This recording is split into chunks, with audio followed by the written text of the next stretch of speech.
Good morning, good evening, good afternoon. Hope you all had a great weekend. Welcome to the first stream of the week. How is everyone doing? How is life? Everyone assemble, everyone get in here. I just did the post in the Discord cuz the bot is apparently still in weekend mode.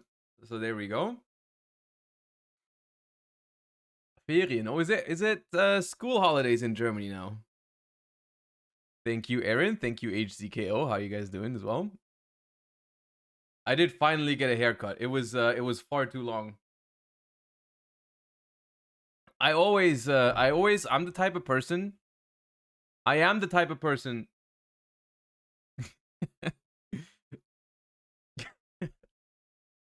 Well, I'm still hungry. Thank you for the 5 months. Appreciate that. Oh yeah, the bot now. Okay, now it did. Okay, perfect. Cool. Well, you get 2 pings. I already forgot. Well, I also did. I also forgot that we had that. What I was originally trying to say was I'm usually the type of person who always goes to go get a haircut. I always go too late. I always go too late. I'm always coping. I'm like, hey, it looks fine. It looks fine. You don't need to go yet. You don't need to go yet. And then like I always go when it's like way too late. I can't be the only one. Yeah, there's no way. Did you change the camera angle?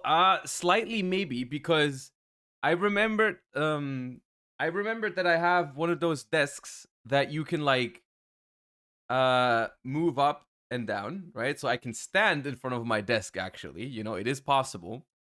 And so I had to do some cable management and rearrange some stuff so that I can also stand in front of my desk sometimes, which I think is healthy.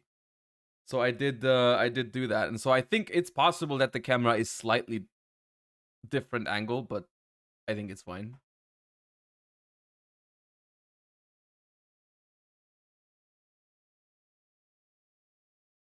I think it's fine. All right.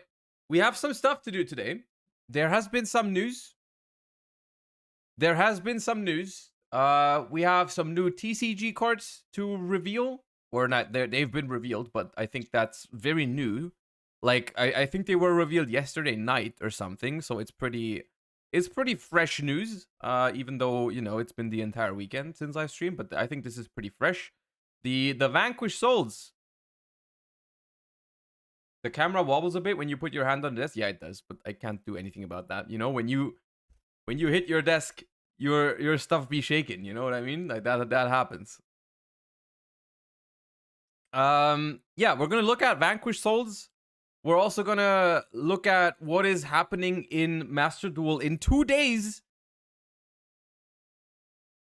Because it's freaking 2 days until Ishizu cards get released. Monka S. So I think what we're gonna try and do is make Diamond 1 before the Ishizu cards. maybe that's a good idea. To get to Plat 1 before the Ishizu cards release, so we can just not lock into Master Duel until those are like banned. I don't know yet. But yeah, and then yeah, we'll see how it goes. Anyways, let's do the warm up first, as always. I'm getting ahead of myself.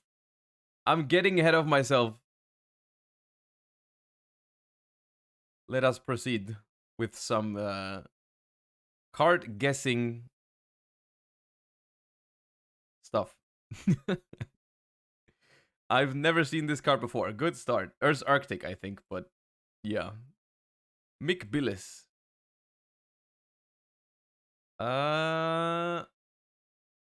This.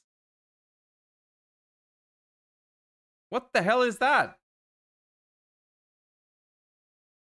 Smiger? It's not Smiger.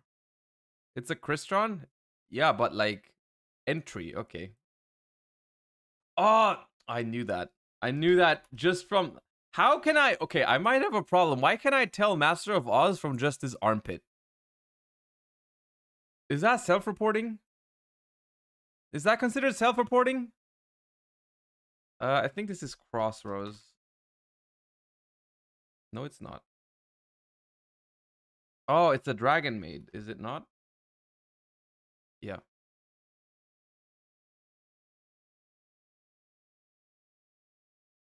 This might be Stardust Charge Warrior. Yeah.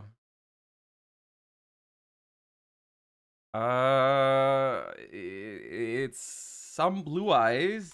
Is it just Blue Eyes White Dragon? I think that might just be Blue Eyes White Dragon. No, it's Ultimate. Blue Eyes Ultimate. You guys are right. Yeah. It is Blue Eyes Ultimate. What do we have here? I don't know this one. Reptia Egg.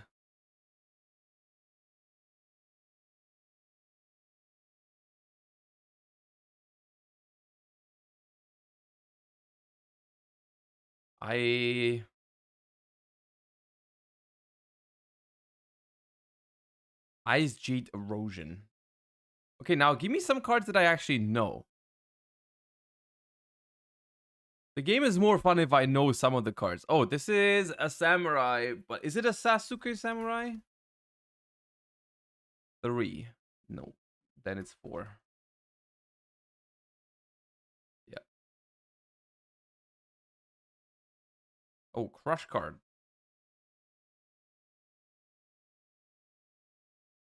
Easy. See, ask and you shall receive. This I think is a Goki. But is it just Suprex? I'm not sure if it's Suprex. I don't think it's Suprex. Solid Ogre? Yeah, it didn't look like Suprex. This is Dragon Knight Gaia or something. Dragon Master Gaia? Dragon Master Gaia? No. Dragon Champion. That's what it's called. Yep. Is this the Adamancipator? The green one? Friends. Friends.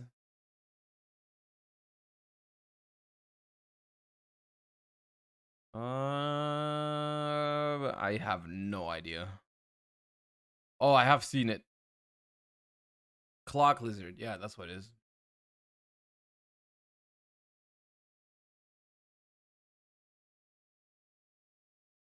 Is it Into the Void?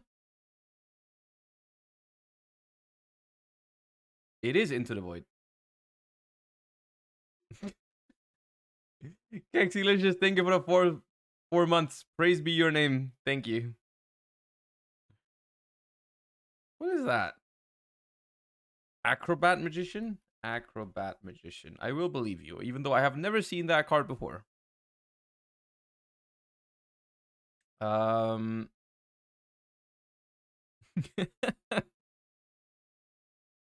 Is this a Valence? But which one? Ayo, Darth Rede, thank you for the 8, and Fossilworth, thank you for the 5. Praised be your names. It's a Valence, but I'm pretty sure it's a Valence, but Mad Marquez. Okay. This is Panther Warrior, but it's on the artwork of another card. Is this Fusion Deployment? Is it Fusion Deployment? I'm pretty sure. I don't think it's Fusion Deployment. Convert Contact? It might be that. Convert Contact. Because I'm pretty sure. Yeah, it's not Fusion Deployment. Who do we have here? I've seen this before. Is this a Glad Beast? This is a Glad Beast. Yeah.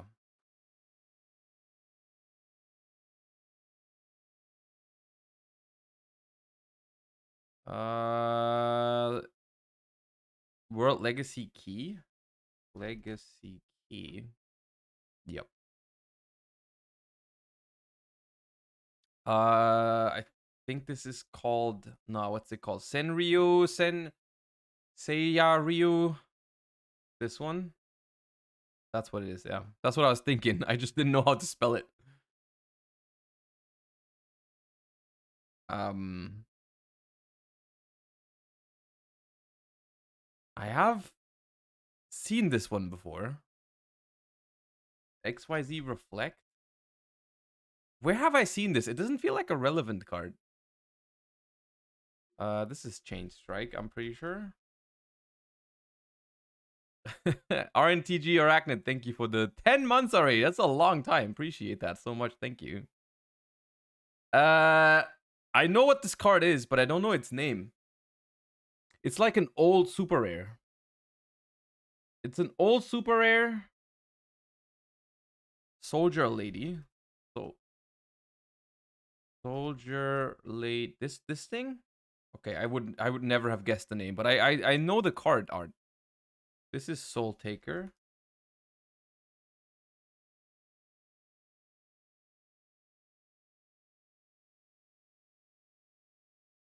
This is Full Helm Knight.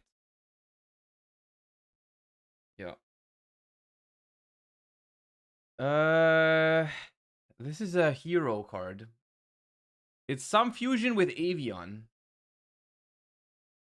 Phoenix Enforcer. Phoenix Enforcer.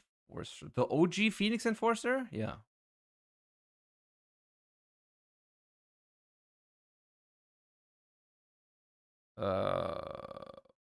This one I don't know. Magnet Force. Carl Drogo, thank you for the 7.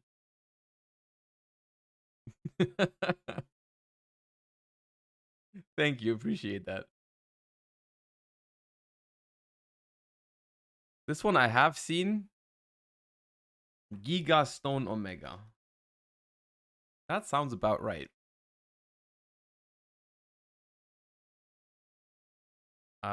Is this Aroma Garden? Aroma Garden, please. Yep.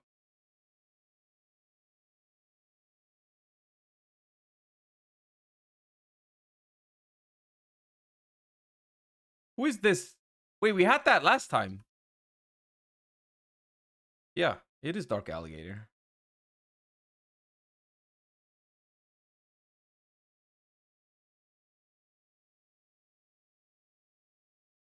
Oh, I remember this. I feel like we also had that at some point. Dice? Dice Try? Nope. Dice. Yeah, that's what it is. This is some Performapal, I'm pretty sure. Yeah. Performapal Gentlemander? No.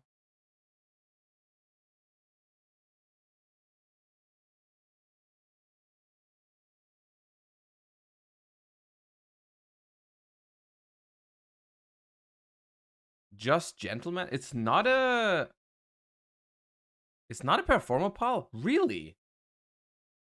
I could have sworn that was a Performapal.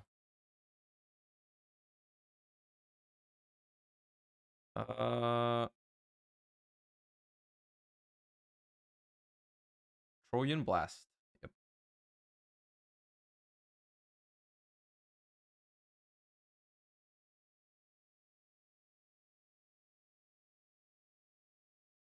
Oh, it's the Skeletal Dragon Fell? No.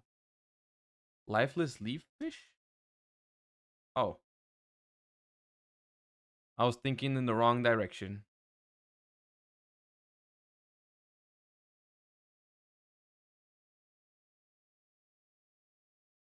Okay, I have no idea what that is. First step towards infection? What the hell? Infestation, not infection.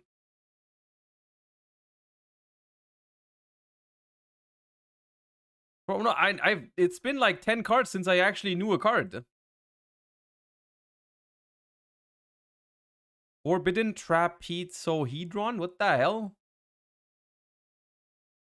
Okay, now you know this one before. I don't need to zoom any further. You know this. It's like some battle wasp or something.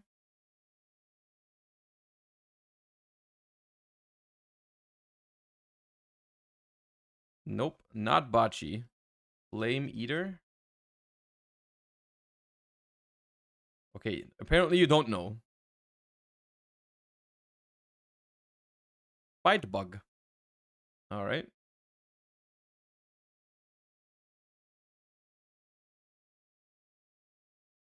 Oh, I've seen this. This is an old card. It's an old common. Something Hercules, surely. No, it's none of those. Saber Beetle. Saber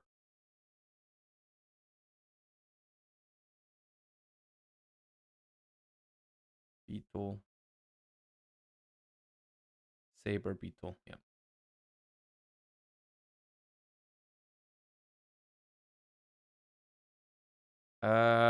This is Giant Soldier of Stone, but it's not Giant Soldier of Stone. Is that one of those cards you played it at Emancipator? Like the Rupture? Is that that? Yeah, it is.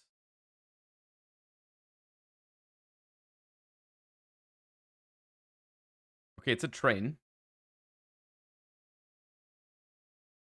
Train. But which one? Trolley Ollie? Trolley Ollie. Sonic Jammer, I believe. Yes.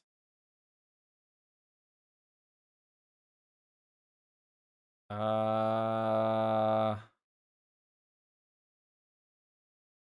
have no idea. S-Force Lapswell. I think this is Meron. Outstanding? No. Mecha? No. Well, Mecha? Really?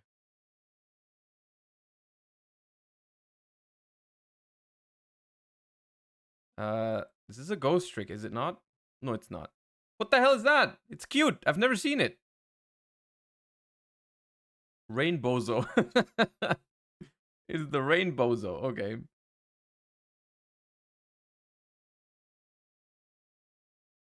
This is his Dark Scorpion card, but I think it's the Burglars. No, it's not. Dark Scorpion Gork the Strong then. Because he's in both artworks. He's in the one where they're all together, of course, and then in his own. This is the Cloudian. Poison Cloud? Yeah.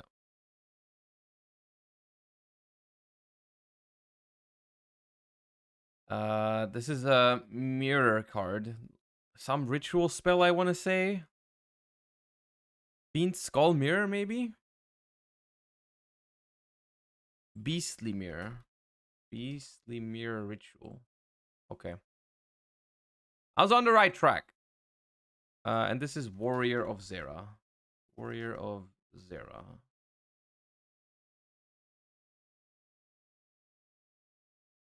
And here we've got... I have no idea. I do not know. Eye of the Void. Ain't no eye in that artwork. Laval something? But Laval means usually skip. Because okay, this is Archer. I think. Yeah.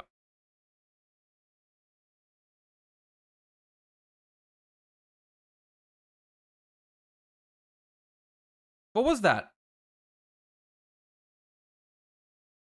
Was that Fiend Comedian really?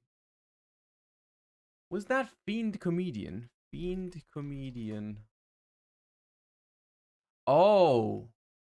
It was Fiend Comedian, but the OCG artwork. Okay, I could have not guessed that. I did not know it had a I did not know Fiend Comedian had an OCG artwork. But yeah, it was that. It was that right here. Blood Rain CZ, thank you for the 5 months. Welcome back. Appreciate you. Thank you so much. All right. And with that, I am now warmed up. I hope you are too. And welcome to the stream today.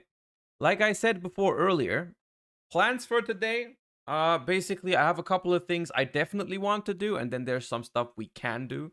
The stuff I definitely want to do is I want to look at the new archetype, Vanquishing Souls or Vanquish Souls. I don't know exactly how it's pronounced, but they are releasing in the OCG, I believe, this month, and in the TCG, I believe they are in Wild Survivors, which is in like 2 months. Say the name again. Vanquishing Souls. Vanquish Souls. What do you mean? Why am I being hood? It's called Vanquish Souls.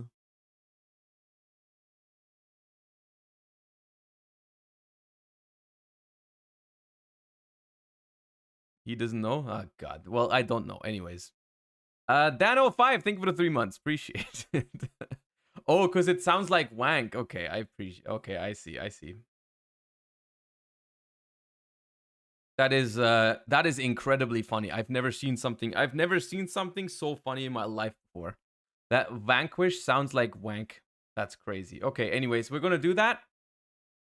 We're gonna look at that archetype, and then we're also gonna look into the Master Duel release in 2 days, which is Ishizu cards. Ishizu cards are coming to Master Duel. So we're gonna talk about that. They did hit some of them on a ban list already, though, before they even released, which is probably a good thing, but we're gonna talk about that a little bit, as well as, you know, I have some nice stuff for today's lunch break, because there's a new magical hats, and there's a new Guess the Price episode from Ruxin, and it's with Moist Critical, so that's cool. We're gonna react to that. And then I'm thinking I kind of wanna make it to Diamond 1 before the Ishizu cards release. But then again, I'm also feeling like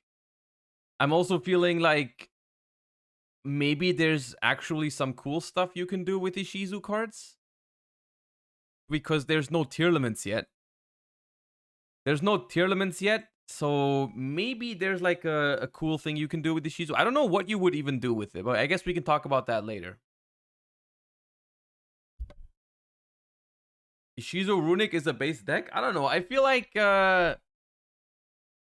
people aren't really that hyped to see another Runic deck. Anyways, let me make this a little bit bigger. All right. Vanquish Souls releasing in, I believe, Wild Survivors, which, correct me if I'm wrong, but Wild Survivors, I believe, releases in the TCG in a little over 2 months or something. Let me quickly check. Wild Survivors, because I think that's the set with, like, oh. I just tried to open a Wikipedia link. Troll despair.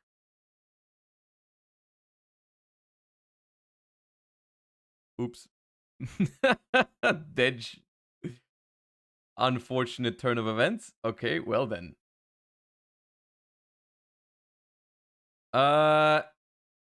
Wild Survivors, booster pack, set size 60, product type. I think this is a collector's rare set. Yo, Raid, thank you for the 8 months. Welcome back. Appreciate that a lot. Thank you. Well, yes. It is June. Yeah, June. 2nd of June. I was confused for a second because of the swapped month and day.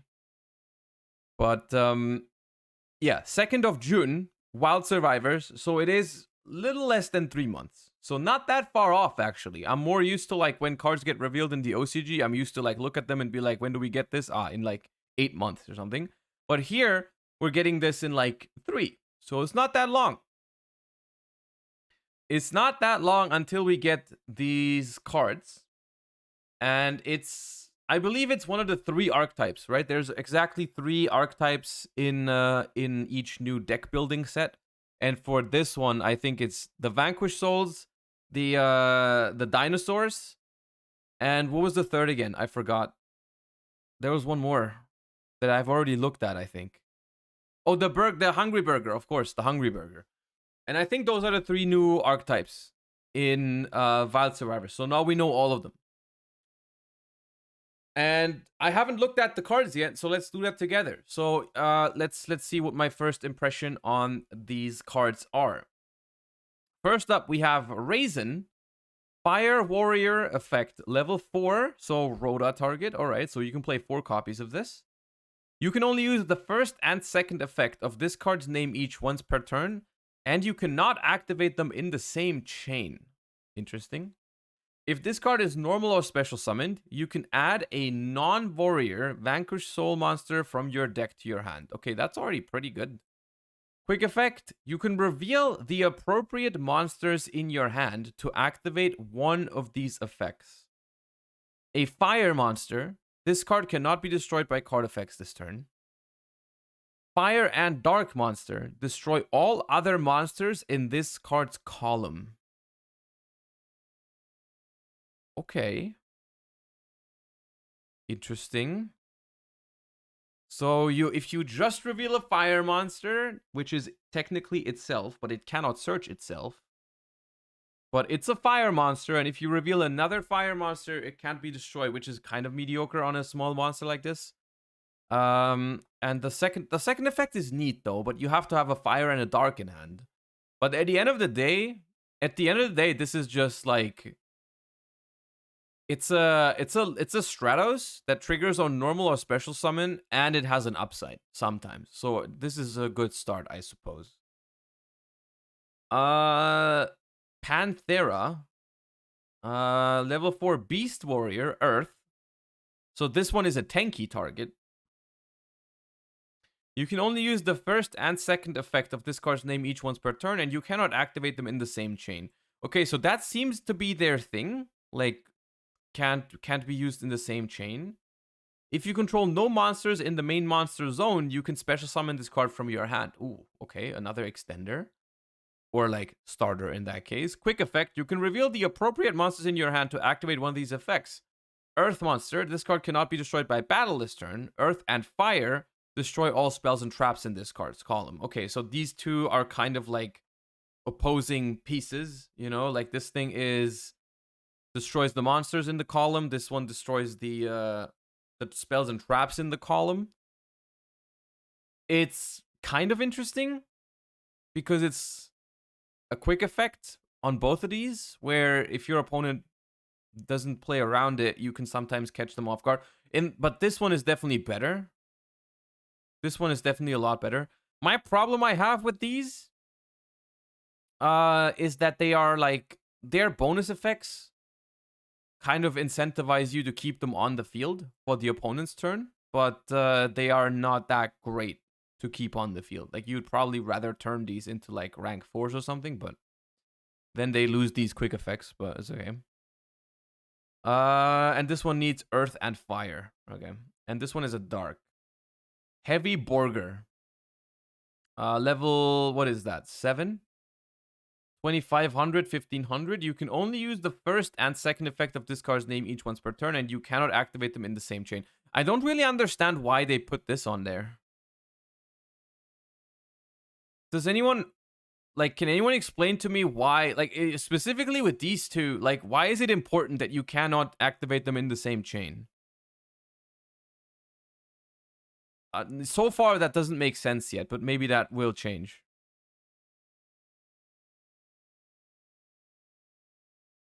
Can't activate on summon? Yeah, I mean, I understand what it means. I just, like, from a design perspective, would that make them work so much different? Would that be so, like, broken? Like, why is that a huge deal? Like, why did they have to put this on these? Anyways, during the main phase, quick effect, you can target a non-machine Vanquish Soul monster you control, return it to the hand, and if you do, special summon this card from your hand. Okay, that's also a quick effect. That's kind of cool, because that means we can, like, dodge negation. We can also dodge, we can, like, Use this on the opponent's turn to pop a monster in the column and then return it back to hand. Next turn, summon it in another column. All right. Quick effect. You can reveal the appropriate monster in your hand to activate one of these effects. A dark, draw a card. Ooh, that's good. Earth and fire, inflict 1500 damage to your opponent.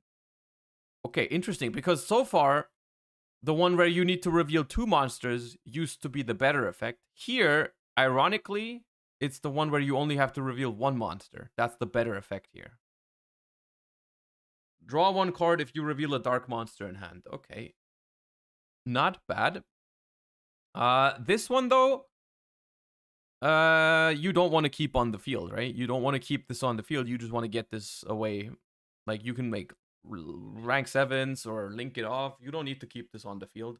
It is a quick effect, though, so you can draw a card on both turns, theoretically. So it's basically Heat Soul. it's Vanquish Souls Heat Soul, right? Yeah. It's just Heat Soul. Okay. Dr. Mad Love. Level 4 Dark Fiend. You can only use the first and second effect once per turn. You cannot activate them in the same chain. If this card is normal or special, you can add a Vanquish Souls spell trap from your deck to your hand. Okay. You can reveal the appropriate monster in your hand to activate one of these effects. Dark monster, 1 face-up monster your opponent controls loses 500 attack and defense. Dark and Earth, return a face-up monster on the field with the lowest defense to the hand, your choice if tied. And itself has 2000 defense. Okay, so this one so far looks like, quote-unquote, their best interruption, which is not a good thing. The fact that this is their best interruption so far is not great. But does this ever count link monsters? Or can this just never bounce link monsters? I feel like it can't bounce link monsters.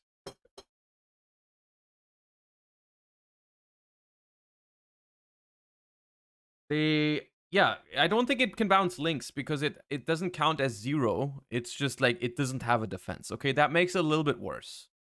That makes it a lot worse, I should say. Can Smashing Ground hit link monsters? That's an interesting question. What happens if your opponent only has link monsters? Can you use Smashing Ground? Probably not. You probably can't. Yeah, you can't do it. That's funny. I never thought about it, but okay. I mean, it's a bounce, and if you summon monsters with high defense, which you don't really have that many. I mean, they all have like some defense. Okay. They all have like 1500 plus defense, so you can sometimes bounce something. All right. Not the greatest, to be honest, though. But it adds the spell trap, so maybe it's just a bonus. Maybe the spell traps are broken, and then this is just a bonus sometimes.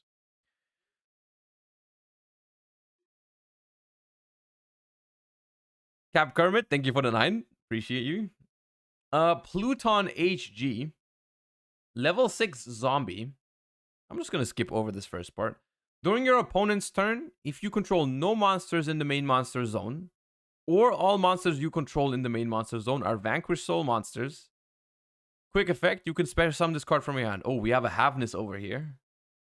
So if the quick effect is good, then it's like actually annoying.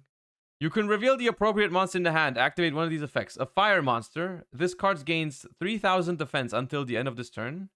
Dark and Earth. This card gains 3000. Oh.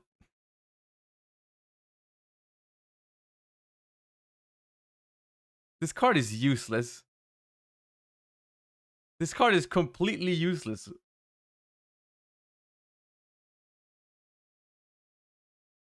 It's literally... This card would not even be good if it had 3000 attack, 3000 defense from the get-go.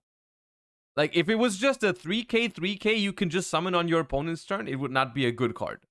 But no, this is just...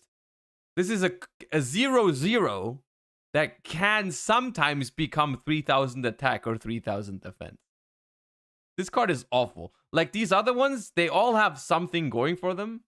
This one is awful. This one is strictly like they might as well just not have printed it. You can use it as a battle fader, I guess. Yeah, and there's a good reason why no one has played battle fader in like, let me think, at least 10 years.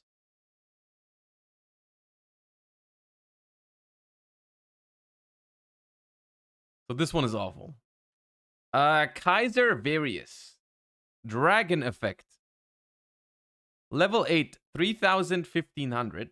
You can only use the first and second during the main phase. Quick effect. You can target a non-dragon vanquishing soul monster you control. Return it to the hand, and if you do, special summon this card from your hand.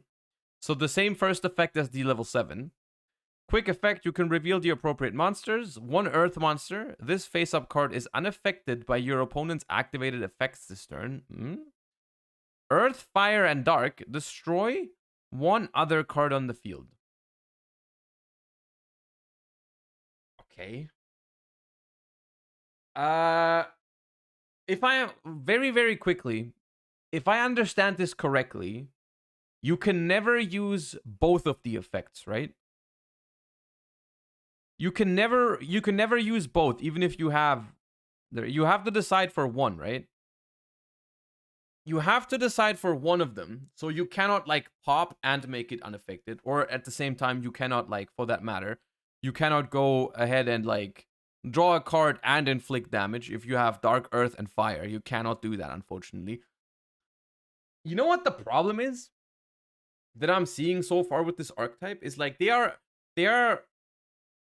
want me to invest stuff onto the field, but I also have to keep a lot of cards in hand just so that I can use my effects on the field, right? I have to commit something to the board, but I have to make sure that the cards I have left in hand are also like good, right? But the problem is that this entire deck, there's literally only 2 cards, well, 3 technically, that create card advantage. That would allow me to put cards onto the field while also creating cards in hand. Like that would be this thing, which just adds another monster. This adds another spell trap. And this draws a card. So these 3 I can commit to the board while still keeping stuff in my hand. But still, that doesn't really explain to me how I'm going to set up some stuff and then have all this left in my hand. Earth, Fire, and Dark. I guess they do work. It's one cool thing about it is that you specifically don't need to reveal like Vanquish Soul monsters. Right? You can reveal any sort of monster. So like you can play Bell to fulfill the Earth part. You can play Ash to fulfill Fire. For Dark, I don't know if there's a super sick hand trap. I mean, if Crow is good in the format, that would work. You know, like you can play like. I suppose if you ever were to play this deck, which I'm not sure if it's going to be good yet. So far, it seems a little underwhelming. But if you ever would play this deck, you would probably pair it with a lot of monster non-engine, right? Like Fenrir, maybe. Fenrir seems like a good card for this deck because it creates a body on the field and it leaves you with an earth monster in hand, for example. That would be a good approach, right? Maybe mix this with like Fenrir, hand traps, and that's like but I don't know how good this would be. The one cool thing is that it's all a quick effect, right? It's all quick effect, so you don't only get it on your turn, you also get it on your opponent's turn. Yo, Luke, thank you for the 8 months. Appreciate that. Thank you. So you can like do everything on your turn, right? Like you can like normal summon, search, then bounce it for this, reveal a dark, draw a card, then bounce the dark for this thing, and then you can do the same on your opponent's turn, right? You can like cycle through all of them. I think that's the idea. Is like you use them all on your turn, you keep them all in rotation, you don't link many of them off, you leave them, you have like one on the board, and then you just like cycle through all of them and get your effects that way. And then you get a destruction, you get a draw, you get a search, whatever. But the only problem is that the first 2 are not quick effects to summon themselves. Okay, and that's all the monsters. But there is a... I see a Link monster, and I see it's a Link 1, so I'm already scared. I'm kind of scared. There's a Link 1 down here. Why is there a Link 1 on my screen? Uh-oh. Rock of Vanquisher. So this thing is not a Vanquish Soul. All right. Dark Rock Link. Bottom. 1 Vanquish Soul monster. Cannot be used as link material. Good. Good start. Good start. Put some restrictions on that thing. You can only use the second effect of this card's name once per turn. While you control a Vanquish Soul monster, your opponent's monsters can only target your monster with the highest attack 4 attacks, their choice if tied. During the main phase, quick effect, you can activate one of these effects. Special summon a Vanquish Soul from your hand. Add a Vanquish Soul monster from your graveyard to your hand. Interesting. But not that great, I want to say. Because, like, what are you really getting out of this? What are we really getting out of this? Because we have a Vanquish Soul on the board. We link that off into this. And then we can get the thing back to our hand.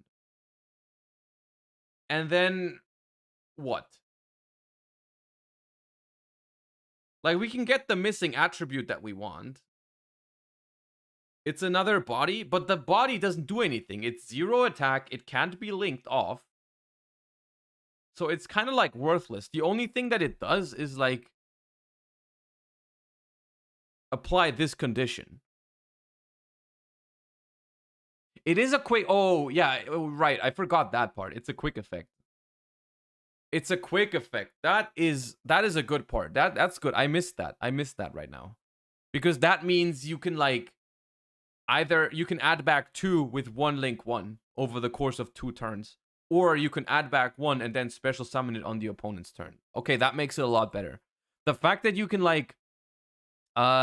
normal summon this, link it into this, add it back to your hand, and then special summon it out again on the opponent's turn. Okay, that I can get behind that. Okay, that's a good card. It's a good card. Yeah.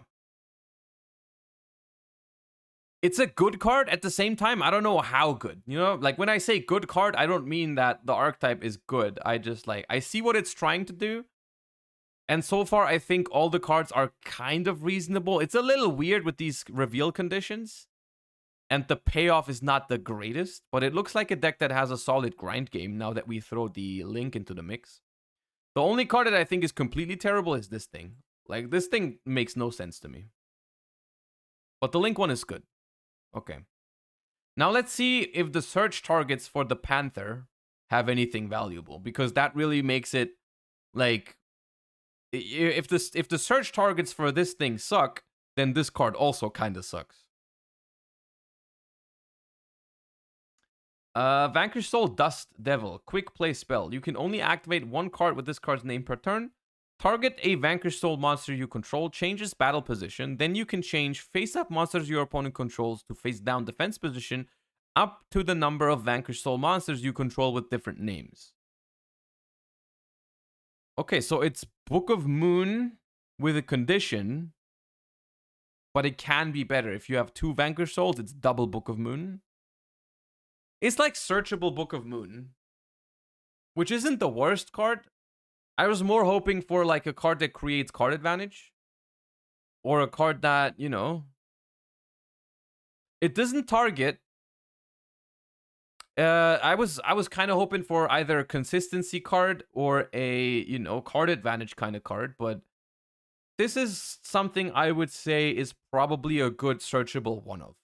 I don't think you would play more copies than this, because it's by default only good when you have Vanquish Soul monsters on the board. Also, it doesn't target your opponent's monster, but it does target your own monster. And it says, change its battle position, then you can change face-up monsters your opponent controls. So that means if your monster gets removed from the field, you do not get to book your opponent's monster. For whatever it's worth. Like if I have, for example, I have a Vanquish Soul monster and they have a Rise Heart. If I activate this card, target my Vanquish Souls because I want to book the Rise Heart. If they chain a Rise Heart to banish my Vanquish Soul, if this wording is correct, I do not get to book the Rise Heart. Or anything, for that matter. Because the way it's worded right now is you have to change your battle position in order to change your opponent's battle position. Which makes it like probably an okay one-off in the deck. It probably makes this an okay one-off.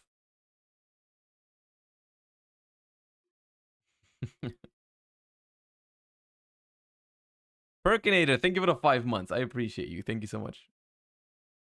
Vanquish Soul Continue. Another quick play. You can only activate one card with this card name per turn. Pay 500 life points. Target a Vanquish Soul monster in your grave. Add it to your hand or special summon it in defense position. Okay, that's better. Well, in some cases. This is like the better defensive card. But that's a little bit better. Because it means we can now search a card from the Panther, which creates some sort of card advantage. It does go into another, you know, we can either reborn or add back. That's not too bad. That's a good card. I mean, searchable, quick play, reborn, or add back. That's a solid card. You can't really deny that. That's a solid card.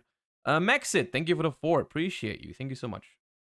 And then we have some trap cards. Oh wait, Tinky. I guess that's also a card for that Archetype. Yeah. Trinity Burst, normal trap card. You can only activate one card with this card name per turn.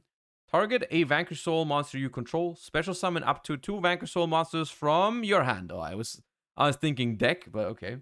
With different names from each other and different original attributes from the targeted monster, but their effects are negated. Also return to the hand during the end phase. Then you can return all opponents' cards in that target's and the summoned monster's columns to the hand.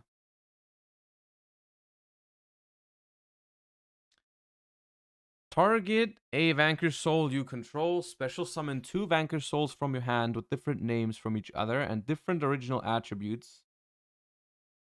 And then you... That's a powerful card. It's kind of hard to pull off. Of course, it's kind of conditional. But if it works, it's quite strong. You summon 2 from hand, then you bounce everything in those columns, and then in the end phase, they return to your hand. So you can summon them again with other stuff. And you keep them in the hand in the long run.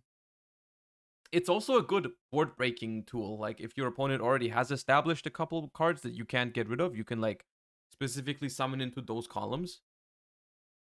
And you can even summon, yeah, if there's a card if they put a card in the extra monster zone and under it, you can bounce both of those.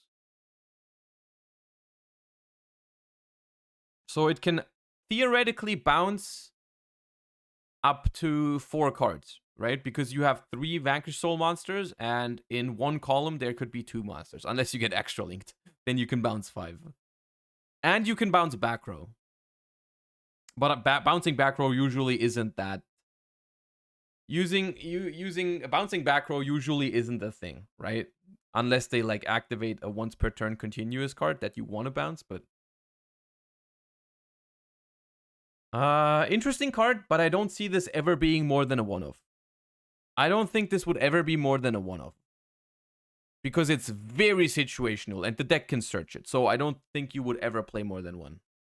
One thing that is kind of missing on this card, I feel like this is one of those cards that could have used a secondary effect. Because as it is right now, it's super situational. I feel like this with a graveyard effect would slap. Like if this had a graveyard effect, I would be down, but like I don't know. Vanquish Soul Calamity Kaiser. You can only activate one card with this card's name per turn. When your opponent activates a spell, trap card, or monster effect that targets a card you control, and you control a Vanquish Soul monster, negate the activation, and if you do, destroy that card, then you can inflict damage. This card is ass. This card sucks because it's only targeting effects. I mean, like, I am all here for not making Omni Negates anymore very often, right? That is something you got to give it to them. I would have not enjoyed if this was just an Omni Negate. You know, I'm not a huge fan of counter traps just being an Omni Negate. But if you want to make a counter trap, I mean, it also doesn't really help when you make the card just bad, right? And like targeting protection targeting protection is nice on some cards. Like if you summon a card from the extra deck that can't be targeted, that can be a very good option. But on main deck cards these days, target protection or counter traps against targeting tend to not be very good because like it's very easy to play around this. There's like a billion ways to play around targeting. Like you can just do other nah, I don't think this is a good card. This will never see play. This card will probably never see play unless there's a very specific meta for it or if there's a deck that cannot play without targeting. But this card is very bad. And I think that's it. They listed P.U.N.K because it gets a reprint, I guess. And I mean, P.U.N.K is worth mentioning because it can search it can only search this, but yeah. Anyways, I mean, okay. So this is all we have for now. It is not out of the question that this gets support in the future, right? Because we've seen archetypes from deck building sets get support at some point. You know, like I think Purely gets support in Cyberstorm Axes and whatnot. I do think that some of this is interesting. I like the approach. Honestly, I like the approach because to me it looks like an archetype that is very grindy. It incentivizes to leave all of your cards in rotation rather than going into broken extra deck monsters, right? Like you're kind of incentivized to keep everything around so you can like cycle each other and get all of your effects once per turn. And if you do pull this off, let's say you have a very good opener and you end on like only taking the Vanquish Soul cards into consideration, right? If you can pull it all off, you can get a Surge for 1 or 2 cards. I don't know if you can realistically summon both, but probably. You can get a draw on your turn and on your opponent's turn, which has good synergy with hand traps, drawing 2 cards. You can get a bounce if you can manage this card. You can get this card to your hand. Yeah, and then you can also summon this on your opponent's turn to pop a card. So it can like, you know, it can do some stuff. It can do some stuff. Also, the artwork is kind of nice. It reminds me a lot of like Zodiac. It reminds me a lot of Zodiac artwork. Some of these. Like the first 2 specifically. They look like Zodiacs to me. This one too. You can play Kashtiras in this since Fenrir searches Earth and Fire. Yeah, you could. This deck is getting 1 more spell or link in this set. Oh, is there 1 unknown card in the set that's not revealed yet? Really? Interesting. The deck overall reminds me of Zodiac somehow. A little bit. A little bit. I can't wrap my head around this just yet on whether this is good or not. But it's honestly, it's got some good tools. I don't know if it's got everything yet, but I mean, there's a normal special summon Stratos with a bonus effect. There's a free extender with a little bonus effect. There's a Heat Soul basically, which this card is pretty cool. This card is pretty cool. I like this card. Like a Heat Soul, if you have a Dark in hand, that's a good card. So we have an Archetype Heat Soul. We have a little bit of a Compulse. You know, we have a little bit of a Compulse like going on, and it adds a Spell Trap. So this card is not too bad. This card's trash. This is like their attempt at a boss monster. This one, I'm not sure how much I like it. It's probably like okay. The Link monster is pretty good. The 2 spells are okay. This trap is okay. This trap's awful. Like it's got some stuff going for it. It's got some stuff going for it. It doesn't feel like it like crushes the metagame when it releases of like, oh, this stuff is out now. You better prepare for Vanquish Souls to take over the metagame. I don't know. But I will say I feel like we are kind of spoiled from Spright and Tier and Kashtira of like decks that are just like super broken. And so until this releases, who knows what the ban list will look like, you know? Because honestly, I'm looking at the OCG metagame right now, and I see a lot of decks that aren't that great seeing play. You know? I see a lot of decks in the OCG right now that I feel like are not that great compared to what's been the meta for a year. So maybe there's a chance that this releases and does something. Kashtira will be dead by the time this comes out. I don't know if it's going to be dead because it's just under 3 months. But yeah, we'll see. It's cool though, I think. I don't mind the design. There's nothing here where I'm like complaining about the design. And that's always a good thing, right? It's not like I'm looking at a new archetype and it comes with a Rise Heart, zone locking, all that kind of stuff, you know, which like I can get behind the design here, even though it might end up being not the best. Possibly. But they are cool, yeah, is what I'm trying to say. They are cool. Cool artworks. Cool. It looks like a cool deck to play, honestly. It looks like a deck that would be fun to play. Right? Because you have like a lot of small interaction. You need to manage your hand really well. It doesn't look like it does any huge like OTKs or unbreakable boards. It looks like a healthy interaction, like deck full with like micro interactions, which might mean that it's not good, but it's cool either way. So I'm like, I mean, if this releases at some point, I'm looking forward to checking out like the OCG metagame. Maybe we'll see it do something, hopefully. And if not, we'll just the latest we'll check it out is like when we get Wild Survivors, we might throw together something. But we will see. I mean, apparently there's also one more card missing. If there's, I mean, one card could change a lot of things.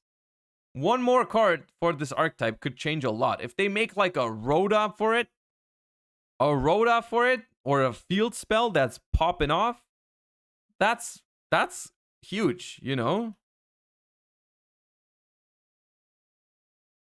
Double Helix. Vanquish Souls double Helix. I mean, yeah, you never know. Like, Mathmech was complete garbage before Circular, so the last card could make or break the archetype. Because so far, it does feel like an archetype that has potential, but it needs more support, is what I would say right now. Because even if there is a couple good 1-card combos here, or even if there's like 1 or 2-card combos here, how consistent can it really be? Because you can play 4 copies of this guy with Rhoda. You can play... Is Tenki at 3 in the TCG right now? Because this is a Tenki target, so you can... I think it's at 3, right? Yes. So you can play 6 copies of this, but this is not even a good starter, I think, because it's just special summon itself. So even though you can play 6 copies of the Panther, I'm not sure how valuable that is. This is a Machine Dark, so I'm not sure how easily that's searchable. This is a Dark Fiend level 4. I don't know how easy that's searchable. So like, the deck doesn't seem to have that much consistency, you know, because we have 4 copies of the best one. And I feel like every hand that doesn't have this thing, you can play Durandal because Fire Warrior. Oh, yeah. Oh, that's good. That's very good. Hold up. Durandal. That's the equip spell, right?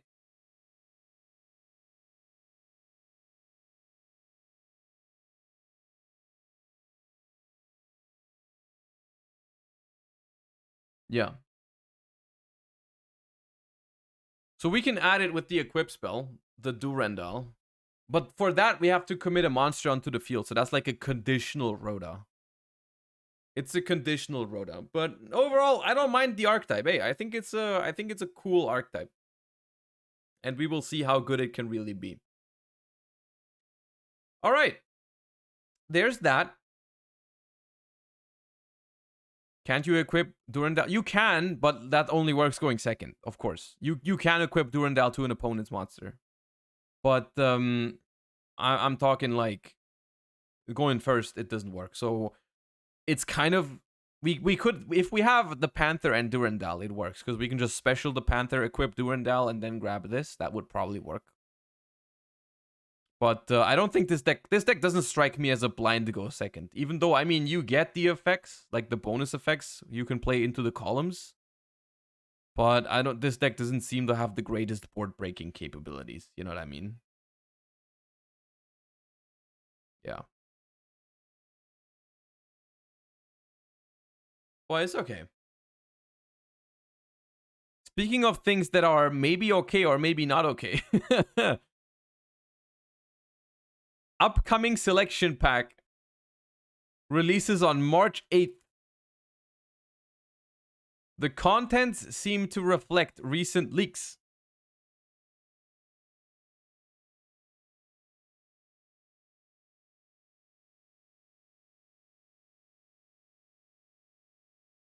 Monka Christ. I was not ready yet. I was not ready yet, to be honest, because I did not expect these to be out this early. It's just 2 days. Okay. One good news is that preemptive ban list announcement, Konami has decided to semi-limit the following cards prior to their release on March 8th. Kelbeck, Keldo, and Agido will all be semi-limited. Now, one thing worth noting is that the only ones that we know 100% guaranteed will release in 2 days are these cards over here, because I think they were announced in-game. But I think, like, it says expected new cards. I'm pretty sure this down here is also expected to be in the pack.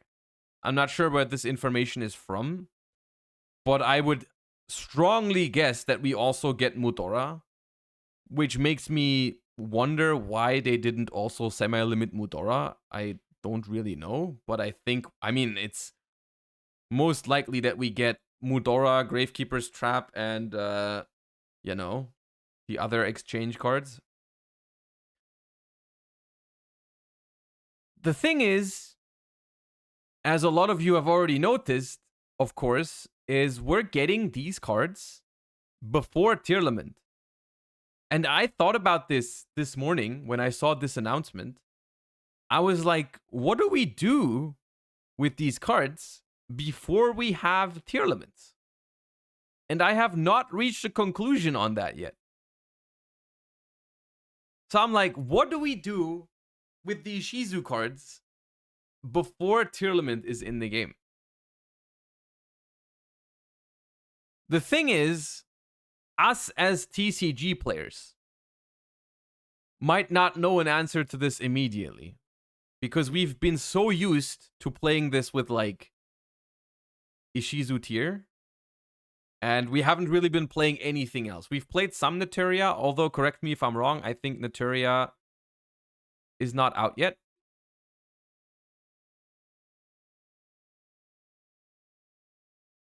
Novaruma, thank you for the 2 months, and thank you for reminding everyone of the Twitch Prime. I appreciate that help. Thank you so much. Medolce is... I don't think that's a thing, guys. I don't think Medolce wants these cards. Because, I mean, Medolce doesn't really care. The only reason why Medolce was good was because it was good against tier limits. Like, Medolce doesn't do anything other than counter tier. But I'm pretty sure there's a couple of things in Master Duel that make me think it's impossible that we can't make anything super crazy with these cards. We have Chaos Ruler, we have Snow, we have Grass, we have, like, 1 Block Dragon, even if it's just 1. Like, there's so much you can do with these. Surely there's something crazy to do. There has to be something crazy with these. So, I think, honestly, because it's Master Duel, I'll throw you. I know everyone loves to be a doomsayer and be like, hey, this is gonna suck so bad, like it's gonna be the worst time ever. Let me throw you some words of encouragement, because it's the way I feel right now as well. These cards come out right now before we have tier limits, and they also come out in a period where Master Duel doesn't really have any like crazy competitive setting yet, which is usually a bad thing. But when you're afraid of a format, or when you're afraid of a specific deck, or when you're not enjoying a specific thing, then that's a good thing, that there's not going to be a huge competition with this, you know? Because we're not worried yet about, hey, how do you qualify for Worlds, super important in-game tournaments, all things that I want to happen for Master Duel at some point, but they are not here yet. So does it really matter if these like run rampant for a couple weeks? Probably not. There's a Duelist Cup, but let's be honest, like if you don't enjoy the game, there's nothing wrong with just skipping a Duelist Cup. Like the Duelist Cup gives you nothing but some in-game rewards. You don't have to play the Duelist Cup if you don't care about, like, you know, if you don't enjoy the format. So yeah. Gems? I mean, you can get yourself some gems from the Duelist Cup without playing this deck. You know? So I'm on the train of thought where I'm kind of like okay with these cards coming out. I'm okay with like logging on to Master Duel in 2 or 3 days and just being like, let's cook some stuff with these cards. You know, even though I'm not looking forward to, actually, that's the one thing. I'm not looking forward to the gems that this will cost, because it looks like very good ultra rare bait. You know, Kelbeck, I think, is already confirmed in ultra rare, and the other ones might also be. So I'm not sure how much I like that. I don't have that many gems yet, but the way I wanted to go about it is I wanted to try and get to Diamond 1 maybe today, with some non-Ishizu format action, because I realized that ever since Spright came out, I have not played a single deck other than Runic Spright, because I'm just addicted to Runic Spright. So I thought that maybe we try some other stuff. Maybe we try some other stuff today and look how that goes before the Ishizu cards come out. Right? Before the Ishizu cards come out. And then when the Ishizu cards come out, if everything goes to plan, if everything goes according to the plan, we are already Diamond 1 when the Ishizu cards release. And then we can just have fun and don't care.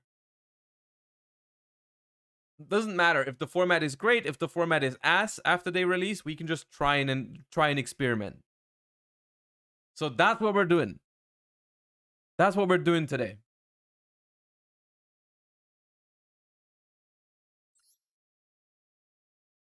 So let us hop over and cook something up. Having fun in Diamond 1 is impossible. Everyone just surrenders. Well, that would be a shame. But we'll see. So name cool decks that are not Spright.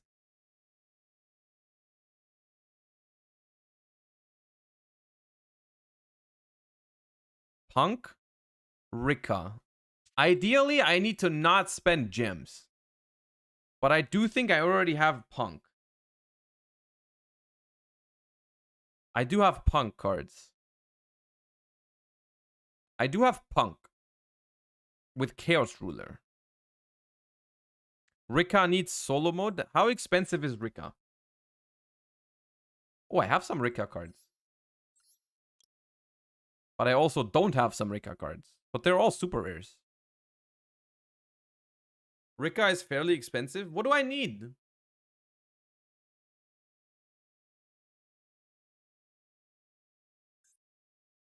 Sun Avalon.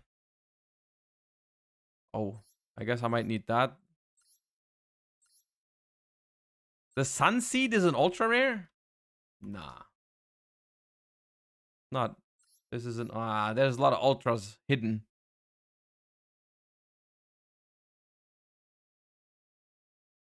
Therion. I have some Therions. I have 3 Disc Colosseums. 2 Regulus. Yeah, we could play Punk Therion.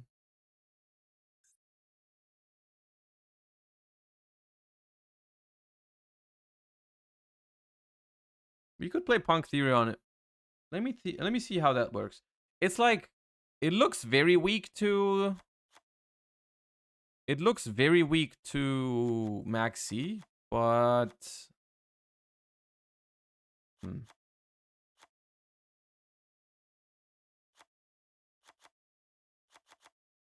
3 Zeamans. I don't know if we're gonna put Therions in this yet.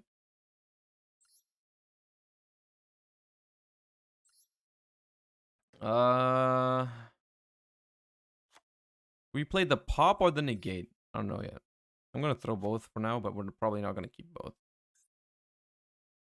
And then we definitely want Ash. Called by our own Maxi. Teleport.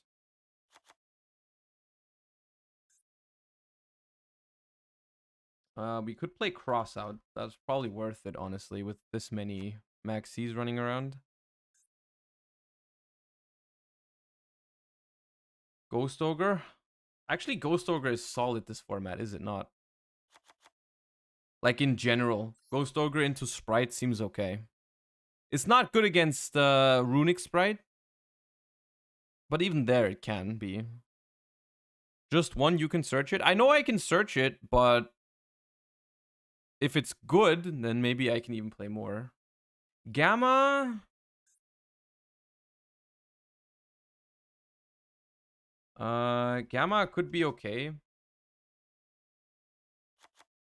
I already know I'm gonna draw Driver every time, but like the thing is, you can trigger Maxi before you summon, right? You can go like activate Foxy Tune, activate Teleport, and then you're popping off. We probably play Omega. We play Chaos Ruler. Honestly, I know it's gonna be disappointing for a lot of you, but I don't think we're gonna make Chaos Ruler as often as you think. Because I don't know how good it is to go Chaos Ruler over Dragon Drive. Because Dragon Drive is really good. Lambda. Punisher. Baron. How do we make Baron?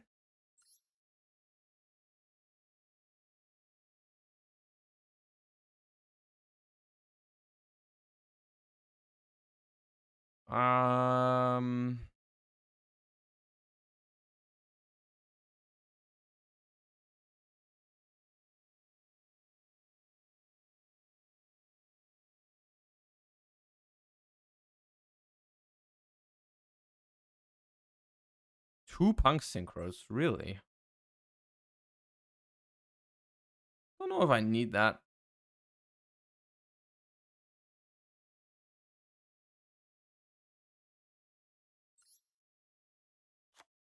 I don't think I need 2 Carps.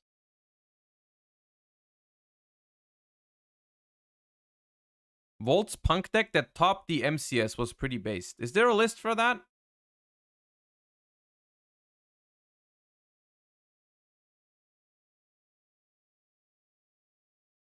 Hold up.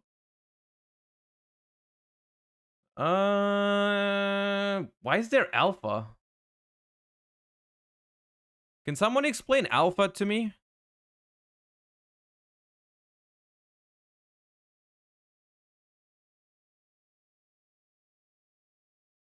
And what is this? Yakuza?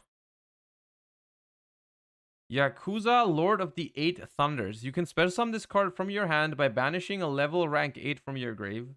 You can target a level rank 8 Ritual Fusion Synchro XYZ in your grave, shuffle it into the deck, then apply the following effect. Ritual or Fusion, draw a card. Synchro XYZ, this card gains 1,000. So it's a level 8 extender that can recycle this thing and draw a card. That's not bad.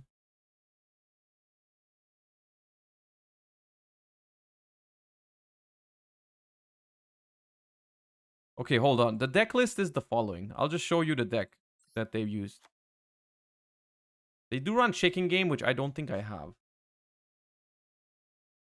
Yeah, they have Chicken Game in there, but I wouldn't mind crafting Chicken Game. But they run Alpha Master of Beasts. I don't think I have that. And I don't understand Alpha, to be honest. And they don't run this.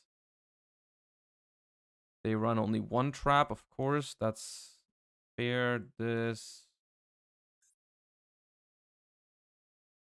Reborn. And then there's one Therion. They play one Therion and they play this one. That's the list.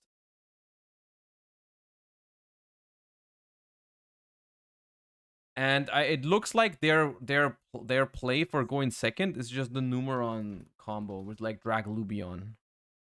Which is also some cards that I don't have, but they play like Harbinger. I don't have Harbinger?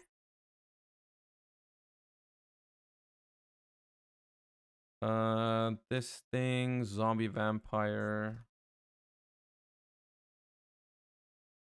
A lot of ultra rares that I don't have. I don't love to see that.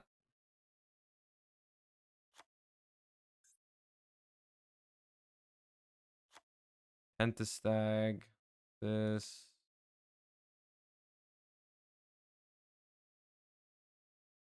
Omega.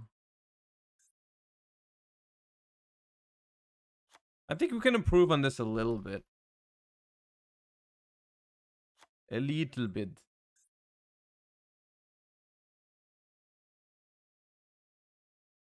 Hey, what are they not running? 5 1 5 XYZs. Oh, they don't play Lambda. So this is the list that topped the MBT tournament. I don't like the... Unless this is blind second, I don't understand a lot of this. Like, if this is go blind second, I understand. But, like, if this is go first, I can't get behind the 3 alphas. And I don't plan on going blind second, honestly. I really don't plan on blind second. And I don't think I'm gonna make the I'm gonna make this thing.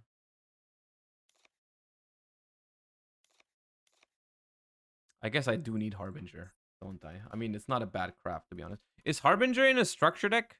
Like, there's a dragon structure, right? Is there a Harbinger? Is there Harbinger? How to obtain?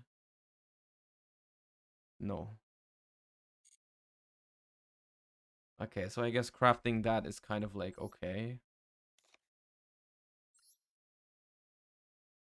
This thing I like. I like the idea behind this thing.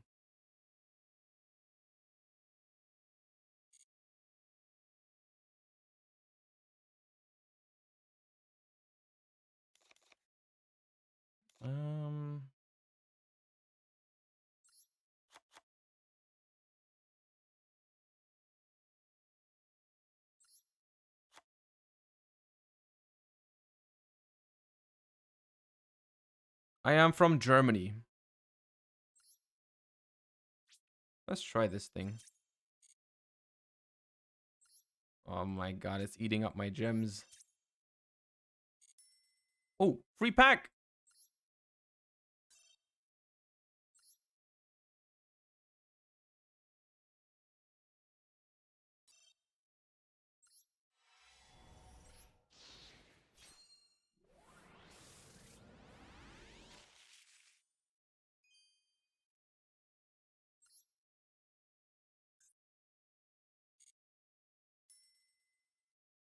Cool.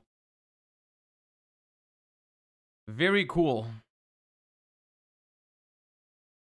So,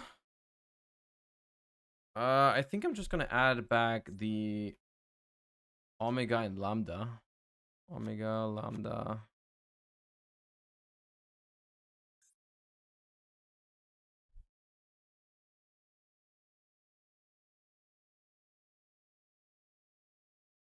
Zombie Vampire? I don't have Zombie Vampire, though. I don't know if I need Zombie Vampire. The deck doesn't really have great mills. All we're gonna do is, like, mill our opponent's runic cards. So I don't know if I love this. Cicada King? What is Cicada King? Oh, I have that. That's an ultra rare and I have it. Where do you get that? Is that like a legacy? Ah. If the battle position of this card is changed, when a monster on the field activates its effect, each area, negate its effects. So it's just a negate.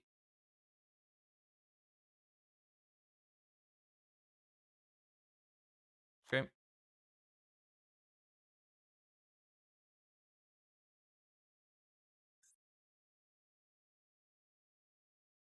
I feel like Valor is okay. Or Talents. Valor or Talents are pretty good right now. Because it's just like, we're going to do Hand Trap Pure Punk. No Imperm? Well, like, you could play Imperm, but... You could play Imperm, but Imperm doesn't work if you draw it in the opponent's turn. And sometimes you draw with Extreme Session on the opponent's turn.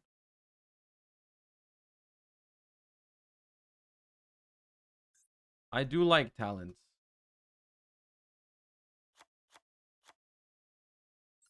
And you know what? Let's try 2 of this thing. Just so we can actually see it. Let me just try this. Let's see how it feels, honestly. 1 nib for crossout. We could have played a nib for cross. There's some... Keep some ideas in the back of your heads. We're going to try it, stuff. I have no problem with experimenting a little bit. And let me throw it on the... Let me quickly make a screenshot and throw it in the Discord so that everyone can ask for the deck list.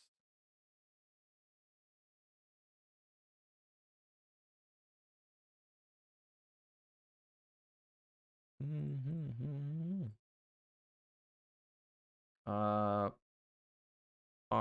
first attempt.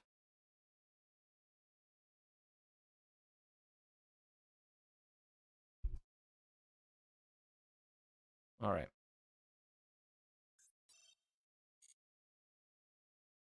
And we're in Diamond 5, so let's see how we can go.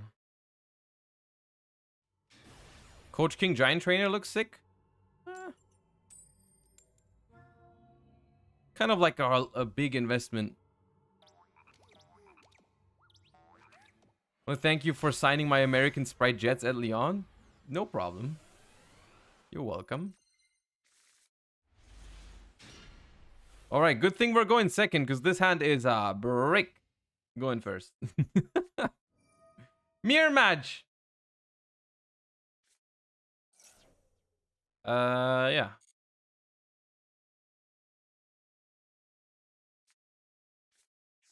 Ooh, add Deer Note to hand.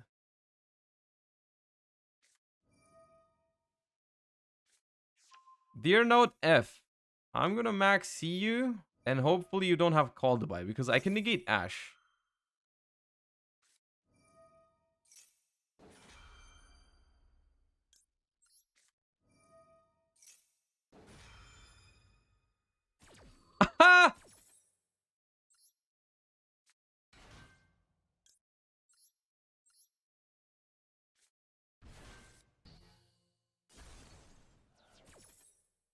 They are so mad right now. They were so happy for a second. They were so happy for a second, and now they're so mad. What the hell is double Deer Note, by the way? Bro, I can't play right now. Wait, Ogre this thing? Because it adds they probably just add the trap and pass, and I can't beat that right now. I'm gonna Ghost Ogre you. It's so pathetic. Luler, thank you for the 13 months already. That's a long time. Over a year. I appreciate that. Thank you so much.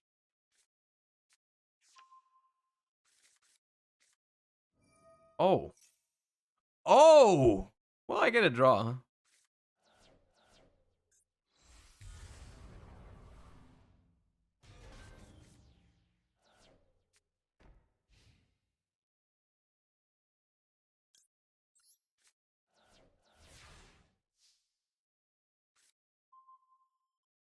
Okay.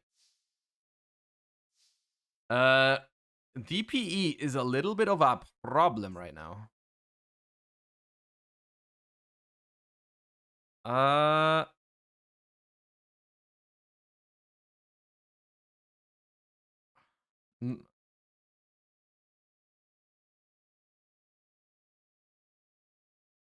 play one deer note, two deer notes.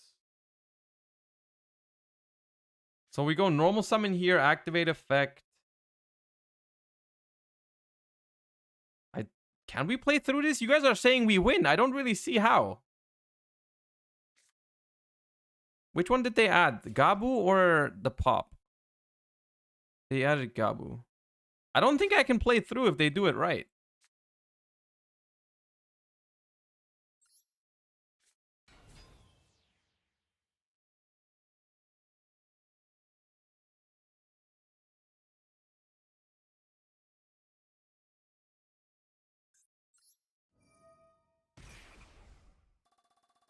Yeah, they negate this, which they probably shouldn't.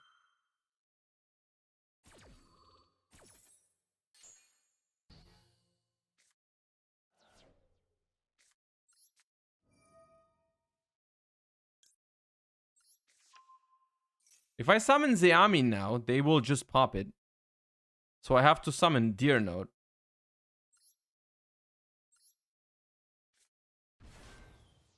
Now they have to pop... oh, I could have given it 600 attack to attack over. It doesn't matter. They have to pop my Shirakuzai now. And then I set pass.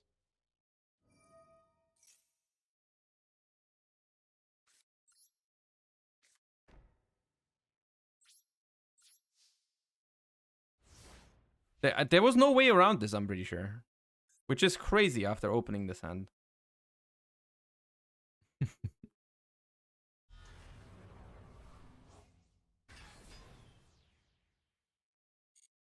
Genosaur, thank you for the 10. Well, okay. If this is a P.U.N.K Zeamin, we are a little doomed.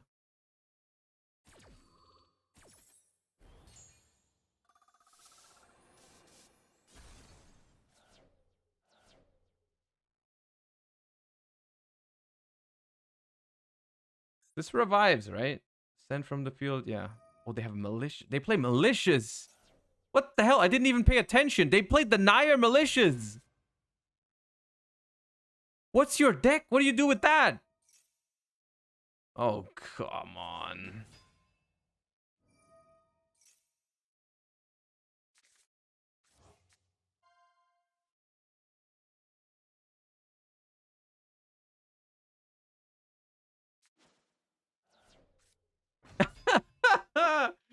Nah, I'm losing to normal summon driver. I refuse. No. Rank 6? You're not gonna rank 6.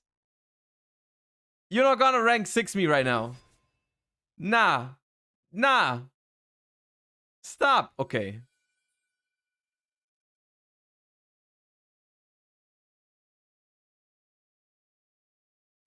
We still lose. We can't top deck out of this. DPE solos the entire deck. Pointless. What can we draw? There's nothing. We can't draw anything. We lost. We lost to a single DPE, dude.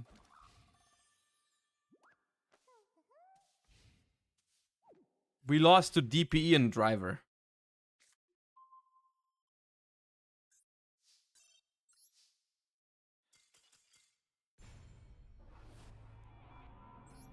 All right. I did not expect the first game to go this way, but it's okay. Undefined, thank you for the tier 1. Appreciate that. Welcome to the channel. Thank you for the support.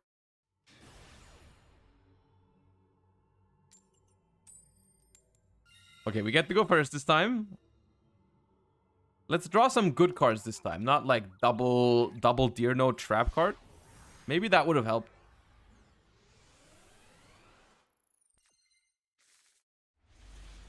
Okay, that's a little bit better. That's a lot better.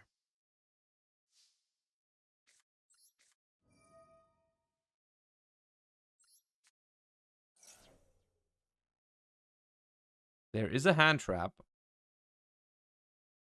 Am I supposed to go for the carp immediately?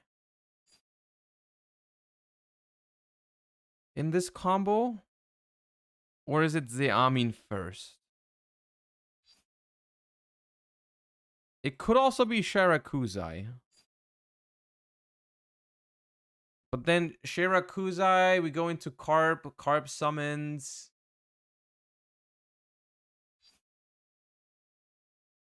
The Ash Carp, you do nothing? Well, I have called by.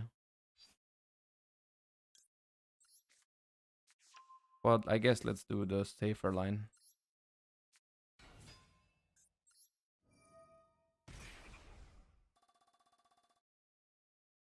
No, I do not want to Ash my own.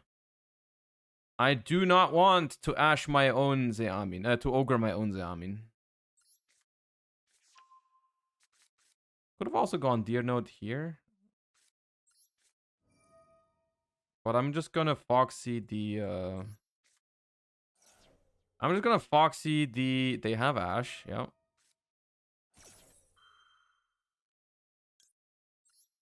We're gonna no Megalol that.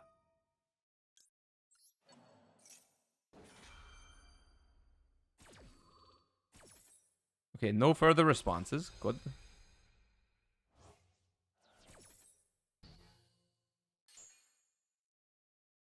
Discard Ogre Dance. And here we go Shirakuzai. Right? Effect.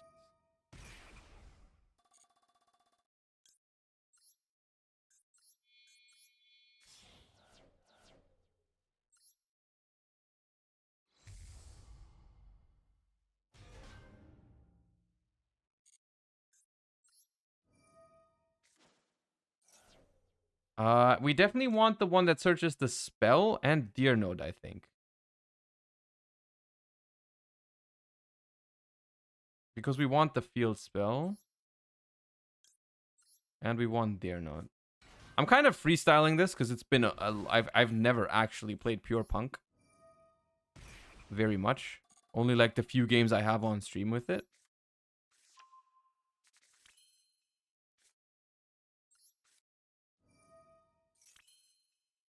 And now, I do think we just make Dragon Drive. Don't Dragon Drive, kids.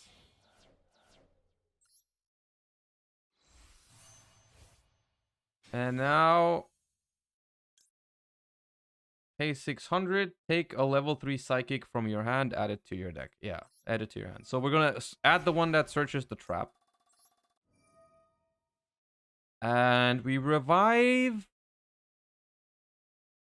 I want to say we revive a level 8 because we do get a tuner from the field spell. And this is... Yeah. So I do think we need a level 8 here. Let's revive Foxy. I could have also revived Shirakuzai and just let it on the board. Yeah, you're right. I could have done that.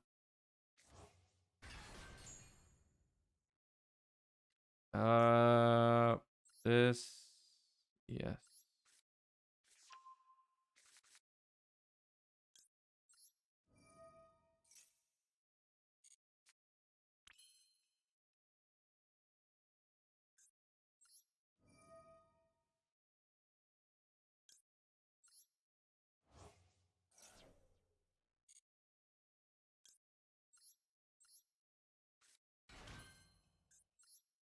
Is anyone surprised by that draw? I'm not. I knew we were going to draw that. Now is when we draw real cards.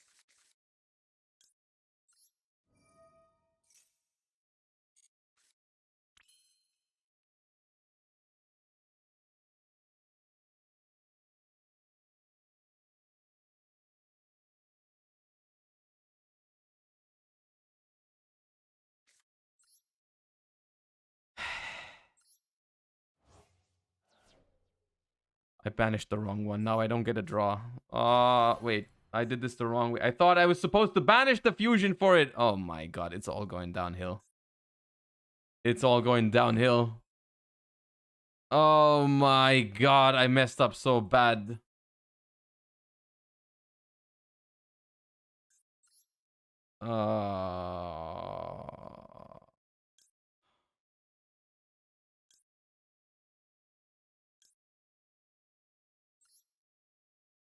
I can make Lambda. I guess Lambda is pretty good. We just end on Lambda plus End Punisher. I don't know.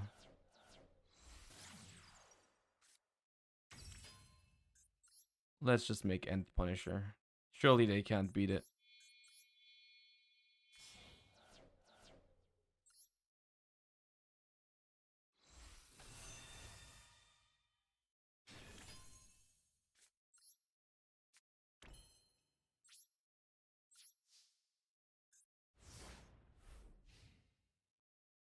Oh god.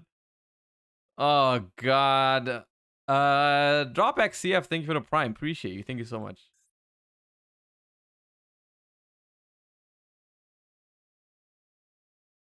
If your opponent activates a card or in effect in response to your P.U.N.K while this is in the grave, you can special summon this card. Alright, well, I can't do shit about that.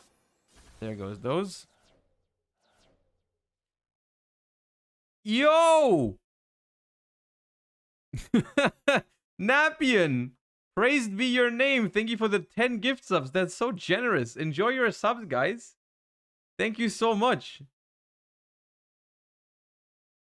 You know what that means. You chose that number on purpose. You know what that means. There you go. Thank you so much. This one's on you. Appreciate you. I didn't expect to hit the goal so early. Thank you so much.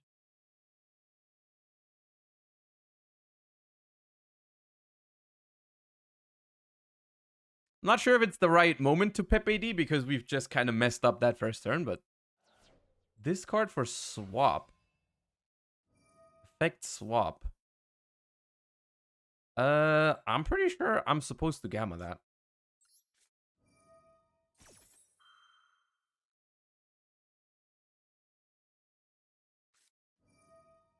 Royal Ash that. Okay. Royal Ash the gamma. Well, we can use it again. Wait. Aha! We called by... Oh, I also forgot. I forgot. Oh my god. I forgot that we called by. I was like, it's fine. We can use gamma again later. And then it's like, why does it ask me to summon gamma? They just thought, I guess they thought Royal Ash doesn't care about Called by the Grave, which is fair enough. I think that's a fair assumption.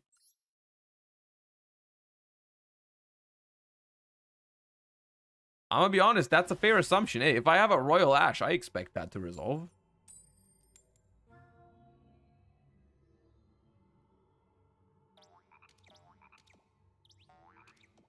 Yeah, it's probably a bug. They probably go to Reddit now and say it's a bug because my Royal Ash did not resolve. All right, that is a solid hand for going second.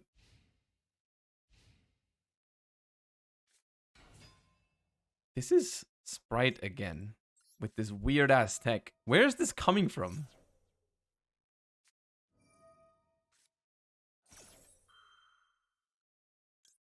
This is Edison Spright, yeah.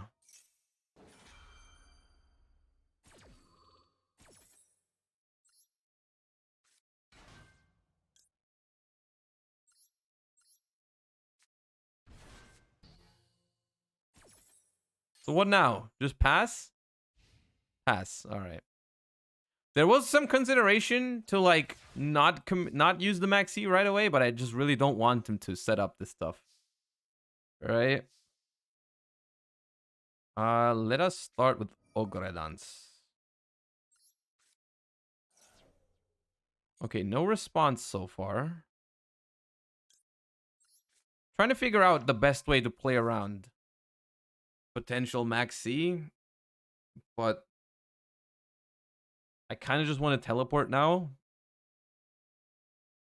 Yeah. I want to teleport for the thing that searches the field spell so that I can draw right away. For the Xiamin. Why is this in defense position? I do not know.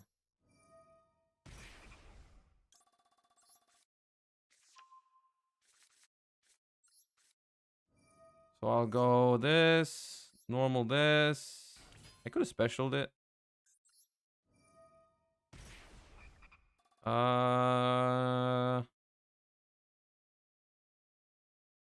I kind of just want to grab Madame Spider and discard it for Foxy Toon. Because I can't use it anymore. Because I've drawn my only dangerous Gabu. And then summon Shirakuzai. Yeah. Can you set up Monster Negate under 5 summons with this deck? I mean, you can set up an unaffected Psychic End Punch. Can I stop, please? Every time I put Gamma into my deck, I get hard punished for it. So hard.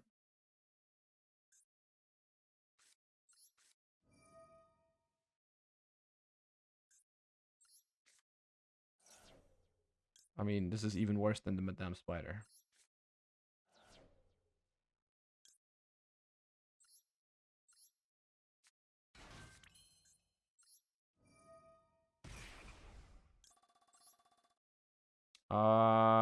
Do I need both? I guess I can. I mean, I'm hard committing into Nib right now if I fuse from hand as well. But what do I need the freaking Madame Spider for? On the other hand.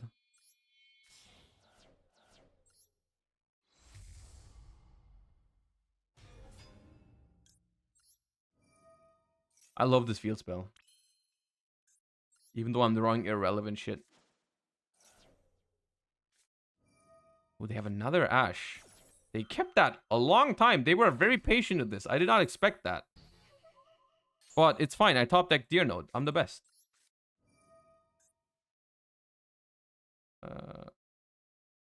I did not have to... I could have just used Jamming Session, but... Fine. Hello. I guess we just make Dragon Drive.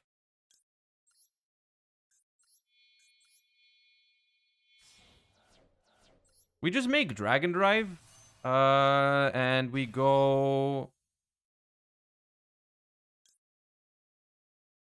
Add a Ghost Ogre.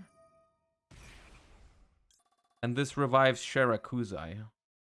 Which can then quick synchro on opponent's turn into Amazing Dragon. This should be safe.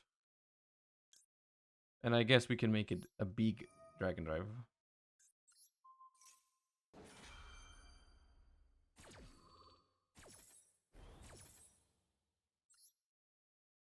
You can OTK here? Can I?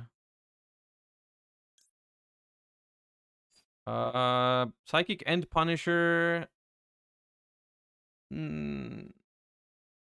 I could. Hold up. I go Psychic End Punisher. Pay 1,000, banish this thing. And then this is big enough to kill. I can win with Punisher right now. That's Pog. Let's do that.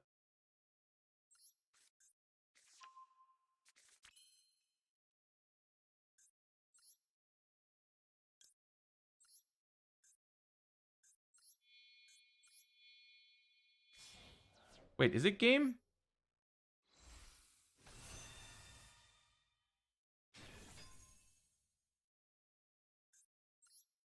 I don't think it's game.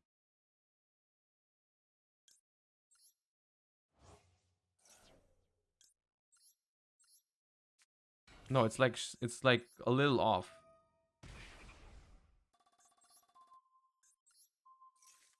34, yeah, it's 69. Nice.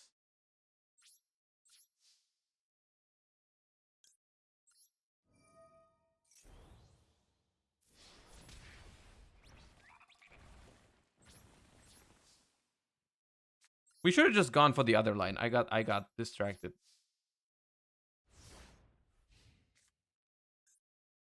And now it's affected by cards again. I guess I shouldn't have even attacked. But they can't start her anymore. This is a mess. Can I stop being feather dustered every time I try to play the game?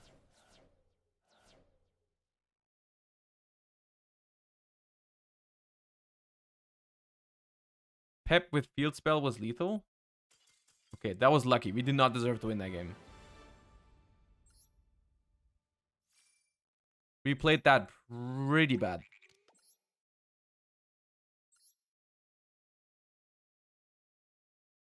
You think they just bricked or they didn't know that I was unaffected again? That I was not unaffected anymore?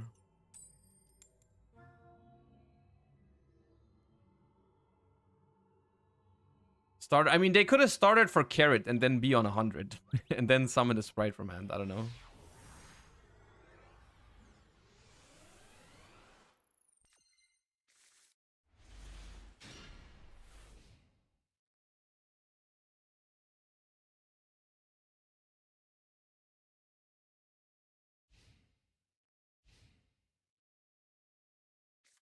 Some emotes missing? Oh yeah, some of them are missing. I don't know. I updated OBS this morning. Am I supposed to ash this? Because the thing is, if I don't ash this, they just get red. Ash Jet. What if they... No, I'm ashing this. I'll tell you why in a second. Because if they don't have Jet, then there's no point in waiting for Jet. And if they already have Jet, then this search is red. So there's no real reason to, you know... If they have Jet already, then ashing Jet won't do anything because they will have red already. Better Ash Gigantic? I'm going to try and Ghost Ogre Gigantic. I'm basically hoping they don't have Jet and they just make Gigantic next.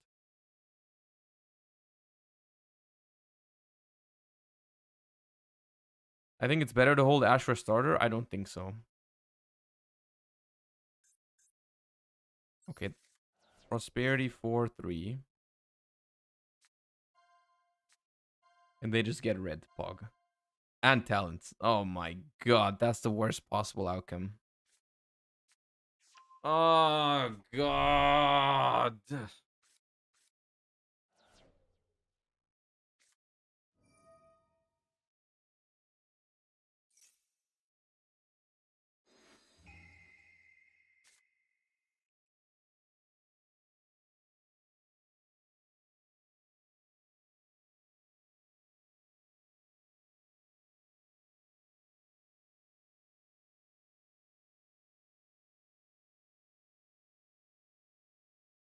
So now we lose Ghost Ogre and they can go full combo with Gigantic.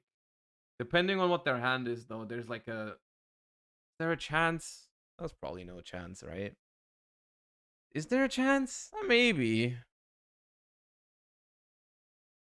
But their hand can't be... Their hand cannot be, like, hand traps. Then we don't have a chance, I think. Because, I mean, they didn't have the frogs. They didn't have the nimbles. They like... So what does Gigantic summon here? Gigantic probably summons Jet. Which isn't that great. Like, Gigantic into Jet into Smashers into Elf Pass is, like, beatable. Because we also have Called By for the Elf target. Oh, what?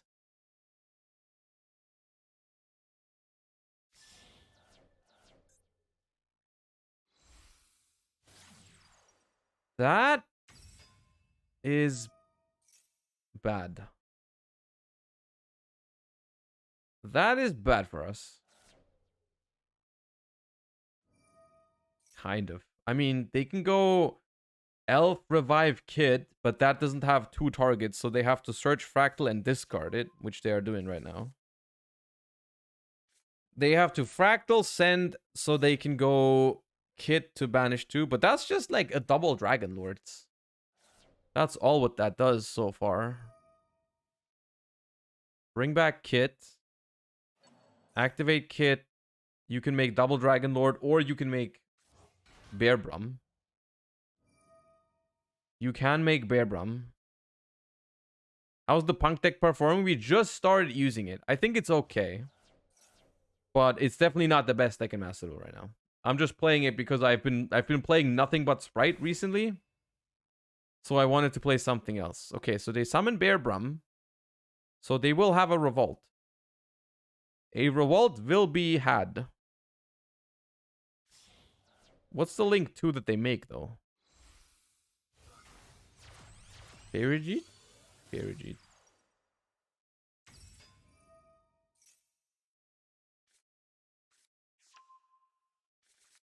P.U.N.K feels so fragile. It is fragile, but I think it's fun. Revolt pass. 2, okay. Probably Revolt Imperm.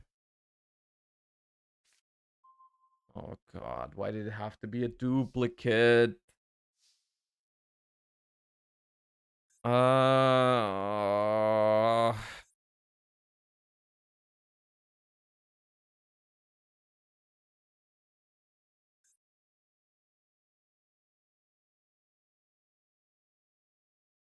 You know what?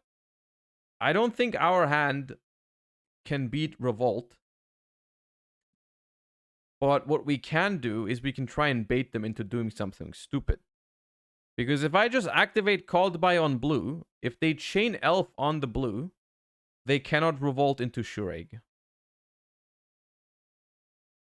They cannot revolt into Shureg if I do that. You think they'll do that? I mean, the thing is, I don't have a win condition anyways if I don't do that. Because the hand can play through Imperm, but it can't beat the revolt.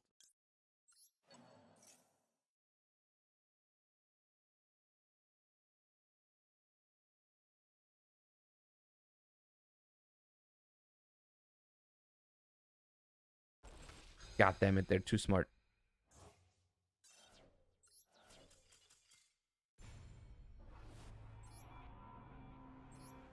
An actual smart Master Duel player. What the hell? That's not fair.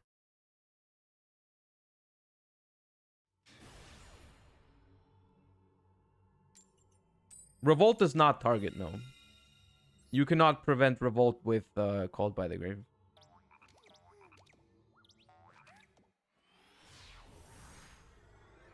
Yeah, literally how? Impossible.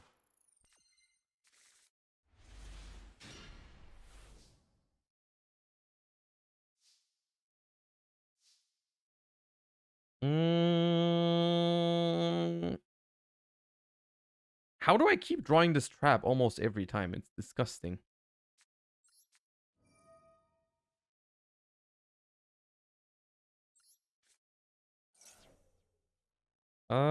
Zeamin. The question is, do I go for Foxy Tune before Zeamin so I can get the field spell out with the spell searcher? I'd have to discard this or this. But if I want to keep this, if I go for the line with the thingy. The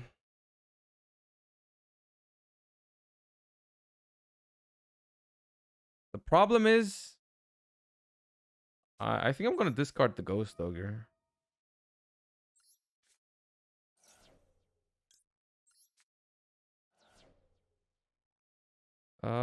This thing.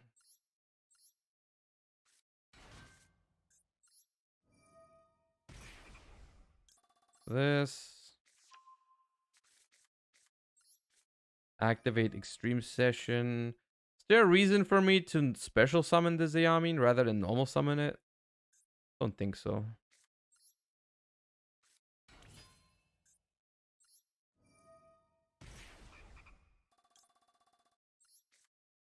I'm gonna special summon the Shirakuzai with the field spell.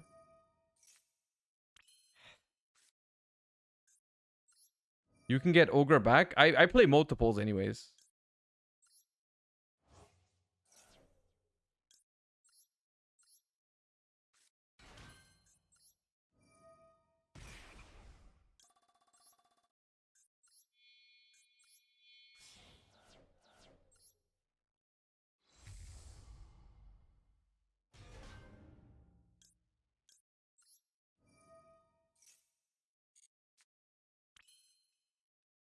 Can I just not draw dead cards off of the field spell for once? Just one time, game.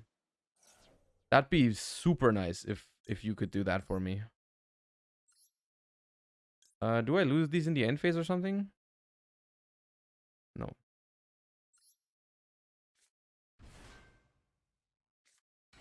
I do play Lambda. I do play Lambda. That card is already in my deck.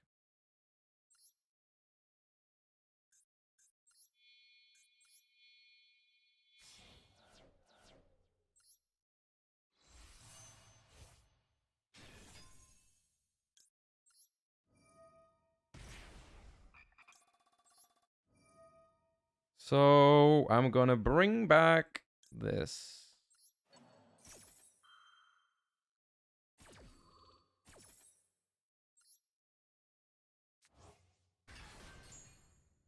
Dragon Drive adds Ogre.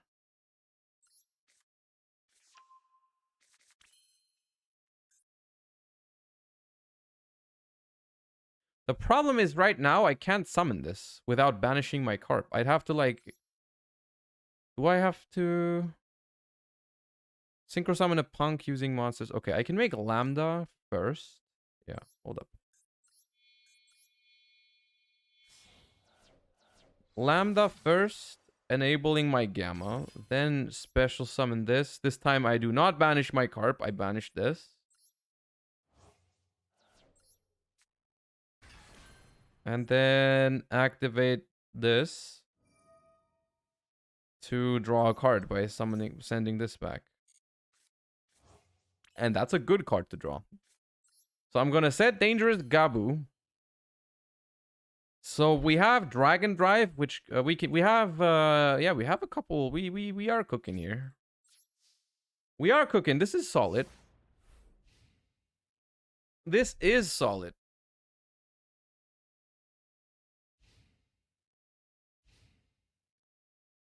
But they are playing 60 cards. I just realized. 60.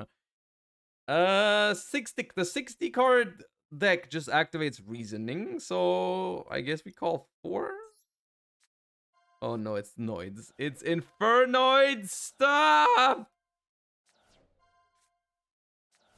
Nah. Stop milling. Stop hitting Infernoids. No! Why didn't I max C, by the way? I'm stupid. Oh no, stop. Please. For the love of God, what the hell is your deck? Stop hitting. Okay, I mean, they're hitting a lot of spell cards. Where's your hell? Oh my god, half your deck is gone. Oh nah, there's the Decatron. Oh god, no.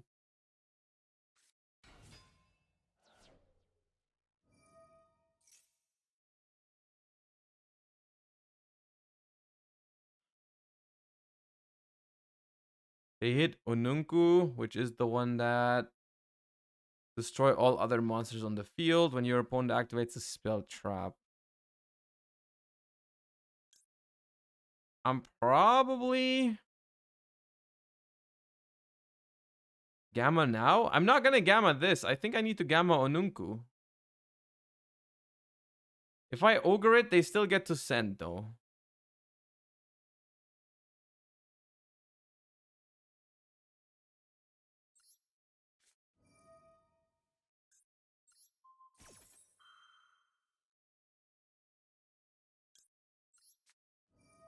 Let me just throw this Maxi in here now. Because they all don't start a chain. Kind of messed up though what's happening right here. I just want to say that. It's kind of messed up. Okay, gain some life points. Bug. See, this one we can Ghost Ogre. Ooh. Actually, no, we can't.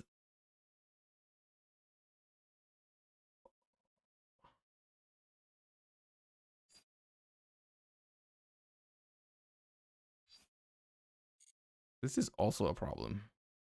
Because it sends itself to the graveyard. Oh, nah.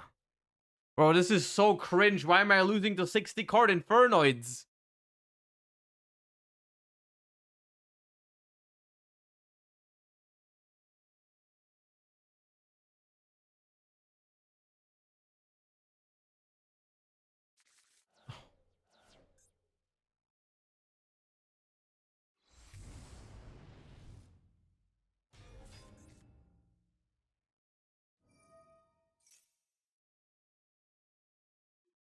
Each player sends 3 cards from the extra deck to the grave. Top 3 cards. I feel like I have to gamma this one. Mans, thank you for the 2 months. Appreciate you. I have to gamma this because they just sent Entis and then, you know.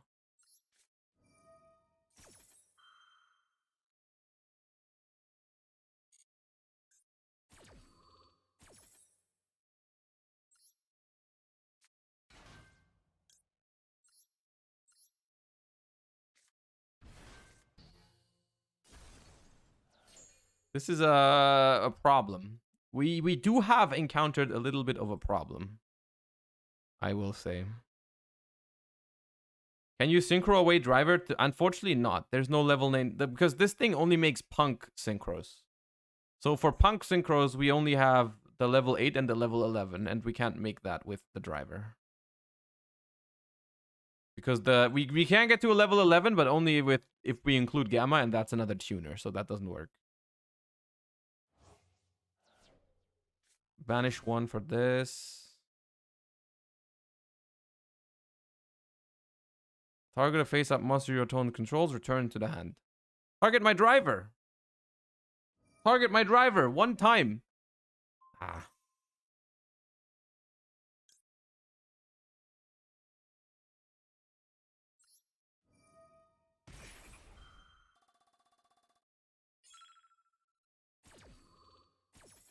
Where did my timer go? Hello?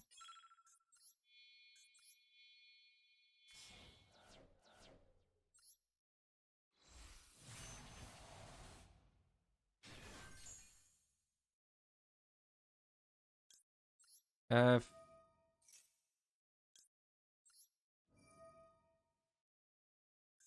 I guess I bounce these.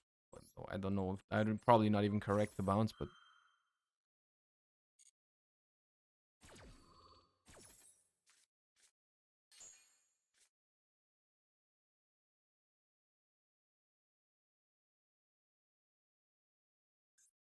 The thing is, if they go for the Onunku, he can still normal Decatron. True. Maybe a small slip up there. Onunku is destroy all monsters, right? All other monsters on the field. That means I can Gamma again after this. I can Gamma again. Is it worth it to Ogre this? Because they have so many others? Probably not.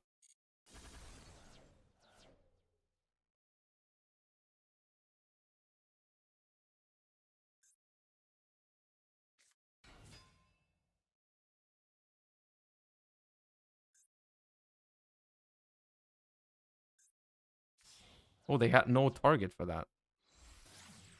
Do little Chimera?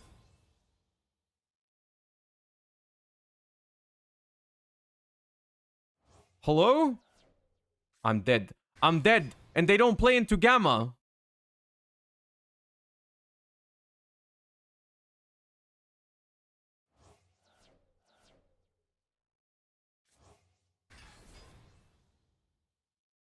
Oh, wait, they do. Does this trigger? No! They didn't play around. Oh my god. Oh, how? Oh my god, dude. Infernoids. Your deck probably has like 6 good cards or something. Your deck has like 6 good spell cards. Yeah. Your 60 card deck has like 3 reasoning, 3 gate. If it doesn't draw those, like you're probably lost. And you have grass. I'm not gonna lie. Punk does not feel very good right now. Pure Punk does not feel very good.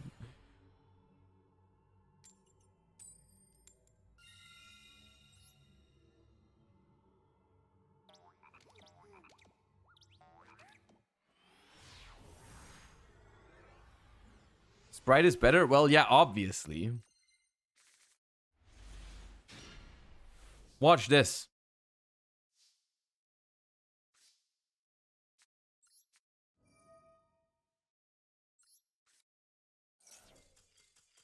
Okay, that's not what I was going for.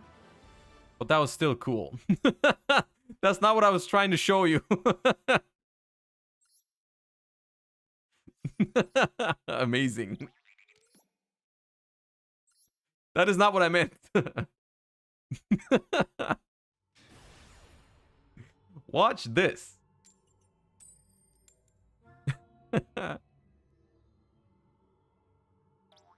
Foxy tune, people leave.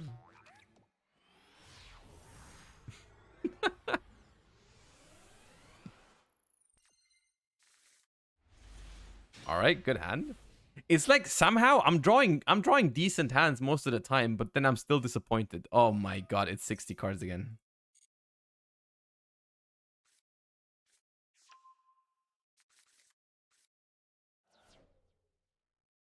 Oh no. What is this? Spiral 60 card deck? You think so? Okay, now chat, what are the odds?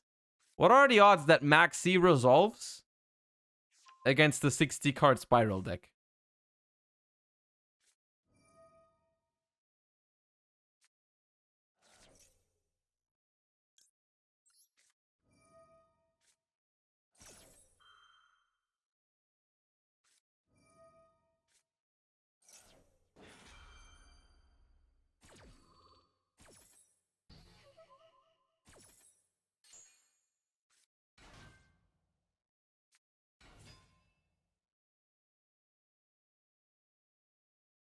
Jet Synchron? What the hell?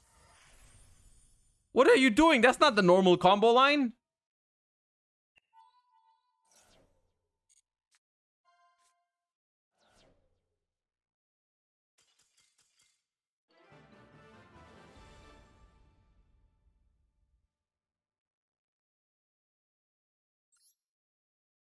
Y'all are being ridiculous today. Master Duel is being ridiculous today. What the hell? No one is trying to play Yu-Gi-Oh today.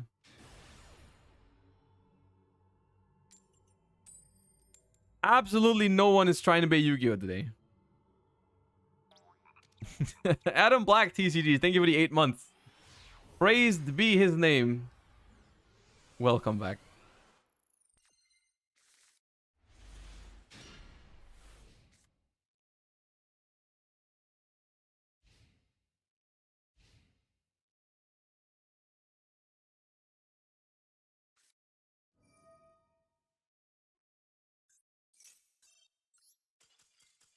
I'm gonna be a Master Duel Andy right now. And just surrender on the first runic card. Because there's no way with that hand. Elbow, thank you for the 5.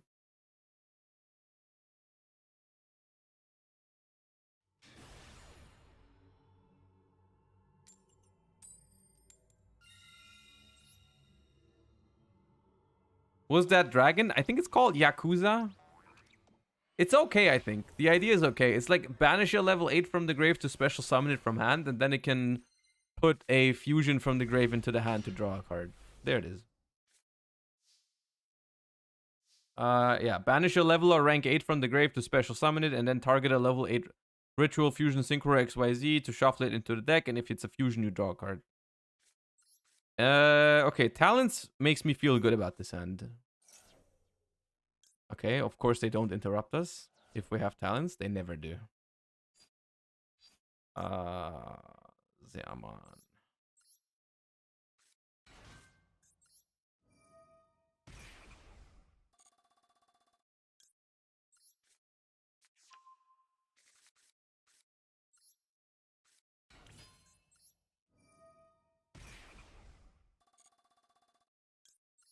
Rising Carp.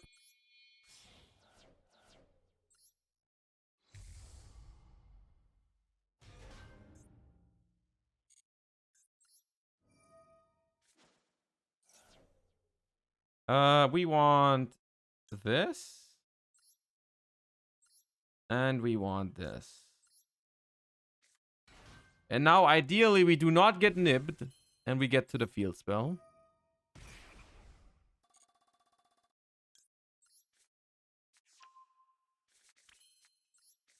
Activate the field spell. And now we go for Dragon Drive. I've never made Chaos Ruler so far. I feel like this deck doesn't really make Chaos Ruler. So, Dragon Drive activates. Deer Node activates. And I'm going to revive Shirikuzai.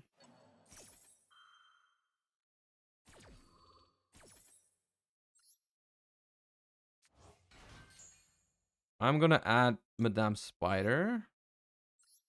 I'm gonna draw a card with the field spell, but I'm not gonna draw the trap because that would be bad. Thank you. Then I'm gonna activate this by banishing, I don't know, this.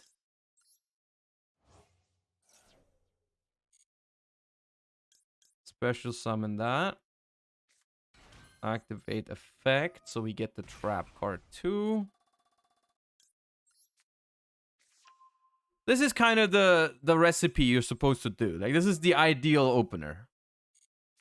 I'm pretty sure. We even have the extender here, the Yakuza, to draw a card and make End Punisher.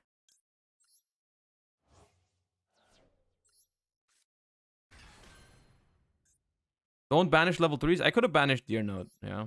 But it's still 2 bounces. I think it's fine. Because I need to keep 1 level 8 and 1 fusion for this thing. Okay, we draw another fusion. That's another field spell. That's not great. But we can make a Punisher. Is there a point in leaving this on the field? No, you want this in the graveyard, right? So we're going to fuse these two. Synchro these two. Into an unaffected End Punisher. Set the trap. We've only drawn into 1 hand trap, which isn't ideal. I guess I can use this. Just to deck thin.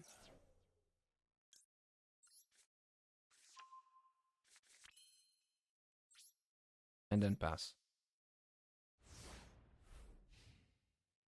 Field spell is a soft once per turn. Yeah, it is, but I don't really see the point of summoning another. Well, you're right. We could have done that. It's Swaswa. Okay. That should be okay.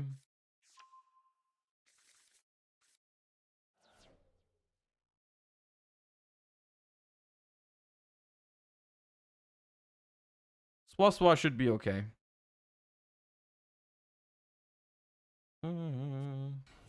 Special Ecclesia, of course. Yes.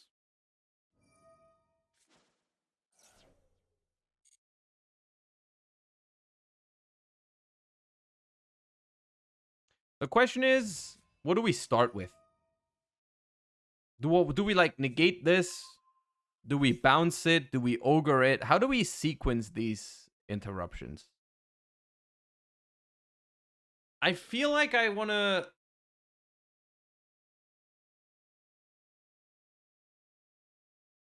negate? I mean, it's like kind of the best one to ogre though.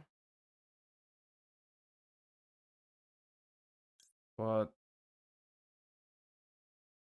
I'm just gonna do this. Negate Shishao. I really don't want him to get the draw from the Moe. I don't really want him to get the draw from Moe.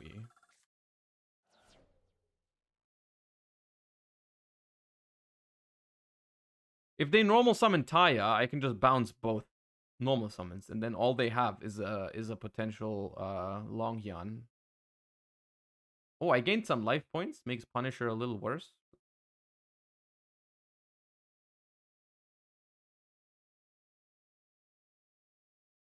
Thought you ogre. I thought about ogring, and then if they normal Taya, I can also bounce both. Normal summon Adhara. Do they play? Do they play Dinglong? Do I really have to be afraid of Dinglong right now? I mean, they probably do play it. Otherwise, you never normal summon Adhara. Dinglong doesn't do anything? I guess. They make Dinglong. What is Dinglong? I forgot what Dinglong even does, dude. It's been so long. Related cards. How are you not showing? Those are the related cards for Adhara?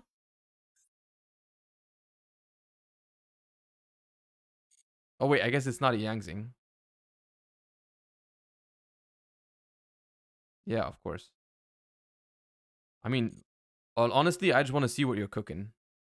Show me what you got.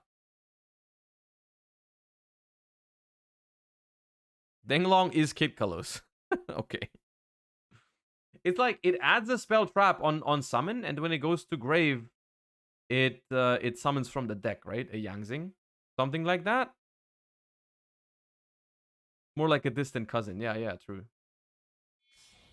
You do play it. Crazy. They do get the draw from this, which is annoying. They don't search for Dinglong. Okay. Dinglong can foolish a worm, but that does not matter at this point in time. At this point in time, I don't think it matters that they can foolish a worm because they don't have a vanilla to trigger any tennies. They get Ashina, but like they can't use it.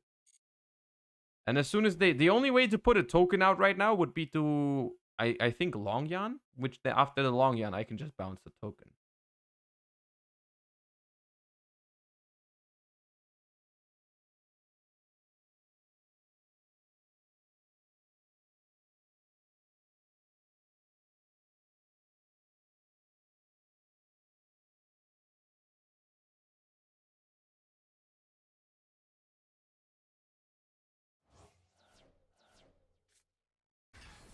Ah.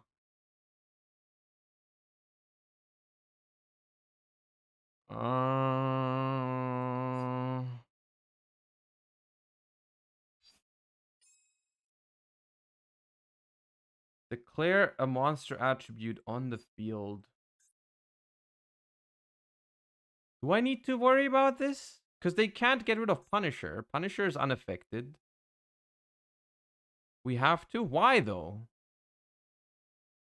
What are they doing with this? What do they do with this that I have to negate? That I have to stop?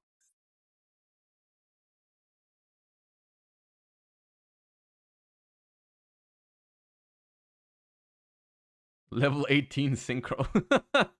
I'm gonna bounce, but I'm not sure if it's correct. Like if they summon a Longyuan after, we might be in trouble.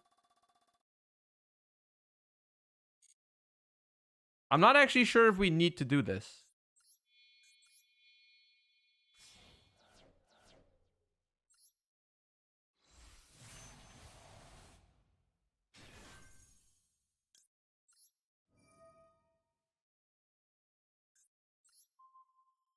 Do I bounce the Dinglong as well? It enables tennies. But I guess I do.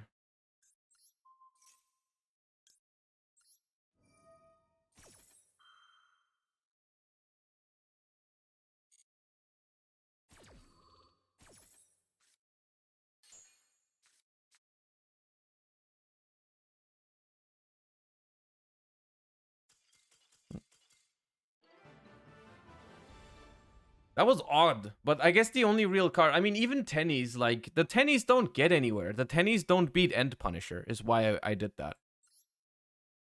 It was like, even if they can play, it's probably okay, because I have Ogre, and I have a Punisher, which is very hard to beat.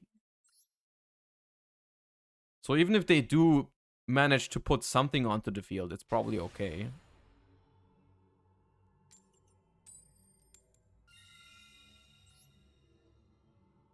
Can Sword Soul even out Punisher? I'm pretty sure Chen Ying can out it.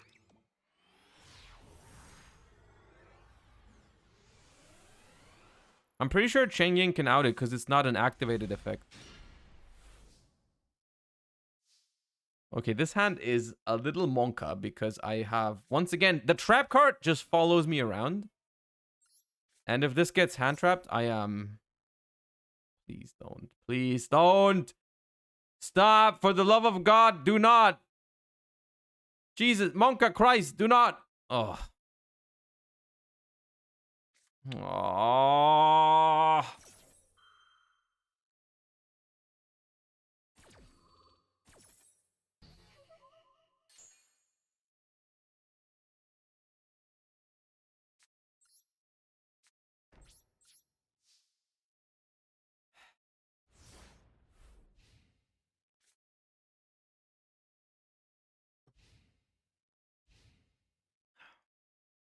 That's not looking good. Life twins. Oh, wait. Doesn't this lock you into evil twins? This is so bad. Is this life twin Spright with this? That's awful. Yes.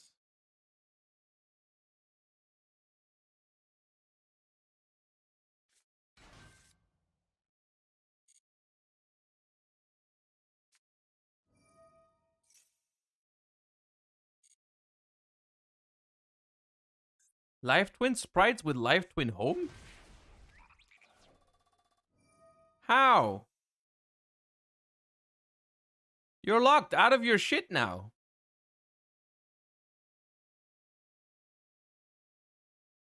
I mean, I have to negate this because it just gets carrot otherwise.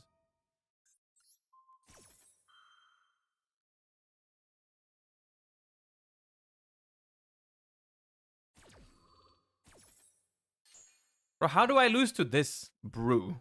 This is so bad.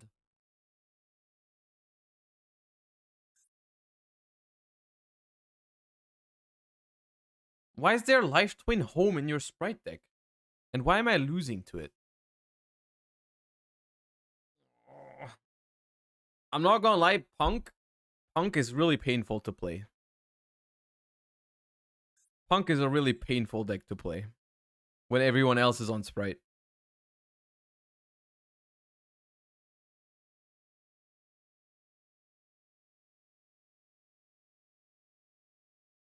We're not drawing too hot currently, but this deck is very prone to that. Like this deck's weakness is drawing hands like this.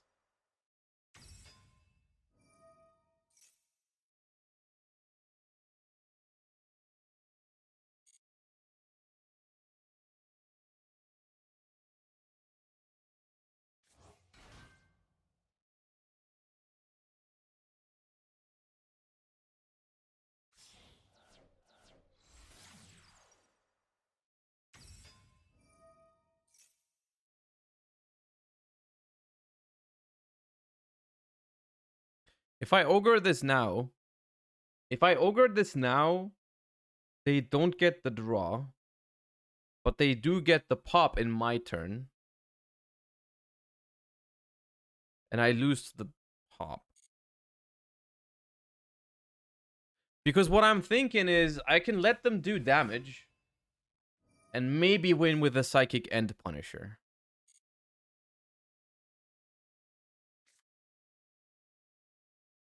Because on my turn, you have 2 Ogre? Yes, but I'm gonna normal summon 1. I'm gonna make, I'm gonna normal summon 1 and make Psychic End Punisher. And I'm gonna use the second one to prevent them from having a pop. Because on my turn, if they now link away into a second Kissy kill, they link into a second Kissy kill so they can revive Lila, and then I'm gonna ogre the Kissy kill, and then Lila can't pop.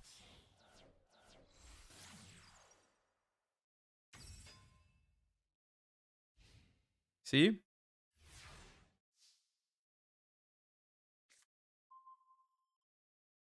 And we draw another brick pog.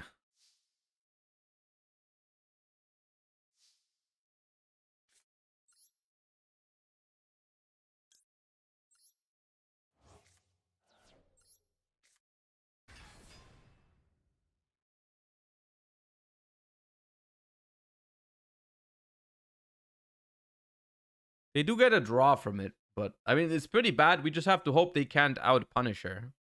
The problem is Punisher will only be 4,600, which is not that big. It's not that big, unfortunately.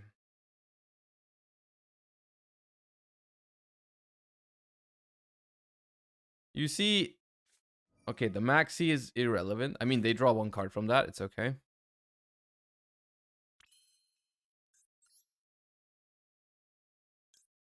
And now we just preach. If they play Pixies, it's like super easy for them. If they play Pixies, it's super easy for them. But if not, there might be a chance. They probably play stuff like Avramax, though. It's not looking good, but I mean, it's the best chance we have with this hand. Like, what else are we going to try? What else do you want me to try? With a Yakuza, 2 Ogres, and a Deer Node. Like, this is all I have.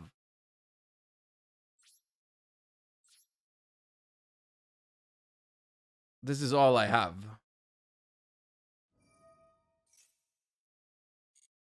Well, now I don't have to prevent that.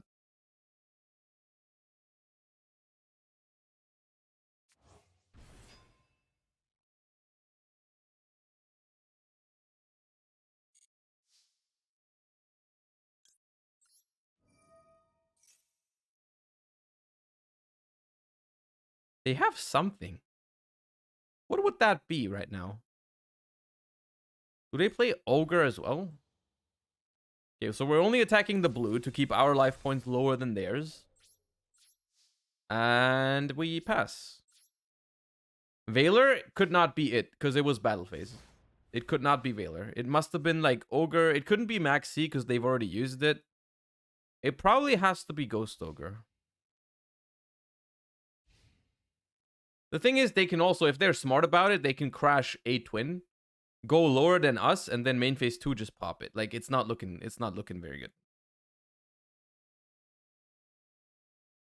Why no Punisher effect? Because I have to banish itself. Like, that would be horrible. I don't have a monster on the field. Punisher banishes itself.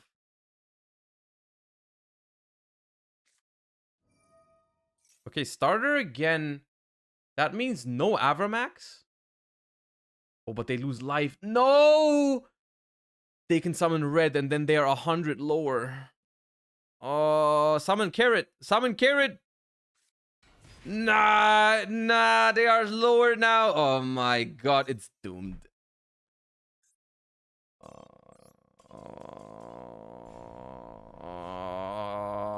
This deck feels so bad. Name a different deck. This deck is not enjoyable. It's just like such a tough deck to play right now. It's so bad. It's so bad.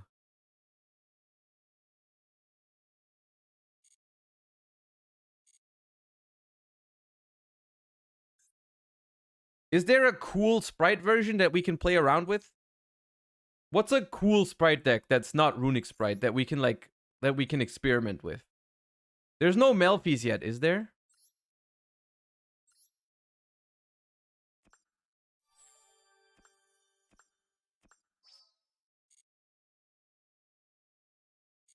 Tri-Brigade Spright? Is Tri-Brigade Spright cool?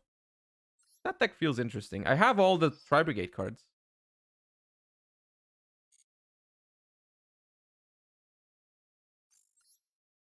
I'll think about something, but first of all, I need to have my lunch, which is already cold, but I do need to have it. And I actually did I did assemble a couple of cool things to react to for today. There is 2 very pog things we can react to today. I'm looking forward to it. I'm very much looking forward to it. Hold on. Let me set everything up. And I think we're just gonna watch both, honestly. But there's 2 things we can do.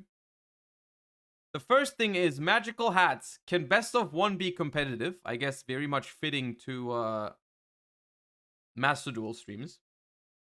And the second is, does Moist Critical know Yu-Gi-Oh! Prices by Ruxin? Both of those I expect to be banger videos.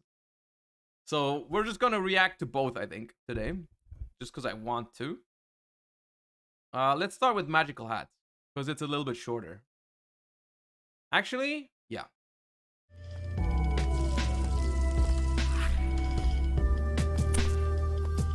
You've triggered my trap card, the Magical Hats. In this series, myself and 3 of the top Yu-Gi-Oh! Streamers will give their unfiltered, uncensored, and uninformed takes on some of Yu-Gi-Oh!'s most pressing issues. The catch?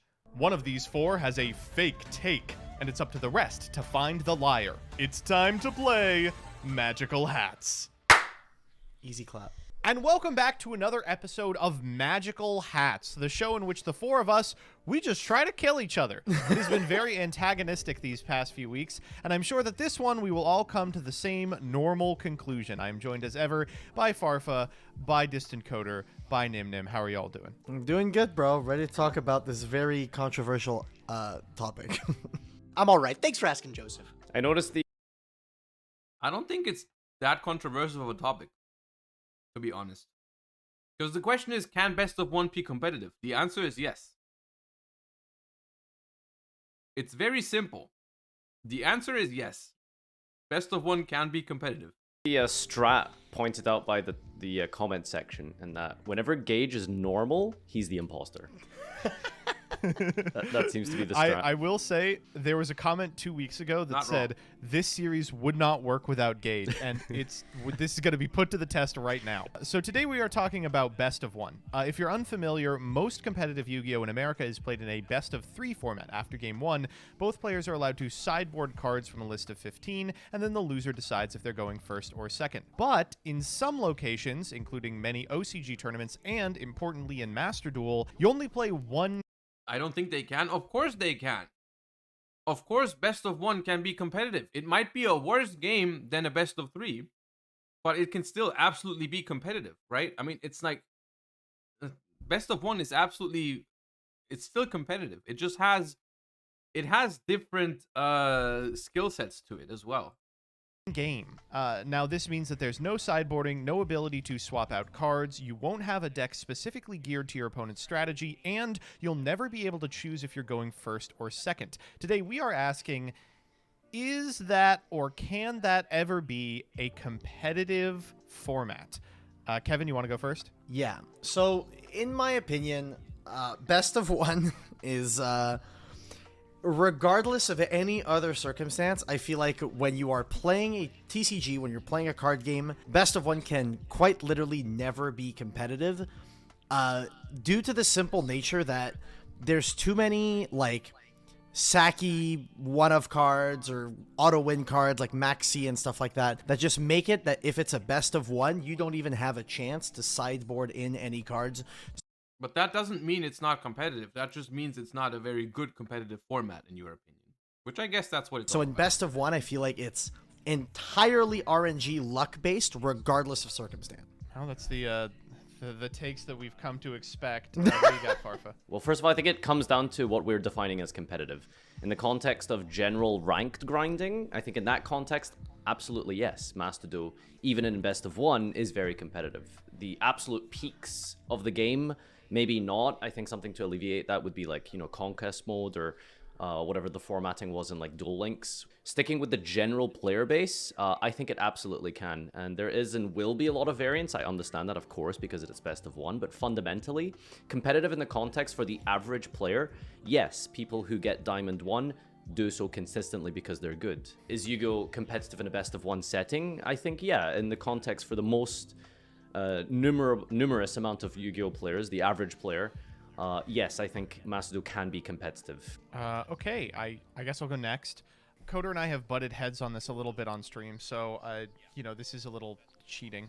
But as you all know, my position on this is, yeah, I think that best of one is a viable competitive format. It tests a significant amount of skills that are not tested in best of three. Building your deck as you would in best of three is going to make a best of one game seem sacky, uninteractive, and unfun, but there are ways to build around it and play differently that will reap unbelievable rewards. The fact that there's an I think MBT is the imposter.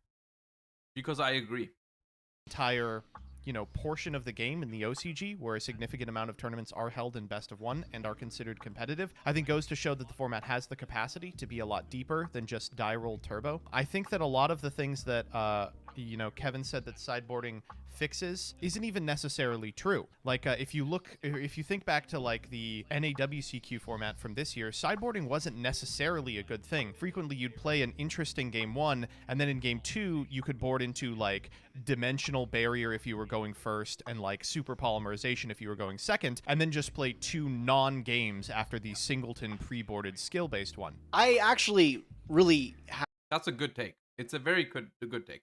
Now,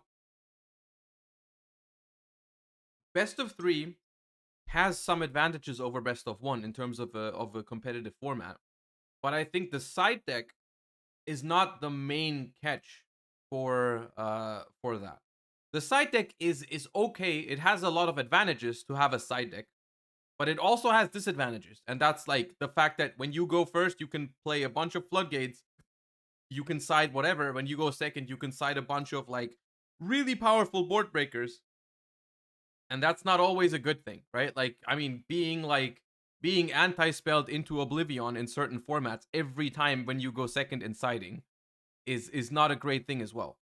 And like the main thing that best of three offers is just more games in general means more skill testing. A lower chance of one game deciding the outcome of the entire match. The better player will maybe not win a single game, but they are more likely to win 2 out of 3, 3 out of 5, 4 out of 7. This is why best of 3 is a more consistent format than best of 1. Best of 5 is a more consistent format than best of 3. Best of 7 is a more consistent format than best of 5, and so on and so forth. Like that is always true. It's always true that the more games you play, the more often the better player wins. But that is always true, right? The question is best of one still a good format? And I think the answer can still be yes. Best of one just has different sort of skill sets where deck building changes in best of one, some stuff changes, and yes, the variance is higher. The variance is higher, but that doesn't mean it's not competitive or completely like terrible. But sideboarding in itself does not strictly make the game better. have the same idea as like both Farfa and you, Joseph. I think Farfa put it best actually. He ended up saying like, I'm scared. said, Gage agrees with me. I'm scared. No, genuinely, like you had a really good idea. I think we have to look at Master Duel, and Master Duel, it really is Yu-Gi-Oh down to its core, but it's also Yu-Gi-Oh in a different sense, and that Zane, thank you for the 8. Appreciate you.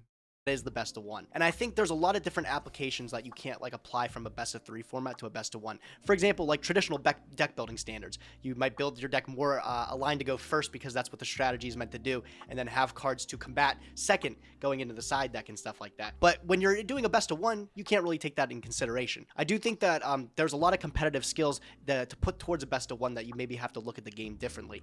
But at the end of the day, I do have to say, when we're figuring out who's the best, we're always defaulting to a best of 3. I don't know if you guys noticed that. Like even for Master Duel tournaments, the very first Master tournament that Swag Kage held, you do best of 1 all throughout the ladder, and then you hit all the way into the top cut, and everyone's switching to best of 3. However, at the end of the day, I do think both formats are competitive. It's just which way you do choose to look at it. How do we describe competitive? The thing is that I feel like we're getting mixed up here as well, is that best of 3 does not necessarily mean side deck. Because the Pokemon TCG plays best of 3. but they don't have a side deck. They just play 3 games with the same decks. That way, you just eliminate some variance in like who gets to go first and who gets lucky in one game. It doesn't necessarily have to do with a side deck. I feel like this is a discussion that needs to be split in 2 things, right? Is the side deck a good thing in a best of 3 setting? And then like, is best of 1 or best of 3 better, right? And like, I don't think that the side deck is a strict positive, right? But I've played many card games over the past years where you have best of 3s or other sort of formats like Conquest or whatever, but you don't have a side deck. Like Hearthstone used to do that. Legends of Runeterra used to do that.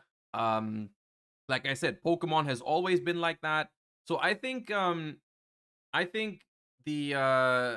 side deck is a different question than best of 1 or best of 3, right? And like, I think it's a strong argument against side decking, looking at modern Yu-Gi-Oh side decks, where like in the majority of the matchups you will put in cards that just auto win the matchup, right? You look at cards like D-Barrier, Feather Duster, Evenly Matched, Anti-Spell Fragrance. You have such a the amount of toxic cards that people are siding, that it's so much higher. It's so much higher than what people are putting into their main decks. Because they're like, hey, I can auto win with Evenly Matched, but at least in the main deck, it has the drawback of like, if I go first, it's a dead card. I can like win every time I go first with Anti-Spell, but I'm not maining it because if I go second, it's a dead card. And side decking completely removes these drawbacks from these completely unreasonable cards. And that's why you see them in the side deck almost every time and not in the main deck. And so I think side decking can also create a lot of imbalancing in a card game, because knowing who gets to go first and adjusting your deck accordingly, I don't think that's what the side deck was originally supposed to do. I'm having a great day, Hambina. Thank you for the 4 months. You just made it a little bit better. Thank you so much for that. I think you could argue that the side deck was not meant for that. Like I like side decking when it's like, okay, I have a couple of cards that are not very good in this matchup, and I side them out for like slightly better cards, right? The idea of like, hey, I need like this or that slightly better card.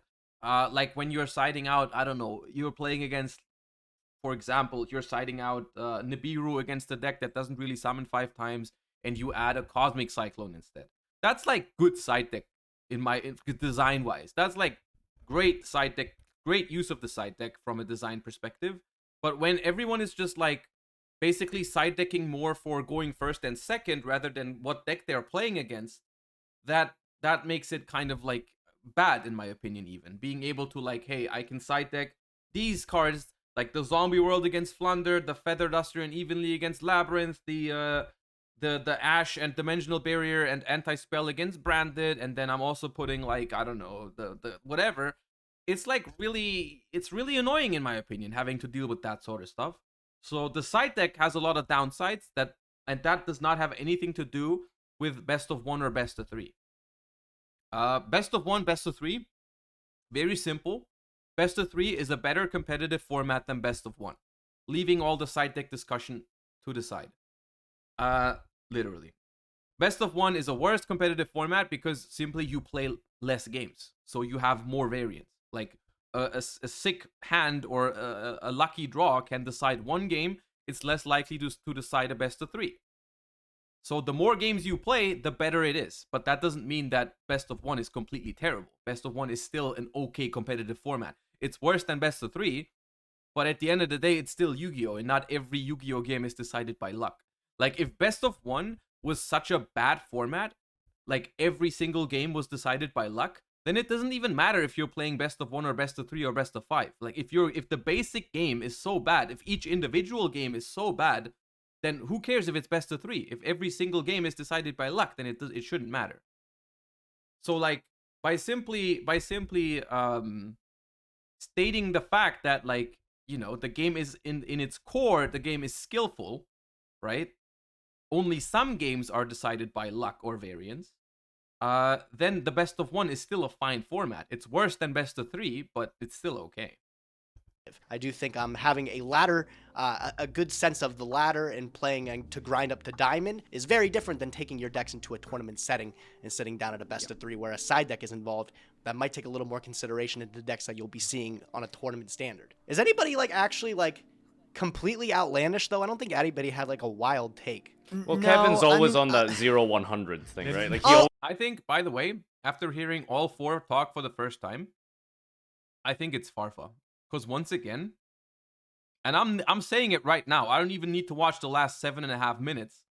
I think Farfa's take is far too middle of the road for it to be a Farfa take. always On hate the something or context love of something. the people here. I feel like I should clarify what I mean by this. To me, a format that is competitive is a format that rewards skill over anything else. Like, you look at competitive football, like the best teams with the most skillful players, for the most part, will take a W. The majority of those games aren't determined by some luck factor or something like that. Whereas in Yu-Gi-Oh, I feel like, well, in a best of one scenario, I feel like that luck factor heavily outclasses the skill factor that you'll be seeing, as opposed to in a best of 3, which, as Gage specified, best of 3 is usually what we default to see. That sounds like it's his actual opinion. That sounds like an opinion that someone who just doesn't like best of 1 has. Who is the more skillful of 2 players, because in a best of 3, skill outweighs the luck. I think all of us agree that best of 3 is going to be more skillful, right? But the question is is best of 1 still competitive in and of itself in isolation? I would push back on that a little bit. I think that the difference between a best of 1 and a best of 3 is that there is less variance in a best of 3, right? Like, it's unlikely your opponent's going to draw this big unanswerable card like Maxi 2 games out of 3. But I don't necessarily think that it's more skillful. If you include a sideboard system in a best of 3, maybe game 1 is determined by Maxi, but game 2 being determined by Dimension Barrier and game 3 being determined by the other Dimension Barrier isn't necessarily skillful. You know, you are able to find, with more consistency, more targeted outs to your opponent's game plan. There's less variance, but it doesn't necessarily make games with more back and forth or games in which the more skilled player is rewarded. Just look at how... Okay, now we're mixing up best of 3 with side decking again. Kind of hurting the discussion a little bit, I think. Frequently people board into floodgates in games 2 and 3 in the TCG. You know, I've never thought of the game like that, Joseph, but that's honestly surprisingly true, and I've never thought of it Well, like that. yeah, that's true, but I think most people look at it as a way deck building is an important aspect of the game, and that's not what Joseph is saying there. He's saying those are cards that you can just throw in and then you auto win games, which is true. But don't you think there's a level of a reward to okay, I figured out all the decks that I should be able to see on my competitive grind. Maybe slotting in these correct cards, maybe that's a level up from somebody else. You know what I'm saying? There's some side deck cards even last weekend, bro, that people were saying, somebody told me about Magic Deflector against Kashtira, and I wouldn't have thought of that right away. And I thought about it, and it beats everything. So he had that crazy cool meta call, and I think somebody that shows up to a tournament with that idea should be rewarded on some level. You know what I'm saying? Didn't play 2016 Monarchs, Gage. You know, look at all these tournaments that people are playing that are just best of 1, like on Master Duel and stuff like that. You do not see the same names consistently topping every event, because there's too much, like you say, variance. Kevin, that's just not true, right? Because best of 1 format, first of all, is probably dictated mostly by, I suppose, technically my Challenger Cup, right? And I see the similar names in Top Cut very regularly throughout these Challenger Cups. We've only had, 3 weeks of the MCS, and, the attendance to that is not always the same people, because they have to have huge APM to sign up. But even then, accounting for the bubble, you can expect a group of the same 30 or 40 people to be the people in contention every week. You can't account for the bubble, and I think there's been one repeat topper in the 3 tournaments you've run. There was one repeat topper from week 1 to 2. I haven't looked at week 3. There's numerous repeat toppers in the Challenger Cup. He's really harping on this one thing that there's already actual proof against it. So why are you defending it so hard? With regards to the same people topping the YCSs, that's also a very modern thing. It was true post-Pote, but there were tons of formats pre-Pote where you would see 8 or 9 people you don't recognize in a top 16. I mean, I mean, you always have some people you don't recognize, but it's just where are we going? It waxes No. and wanes based on I the feel like format. that's just not true. You go back to 2014, the same players were topping all the time. 2016, the same players were topping all the time. 2014 was Ashton for gaming, thank you for the 5. an exceptionally skilled format. 26, like there have been formats that are skilled and allow for skill expression to rise to the top, and there have been formats where randos can sneak in a top 16. Has there been a format like that in Master Duel in the past entire year that this game has been out? Well, Farf is hosting a series of tournaments in which the same people are topping, right? I don't know. I I don't just think that's true, to be honest. I don't think that the Master Duel Challenger Cups were like the best argument here in terms of showing like, oh, the same people top over and over and over again, because they were, I don't think they were really. I feel like the people that have been topping MCS's not MCS's Challenger Cups consistently were just the people that were willing to play Runic Spright. I feel like everyone else who was trying to play like fun decks had to like gamba on it. At least that's how I felt. I straight up just don't agree. Who do you think is the imposter gauge? Oh, that's a tough one, bro. Who's- Because I really who's lying? don't know. I think it would. I kind of get a hint, even like you, Farfa. I'm gonna be honest, like you. I am 100% on the Farf. I kinda also think like, that it's Farfa. Why? Yeah, I I told feel you, like like, 5 you've had minutes some ago. very strong opinions about Master Duel in particular when the game has come out, and I think one of the ones that you've just constantly like harped on is the fact that it's a best of one. I think everybody's had that problem, like it's a best of Yeah. one, and I don't. Well, that's not one that I've particularly heard you let up about. So it feels weird for you to like do a 180 at this point. Yeah, I also felt that when he started talking. Well, okay, about, that might be true, but to defend Farfa just a little bit, he is a Konami employee hosting a best of one tournament. He has to say. Okay, I have a guess. Yeah, me too. God, this is a I'm tough still, one. I'm still thinking. Jesus Christ. All right, It's everyone ready? Farfa. Yeah. Yep. 3, 2, 1. I put MBT. Who is it? Who is it? It was me. Ah! Really? Oh my god. How could it possibly have been you? That's your real take. It is actually not. I will clarify. I am against best of one currently with the way things are in Master Duel. Do I think best of one is a viable competitive format? Yes, it is, under the like circumstances where the ban list is unbelievably aggressive. Like, I genuinely think that if we have a best of one format where the ban list feels tailored towards best of one, then yes, it is absolutely a competitively viable format. I think that in its current position on Master Duel anyway, like with Maxi and stuff like that, I think it's absolutely not. So currently, I think it can be like they were talking above each other's head for like the half this episode, because they were talking about, can best of one be competitive, which is like, of course it can be, like, of course it can be, but they were like talking about like the wrong things, like, oh, side decking, like that's not the point. Like, you can play a best of 3 without a side deck. It's just like, of course best of one can be competitive in Yu-Gi-Oh if the format is good, right? If the format is good, then everything can be competitive, right? Because a good format by definition makes for good games, and it doesn't matter if it's game 1, 2, or 3. It's probably going to be a good game in a good format. And so basically, Coder's take is like, currently is not a good format for best of one because the ban list doesn't reflect it, which I can get behind. I can get behind the current Master Duel ban list not really reflecting the fact that it's best of one, because there's a couple of cards that just decide games a lot more than others. You know, I'm looking at Max C, I'm looking at Called by the Grave, I'm looking at certain floodgates, I'm looking at certain types of decks that just make incredibly strong boards. And like, that stuff is already a problem when you play 3 games. But when you play a best of one, it's really annoying to have like games where from the get-go you look at opening hands and there's like no shot you can win. And yeah, that's like that's a thing in Master Duel right now for sure. I don't agree with best of one, but I think there is a world where we get to a point where it can be competitively viable. I will say it was very refreshing to hear this take that you had, which really kind of opened, because I've sort of, for many years now, it's sort of been like a very eureka moment where you think of best of 3 as like the peak of skill because it alleviates a lot of variance. But because of targeted floodgates, sometimes game 2 and 3 is actually way less skillful than game 1. Yeah. And I never really thought about it that way. It's format to format, but it is format dependent. It is format dependent, but this is true. Like, side decking can sometimes not be a good thing, but it also doesn't always mean, like, best of 3 does not necessarily mean side decks. Like, you could have Master Duel best of 3 tournaments without side decking, you know? It's just like, we are playing best of 3s plus side deck.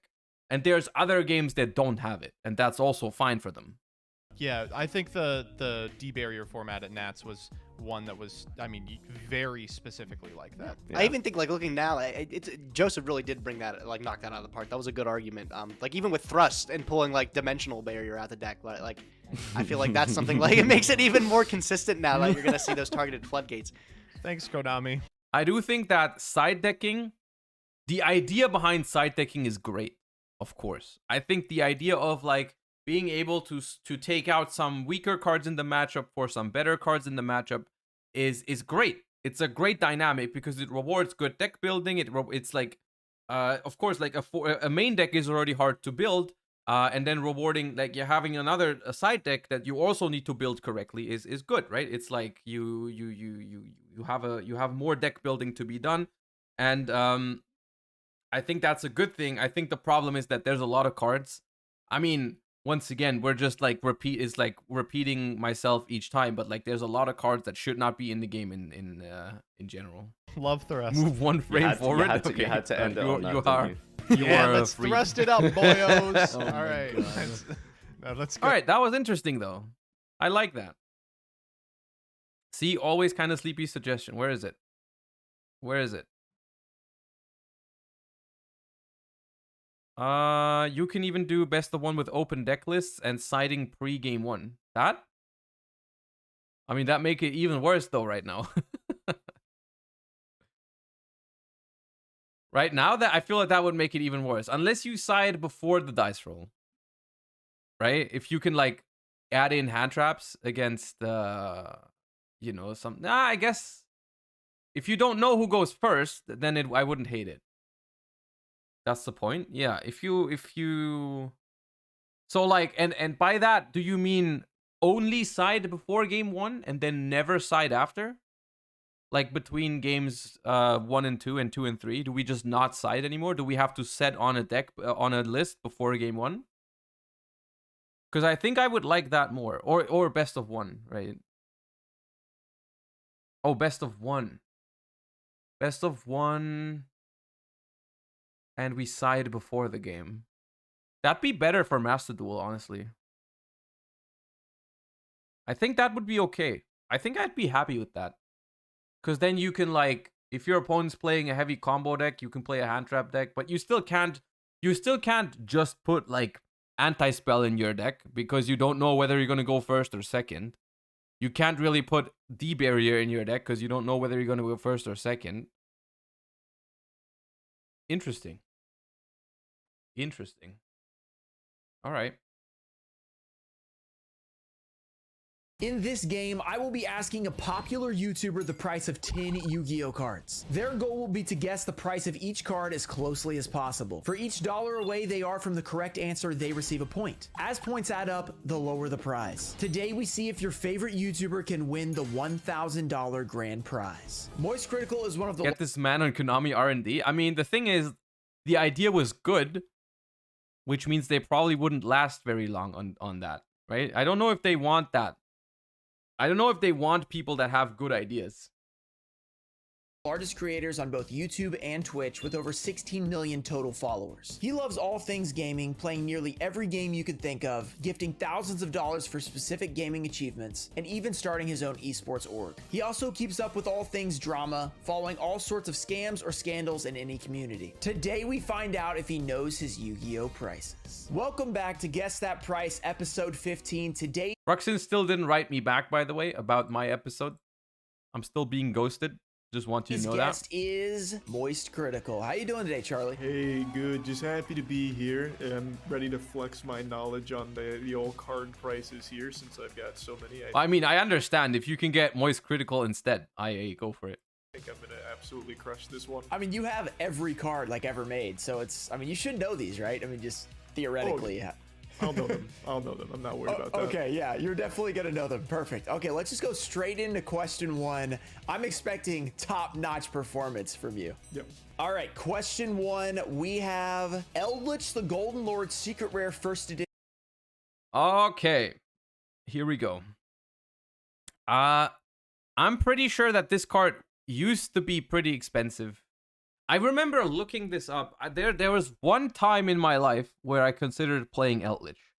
There was exactly one tournament I considered bringing Eldritch to, and that was German Nationals, where I wanted to play the Eldritch Adventure deck, the pile thingy. It wasn't the Eldritch Floodgate deck. It was the Adventure Eldritch Souls that DPE. Was there DPE even? I don't think there was DPE. No, it was just like the Adventure Eldritch deck. You know what I mean. And I remember for that, I bought the Eldritch cards, but I didn't buy the Lord because there's only two versions of the Lord. Freaking Gold Rare or this one. And the Gold Rare looks like shit. And this one was hella expensive. I'm pretty sure back then it was like, I remember looking at it and being like, why is this still this expensive? It has a reprint. And then I realized no one wants the reprint. No one wants the reprint. Flexing my muscles. Thank you for the 5. Lampy, thank you for the raid. Welcome, everybody. We're currently on the lunch break watching the Ruxin Guess the Cart video. You came in the exact right moment because we are just on cart number 1. You haven't missed anything. So yeah, I remember this thing being like 60 or 70 or maybe even more, which felt unreasonable to me. It felt really unreasonable to me because there was the Gold Rare. But, you know, but how much is it still? It's probably less. What about the alt art? The alt art is also a Gold Rare. So the question is it still around 60 or 70 or is it like under 50 by now? I'm sure it's still not cheap. I'm gonna say 60. From Secret Slayers. Ooh, that's an interesting one. So this is definitely going to be probably a tier 1 card. This is a meta card. Secret Slayer is kind of a stinker of a set. I'm gonna just go with my gut. I'm gonna think this is right around that like $40 to $45 ballpark. I'm not even gonna use a lifeline. I'm just gonna send it. That's my final answer. Lock that shit in. Okay. You said 40 to 45. So what's your actual lock-in answer? Oh, right. I needed an exact one. Let's just go right in the middle. Let's just do 45. 45. Okay. All right. right. Did I say 60? Charlie, okay. Charlie, look, you said you knew all the answers, so, I mean, you did know this one. It's $46. What the hell? Oh, God. How am I losing to someone who doesn't even play? You know, I miscarried some decimal places there. I would have gone 46, you know. It's just one of those things. We're right You there. rounded, right? You rounded to the nearest, like, 5. So, yeah, otherwise you would have nailed it completely. But, okay, you're off to a scorching start. He does have every card, yeah. I didn't mention to you earlier, but because you were in the right tier, you get like a $10 credit added on. So you're basically +9 right now. So you're looking really good. Question 2. I mean, I'm getting a little worried already. I mean, we're not that bad though. We said 60 and it's 46. So it's all right. First question, you've already nailed it. We have Elemental Hero Flamewing. Oh my God, I have no idea. That's not fair. I've never even touched this in my life, I think. Man, Ultimate Rare First Edition from the Lost Millennium. Oh, this is an interesting one. This is a very cool set. This was the same. I think this thing has to be expensive. There's no shot. This thing has to be either very high tier 2, which is up to 250.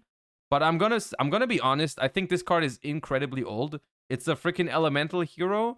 It's one of the like the main protagonist's card. Like this thing is probably tier 3. Ultimate Rare first, Lost Millennium, which is like 2004 or something. No, wait, it's not 2004.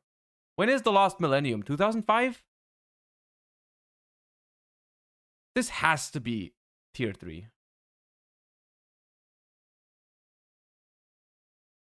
same set that also had the was it Guy? This is tier I think it was 3, Guy. surely. The ultimate rares in this set were pretty cool. So this is absolutely a tier 2. This is first ed, right? Yeah, definitely. Baratovic, thank you for the prime. I appreciate you. Thank you so much. Could be high tier 2. It could be very high tier 2, like 230 or something, but I'm going to say 300. Definitely tier 2. Yeah. Your wallet's got to be sweating right now because I think I'm going to strike. If I was on there, I would probably use the question for the tier. Or the higher or lower. I'd probably use something on that one. Within, again, $1 But or I'm gonna say $2, 'cause 300. I'm pretty sure Flare Wingman was like a 105-ish. So let's just lock in like 105 on Flare Wingman. That's too low. 105. Okay. I'm telling you right now, if someone offers me this for 105, I'm snap buying that. Okay, 105. Let's see if my wallet's gonna be sweating after that one. Elements of Hero Flame No Wingman shot. Ultimate Rare. What's This up, Rambo? card is $200. Oh, I missed by a lot as well though. Well, you see what happened? I didn't account for inflation. So Right. Yeah. When I purchased this thing back in the old Mine was also days, pretty it was bad. We far both cheaper, failed you know, kind of you- hard, so we're kind of the You same. could get a pack of gum for a penny, but you know, not today. You sound like this is what Rhyme Style was doing. He's like, 3 years ago, I was exactly right. That's how I'm feeling right He's now. like, look, if I just traveled back in time, I would have nailed this quiz. But hey, you're still in the right range, so you do get that credit back. You're still not a terrible guess. You're within like 85 after the credit. Pretty solid. Let's go to question 3. See if you can keep it up. Not bad. Yeah, I'll take it. All right. Did I miss the archetype review or is it coming up? You missed it. We did it in the very beginning, but I think I'm gonna upload it to YouTube as well. I'm thinking about it. Question number 3. A great guess. So and you an either have to rewatch the stream or you can wait for the YouTube video.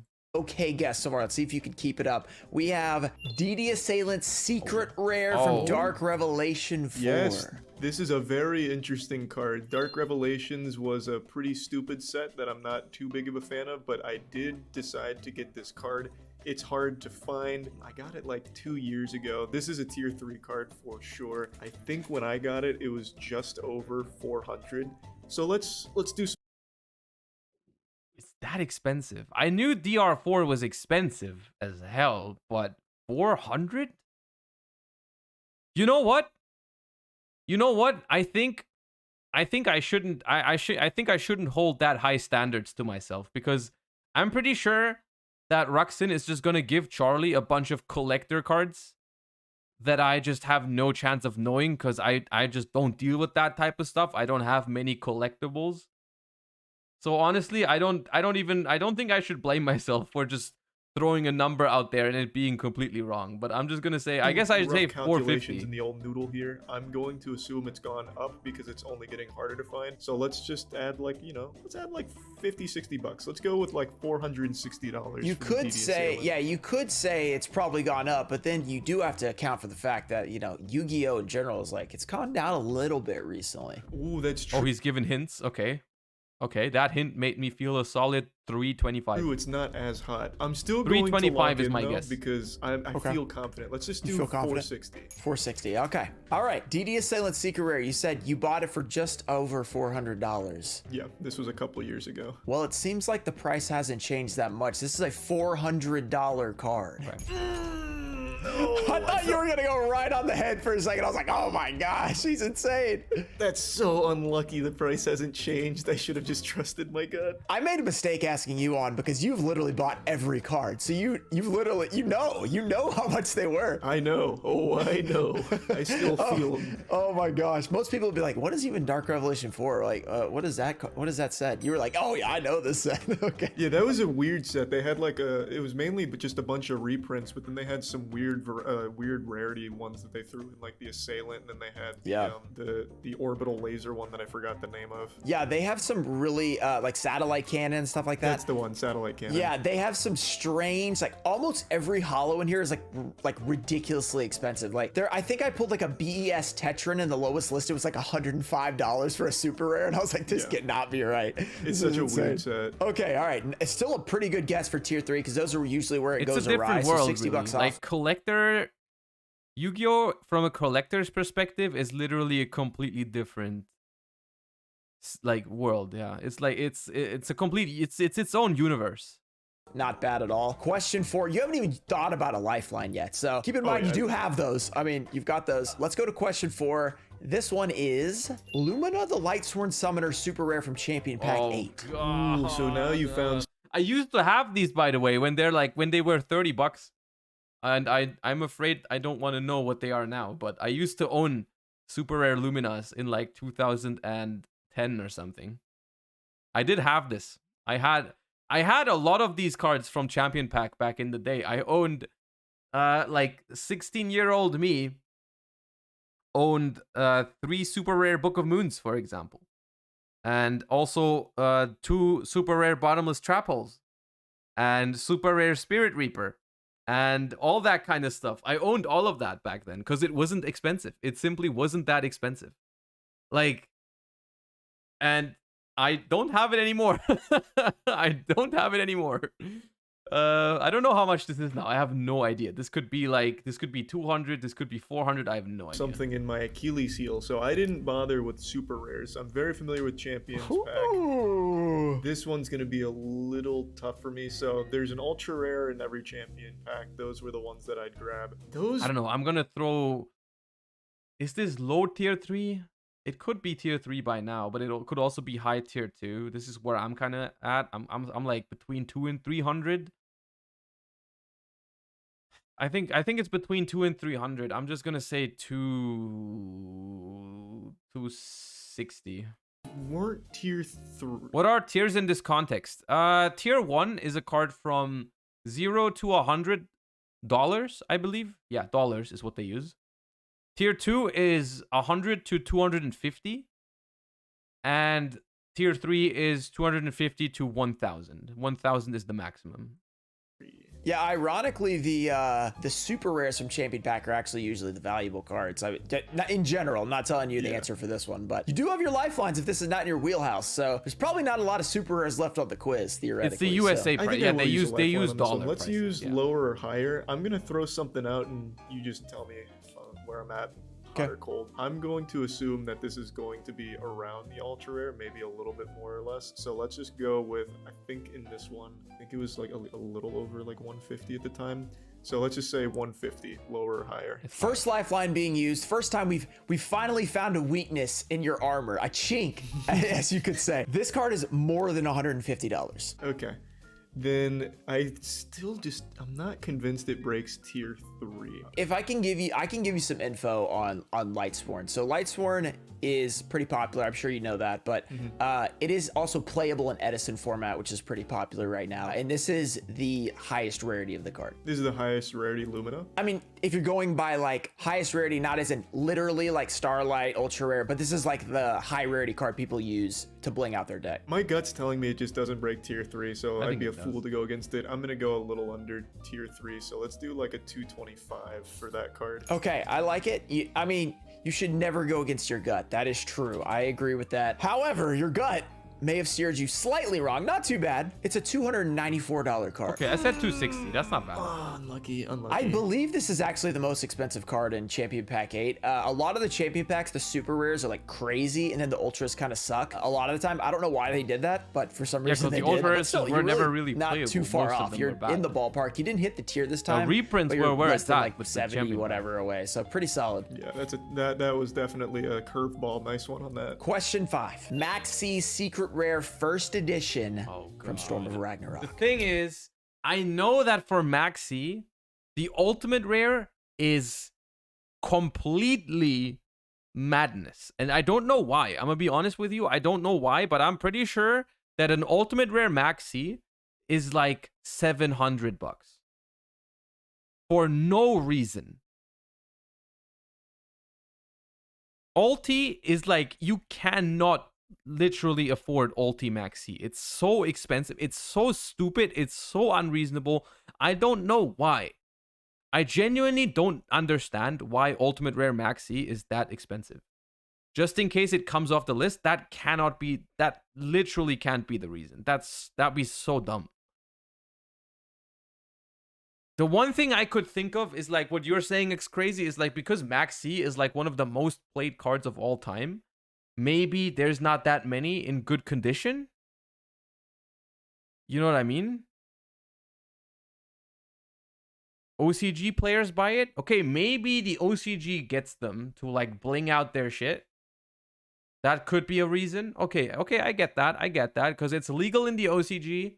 And sometimes they do like, I have seen that before, that like OCG players, they cannot do it in official tournaments. It's not allowed. But in like locals or private games, they can use, they like to use TCG cards to bling out their decks. It's like the same kind of thing why like American people like to use foreign cards, or like why European people really like American cards because they look slightly different. I think it's the same in the OCG. They really like those rare imported TCG cards. So maybe that's why.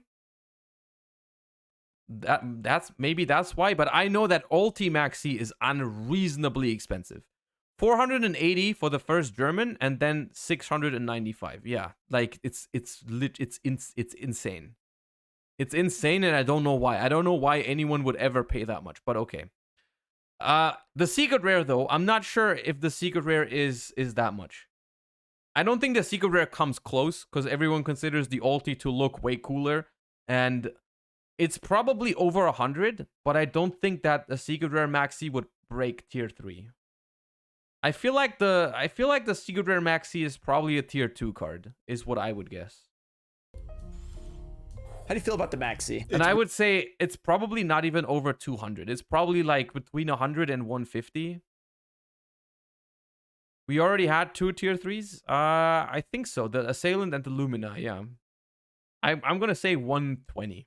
Great in Master Duel, and in fact, I think it's 100% necessary in Master Duel, or that'd be just like an unplayable format. Oh, a hot take. Okay, people are gonna probably be mad about this. Hey, I have not played in about 3 months, not like in the ladder, so maybe things. I haven't either, so join the club. Because they have so many like high rarities of Maxi. They have the ultimate rare as well. Yeah, I think this is the second highest. The ultimate rare is definitely considered the top rarity. I'll just feel it out here with what my gut's telling me. I think this one's going to be in the tier 3 zone because this is the secret rare Storm of Ragnarok. This is from the actual set. I'm just gonna go with like a nice clean 300 on the Maxi secret rare, but something's telling me I'm going to regret that. But if something's telling you that, it's not too late to use the lifeline and double check. You could check the tier, you could swap it. Who knows?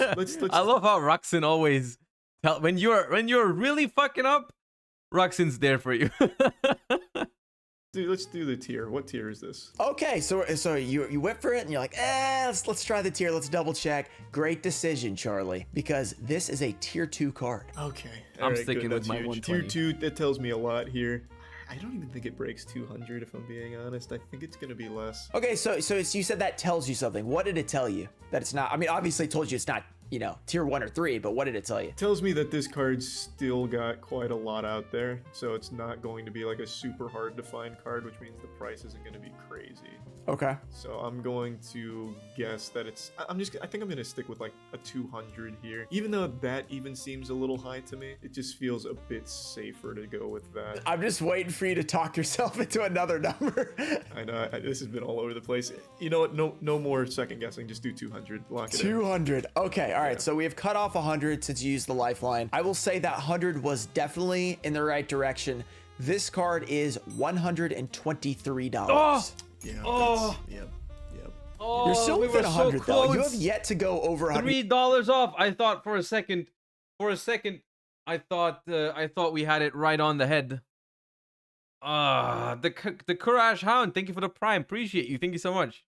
You almost did, but then you used your lifeline. We almost had it perfectly. I said 120. Point, you're doing pretty solid. Question 6. Marincess Seymour Starlight Rare first I have no idea.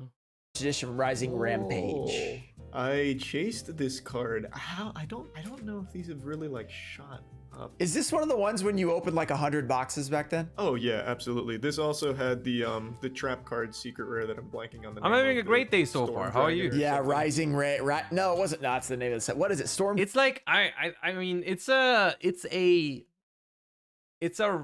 semi-relevant Starlight rare. So it's surely, I don't think it's tier 1. That there's only bad Starlights go tier 1. It's not a tier 3 Starlight though, I feel like. So I think it's probably, I'm gonna say it's also between 1 and 200.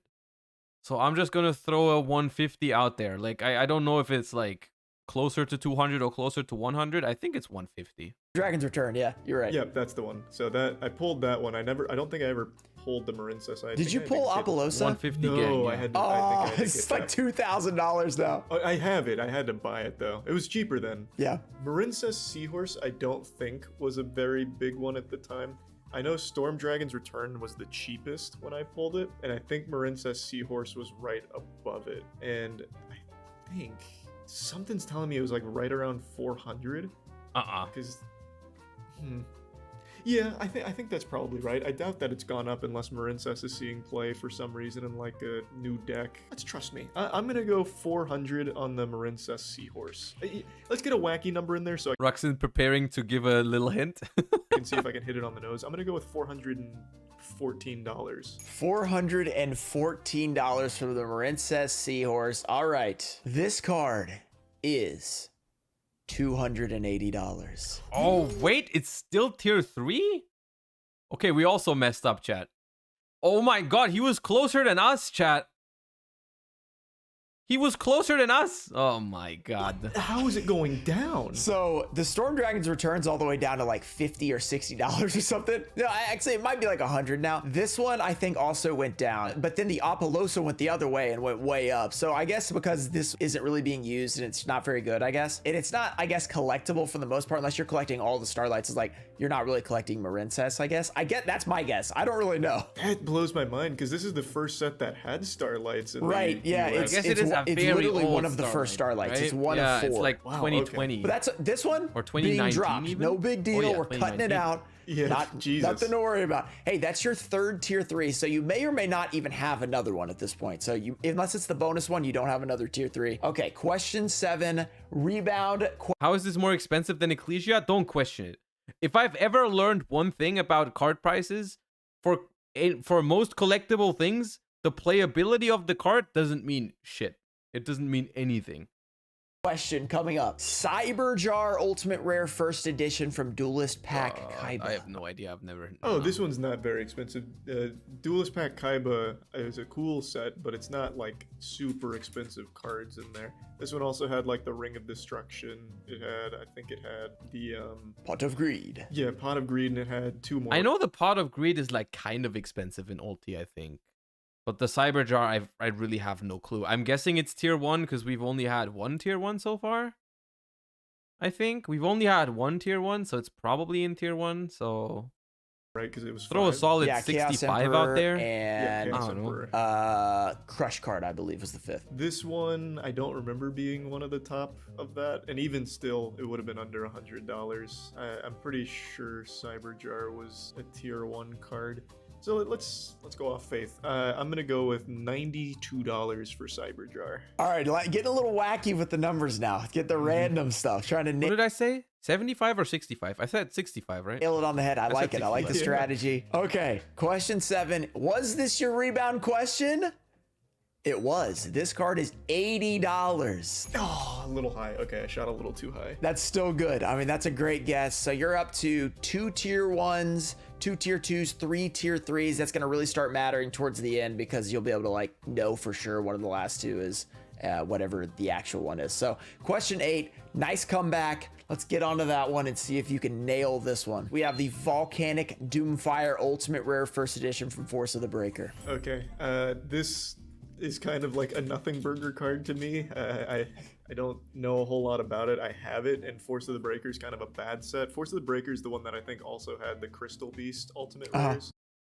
I have no idea about this card, honestly. Yep, I have yeah. no shot. Not many people really care about. This card I know had to be towards the bottom. I don't think Volcanic Doomfire was a big one in that set. I think the Crystal Beast, what's the big Crystal Beast? The Pegasus one. I think Yeah, that was the Sapphire big one. Pegasus. That was only like a $70 card. So this guy's got 65 is the German price for Cyberjar, so in a way you were right. See, Pog, I nailed it. to be much less. I'm gonna go with like $24 for Volcanic Doomfire. So Ultimate Rare First Edition from a 2007 Did you just say 24? set. You want to go $24? it was very cheap, unless There's no way. Okay, like Maybe it's not expensive. I actually don't know, but I do know it's not 24 for an ulti first. I don't know if there is a single. I don't know if there's a single ulti first from that old that you can get for 24. I don't think there is a single card that is that cheap. Like, cause even the bad ultis from 2004, 5, 6, 7, I think are still probably more than that. I don't know how expensive this card is. I don't know if it's tier 1. I would probably guess it's... Can we still have another tier 2? I didn't count. I don't know. Like, if it's tier 1, it's like 90.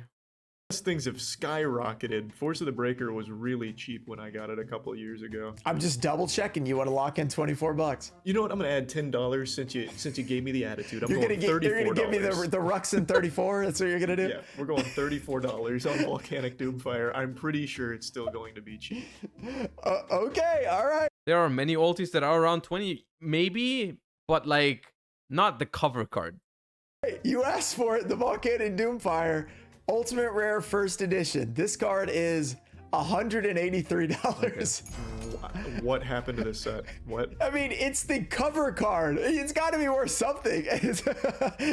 But yeah, it is. It's an awful card. It's actually really hard to find. I've always wanted one of these. Don't ask me why I wanted it. I think it just looks cool. But getting the first edition Ultimate Rare, like actually near mint, is like really hard to find for this card. That blows my fucking mind.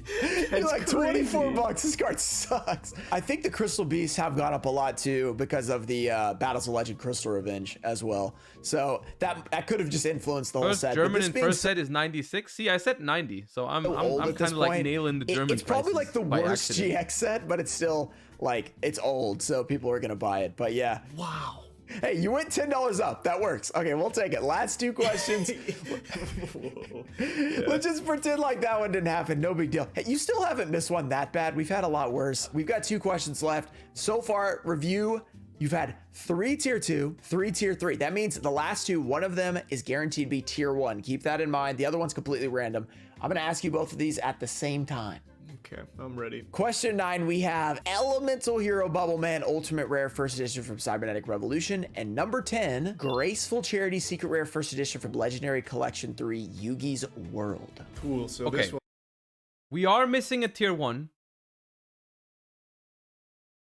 We are missing a tier 1. And I'm pretty sure that's the Graceful Charity.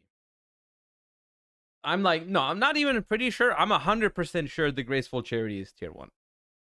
I don't know exactly where it is in tier 1, but this thing is not $100. That thing is not $100.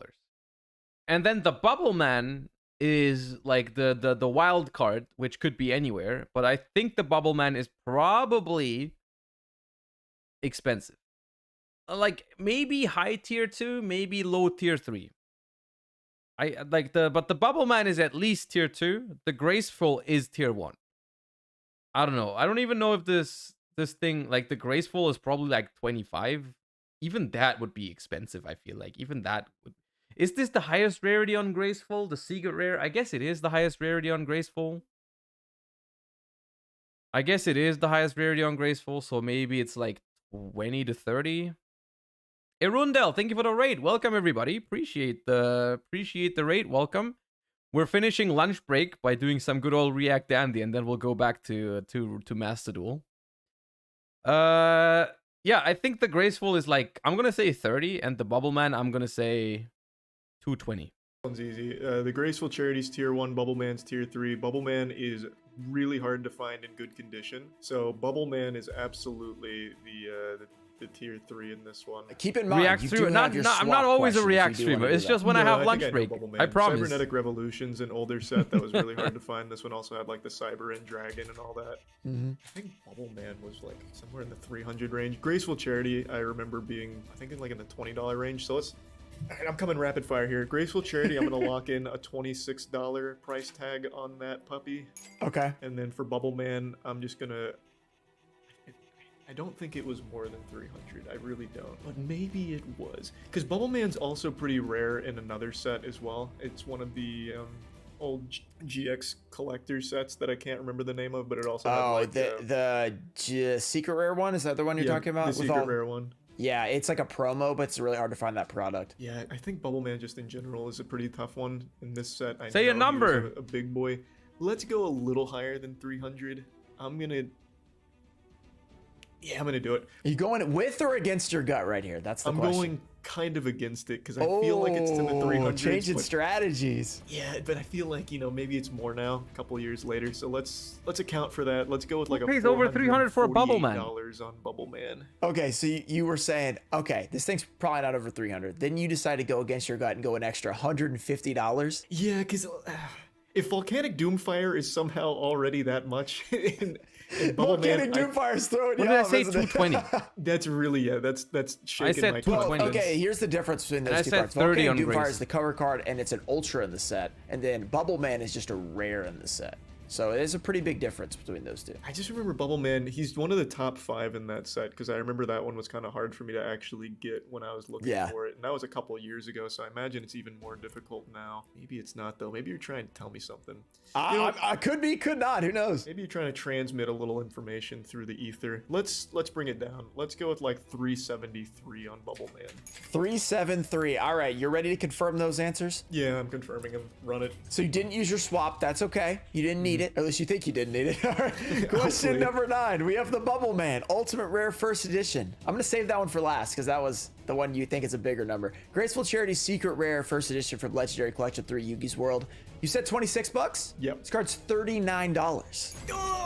I said So, 30. very close. You're very close. You're in the ballpark. You are in the correct tier. Now we go to the Bubble Man, the one where you're all over the map on this one. You know it's rare. You know it's hard to find. This card is, you said $373. Mm-hmm. This actual price is $228. Oh, How is this possible? What is happening? Where are they finding these extra inventory of like? I was so Yearman close. Bubble Man Ultimate I think Rares? they traded him for the I Volcanic thought for a Doomfire. second we nailed it on the head because I said 220. For a second I thought we had one finally completely nailed on the head, but still pretty good. I think that's what happened. They're How is almost the this- same price. How is this happening? what in the world? Okay, but honestly, not too bad. Now we got to figure out how well you did. Did We anyone gotta do a write little down the math guesses? here. Did anyone We're gonna calculate? come back and see how you did. Any compared to everyone calculators? else. All right, that sounds good.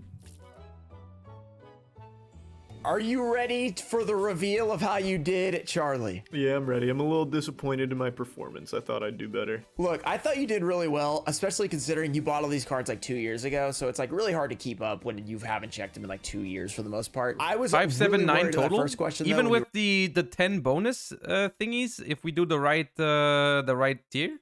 we were like $1 away. I was like, oh no, has he been studying or something?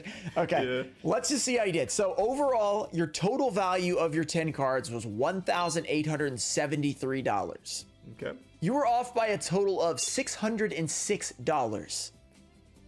But you got 7 tiers correct, so we get to take that out. You were off by a total of 536. 14% off if I did not mess up. You Okay, consider 14%, that. not That our puts best you work. at 28.62% off. You win $50 for the viewers. Claps. Okay.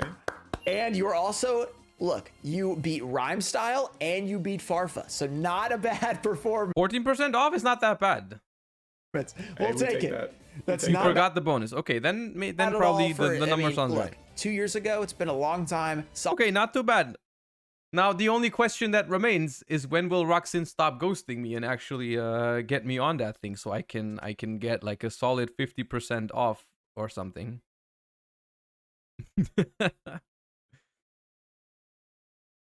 I did bonus. Yeah, I was just referring to someone else who said 579 total. All right. Now, look. There's nothing in the world that will make me play this P.U.N.K deck again in Master Duel right now. There is nothing in the world that will make me play this P.U.N.K deck just for one more game. Like, this deck is painful. Why? It's just not good. It's just unfortunately not good. 10 subs for one more game? Not even. No, nothing. You will not get me to do it. You will not get me to do it. How's this? I just stumbled across this. I don't think I've ever played this. But this looks fun.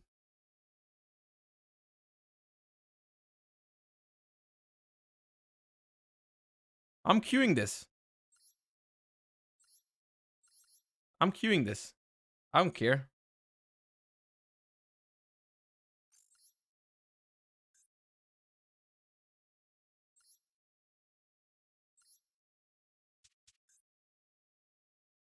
There you go. Praise be his name, Slender Revolution X. Thank you for the 3 months. Welcome back. Appreciate you a lot. Thank you.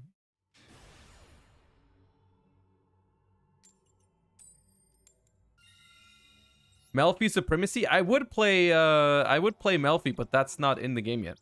Do you think Master Duel is a good way to learn the game and practice? If we don't want to go IRL in locals to get destroyed because of the knowledge of the meta card rulings, I think it's a good way to start playing, yeah. I do think so, yeah. We have Nimble Beaver and Swap Frog and Carrot.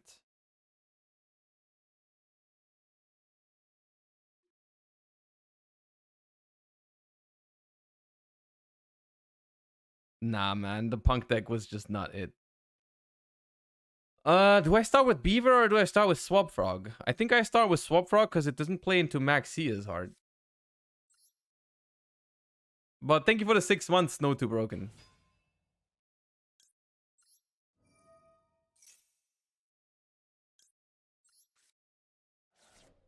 And now I'm gonna pros for 3 probably. What happened to the remix? We temporarily replaced it with something a little more fun. for the time being. 1 elf. Probably just the Zeus package.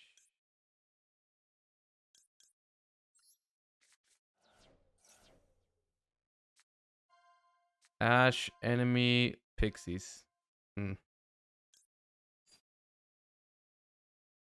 It's not that great.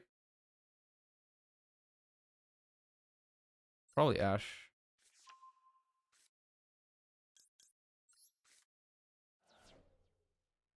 Special carrot, make elf, bring back swap, make gigantic targeted protected.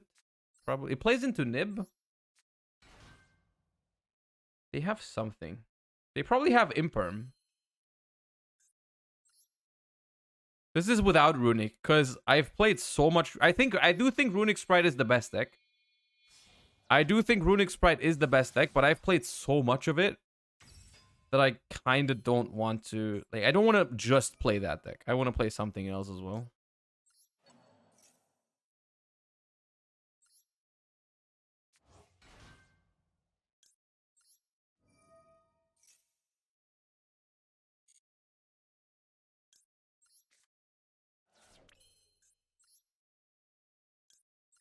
Missing the time when you played Paleo? The thing is, there was a time in Master Duel where Paleo was actually, like, somewhat playable, but it's not right now.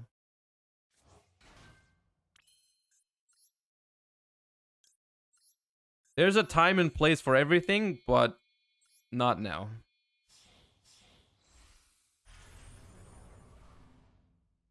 (13-3) run with the Spright Runic up on the VOD channel, Pog. They do have Ash. Alright, that's unfortunate. We just end on Imperm Ash then. Not the greatest. We can elf back Carrot though.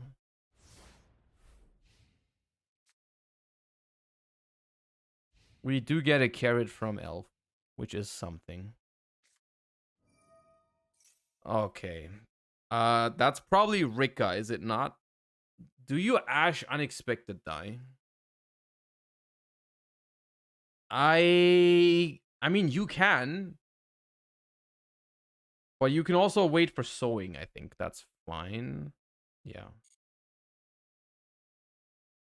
Or rather, I can also elf back Carrot now. And I guess I can also Carrot the thingy. They chain Max C, which would draw 1 card. Is there ever a world where you Ash this Maxi just to make sure they don't draw into another extender? Ash the Maxi. Nah. I'm gonna Ash Sowing. Ashing Upstart. The thing is, it can be correct sometimes, depending on the situation. To Ash even a card that would only draw one card.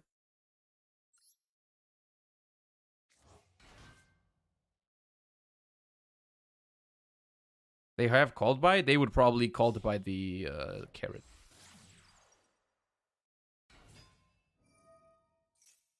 And what about Imperm?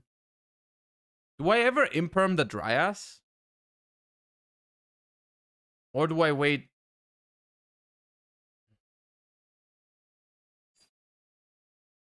I'm gonna keep the Imperm. In case they still get the Jasmine.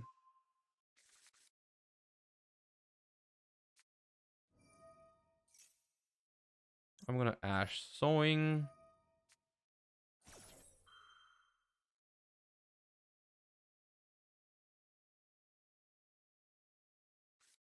They do have called by, which I can carrot. How big is Jasmine? How big is Jasmine? 18? Okay, then it doesn't matter. Is there anything that gets over Elf, but doesn't get over Gigantic? Because then I'm tributing Elf. But probably not. Let's just get this into the grave. Yeah.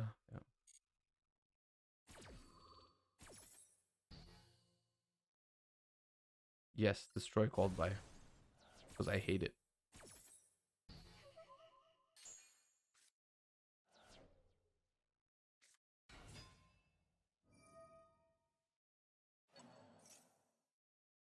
Oh, that's bad, I think. They hard drew this. This is bad for me. But if I Imperm this...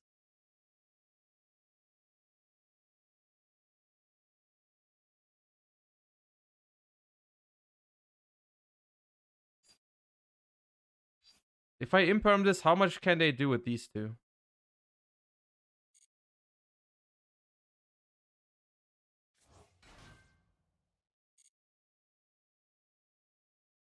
Click destroy for daily quests. Oh, true, right. True.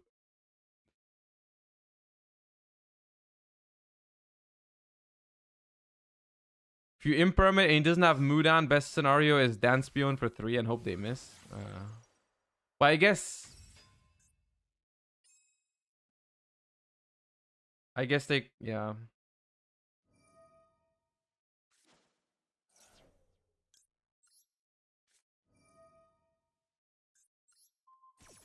I guess this works if they don't have an extender.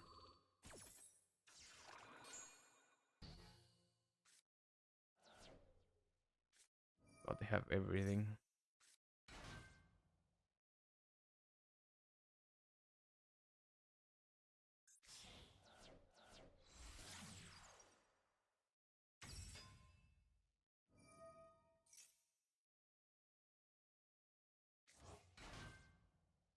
But what is it now? Bengal Lancer pass? Bengal Lancer pass.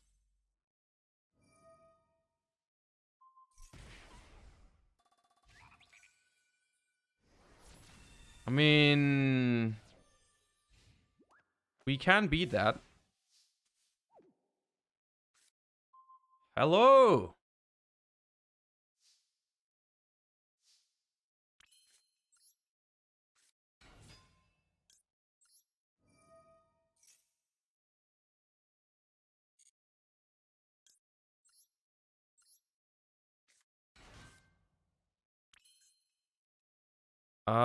It's probably, I mean, it's definitely Elf before we go.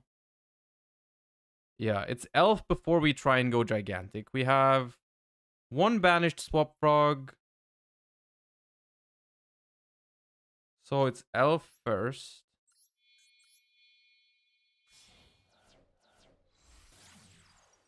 Looks so weird not grabbing angler with beaver. I mean, we used to do that all the time before sprint.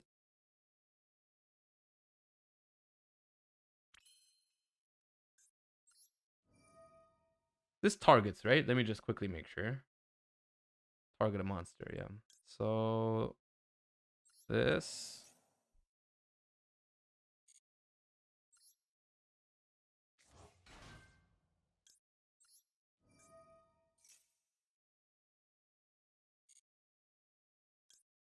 Swap frog from the deck.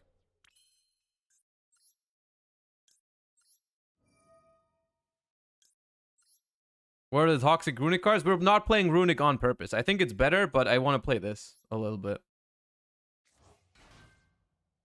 Now we make a gigantic that cannot be targeted.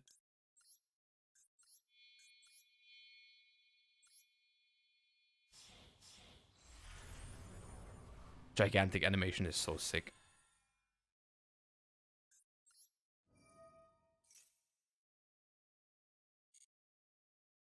Okay, we're resolving. Fog. Runic Spright is better than this, yeah. I think so.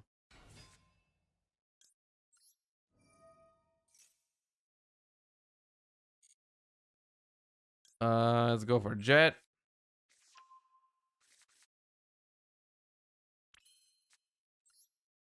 Special Jet. Activate effect. Okay, now they Bangle answer. Sure. They're at 5,200. Onibimaru. Banish. No, it's not lethal. It's not lethal. It would be with Gamma Burst, but I don't play that. This in the grave.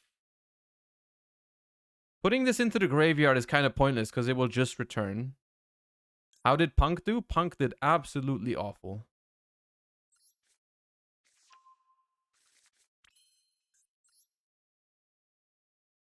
So we're probably going to go Centaurrea here. Just put it back into the extra deck.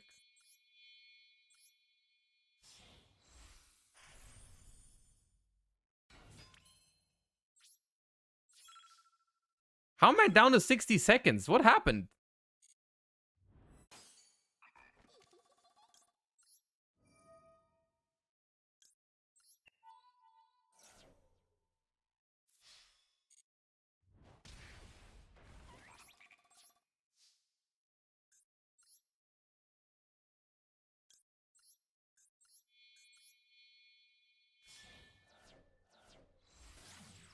Another elf. Set this. We can bring back Ronin Totem just as a smasher banish. That feels like something we could do, but we don't need to, I think. Because we have the elf revive. I'm just going to elf revive Jet for starter.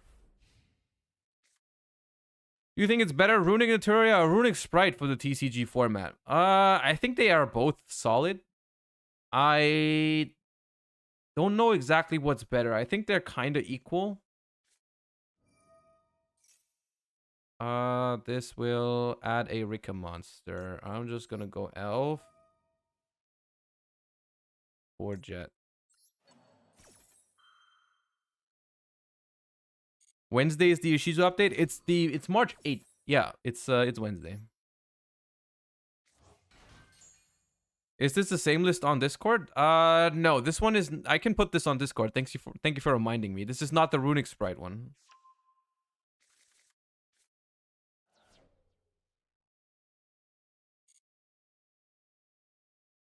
Wait, why did I not activate Jet?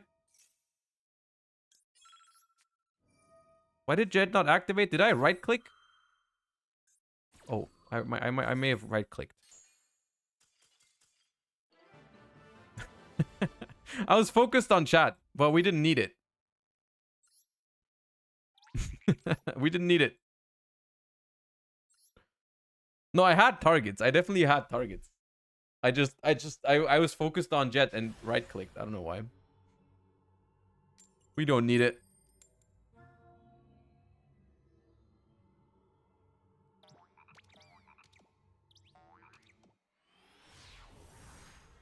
Do we know anything else about the pack which comes out at Wednesday? I mean, supposedly it has the crystal beasts. Oh, that's just a great hand for going. That is a troll despair hand if I've ever seen one. Oh my god, Eldritch deck. Okay, do we Ash this card? It feels so weak to Ash this card.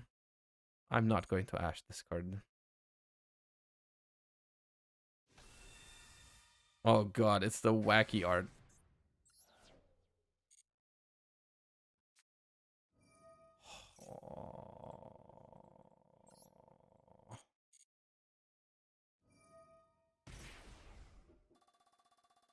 I'm not ashing.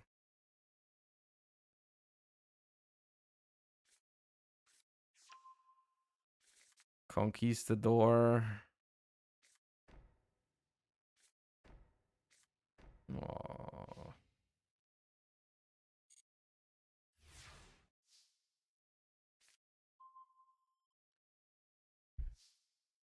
I wish I had a level 2 monster, huh? I wish I had a level 2 monster. That'd be really cool.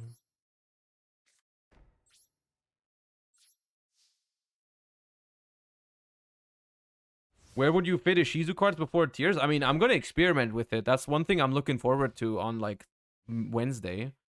To like my plan for the week. My plan for the week is like tomorrow we're gonna do TCG. On Wednesday we're gonna do the new Master Duel with Ishizu cards, and I think on Thursday I'm looking to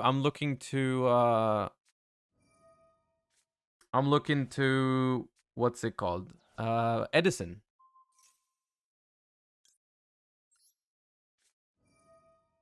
So we're gonna have quite a few things this week planned.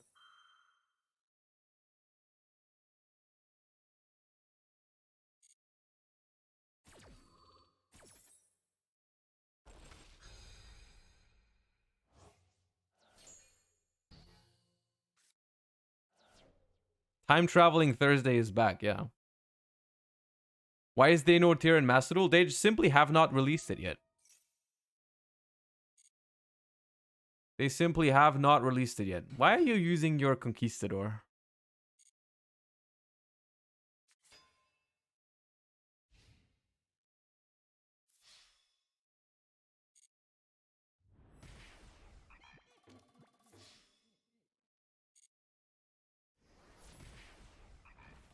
$500 for Temple. True. I mean, they do get another Conquistador anyways. They didn't destroy. No, Conquistador can only pop face up. Okay, so now they have 2 golden land forever.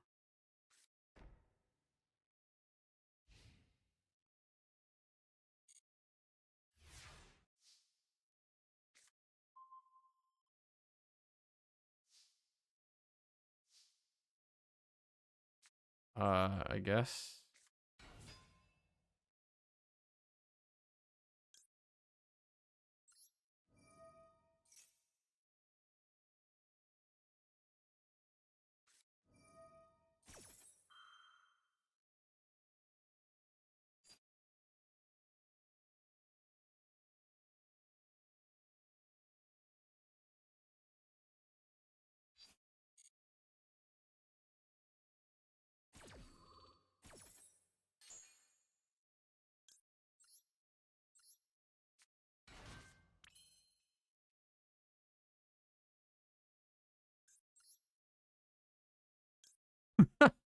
While this card has a material attached that was originally water, it cannot be destroyed by battle. Hold up.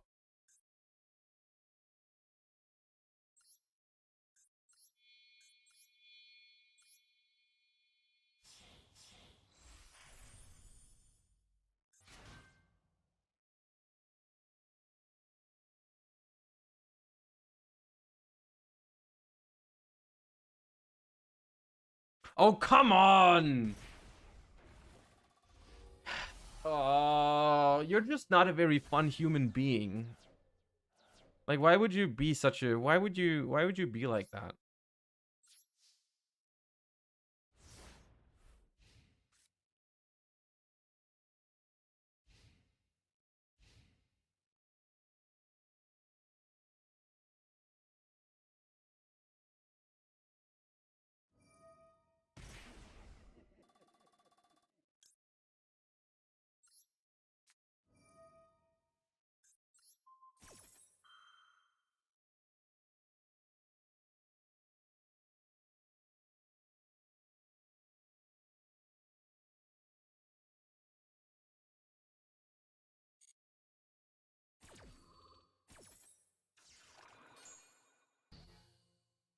It's so dumb because your deck just does nothing when it goes second.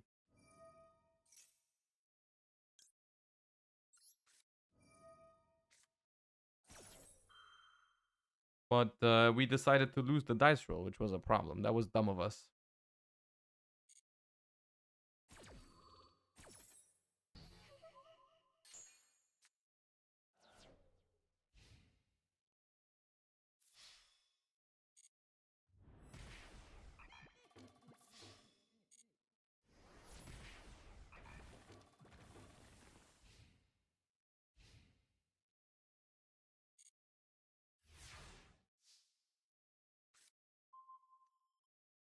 Oh, pain.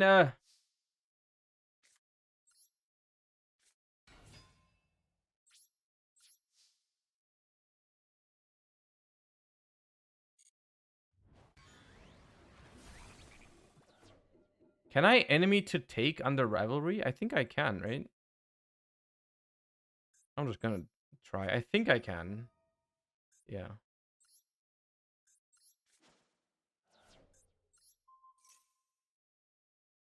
Yeah.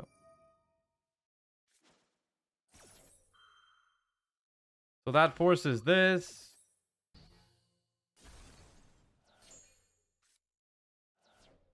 And now we probably lose to the Eldritch Grind game. If they only play 2 Lords, we can run them out of Lords. They play 3? You really think they play 3? That, I mean, then we lose. I mean, then we're just dead. Yeah, if this is live, we're dead.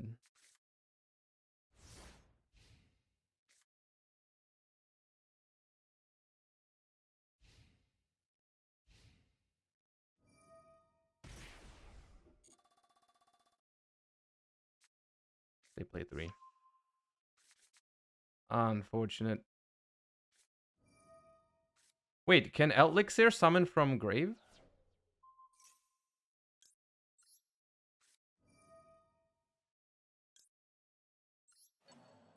Or is it hand and deck?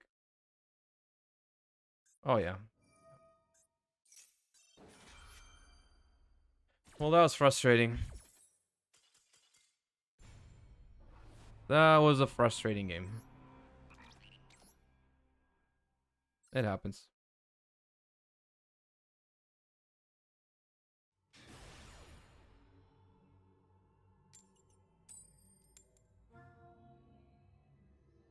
Graveyard and deck is Scarlet? Yeah, I thought it may have been hand and deck. Isn't there one that's hand and deck?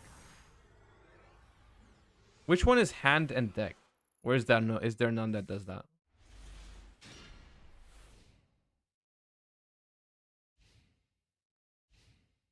Oh, the normal spell. Okay, the normal spell does that. Yeah. Special summon a dragon maid from your hand or grave. Then you can send the dragon maid with the same attribute. Is that ashable or maxiable? I'll maxi it.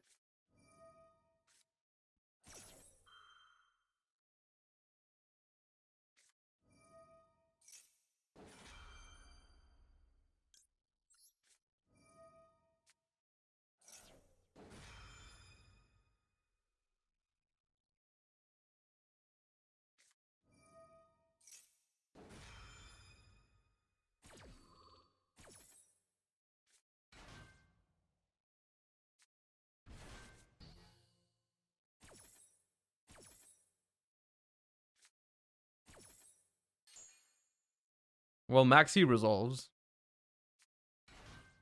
Maxi does resolve. So it's not the end of the world, I suppose. And they have 1 Gamma in hand. It's actually okay, I think. It's like much worse than a Called by the Grave. The second Gamma was actually okay. They probably pass here. Does he have Omega? I'm not even sure if Omega is worth it, honestly. Just like, because I draw 1 and they banish 1. So like, what's the point? Chaos Ruler. Hits. So far, nothing. So far, nothing. Last card. Of course, the last card. The last card always hits. The last card always hits. The first 4 are misses. The last one's always perfect. You know how it be. You already know how it be. There's your tidying.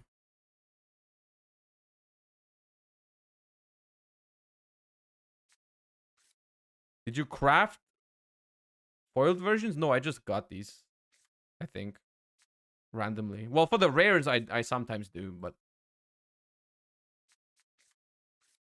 Changeover. Wait, you already... Either you already have the trap, or you're just a madman. Can you play Gamma Burst? You can. I don't like it. What's the reason behind the Econ? Econ's pretty good in the mirror match. Oh, hello.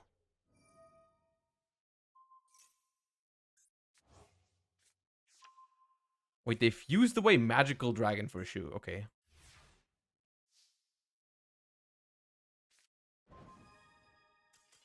All right, fair enough. Fair enough. I don't know what that was all about. I don't know what that was all about.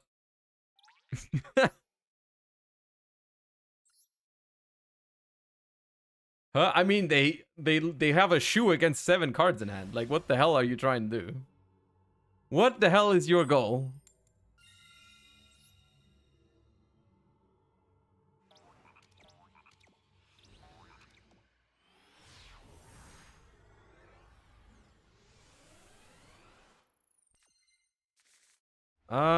This hand is not very good.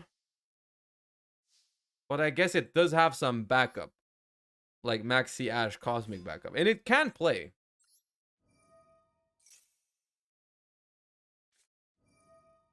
Maxi immediately on my ass. Okay, well, I'm gonna Ash that.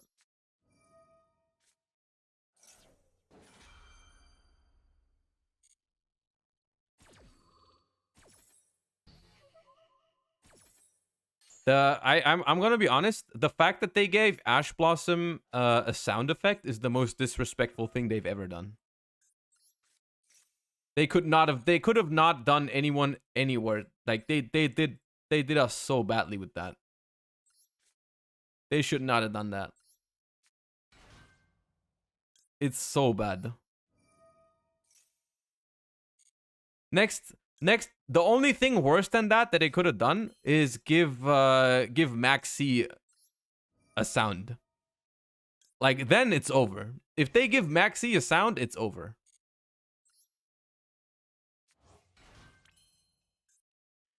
Do we play around? Yeah, we do. We make Elf first to play around Imperm, I think, even though they probably don't have it.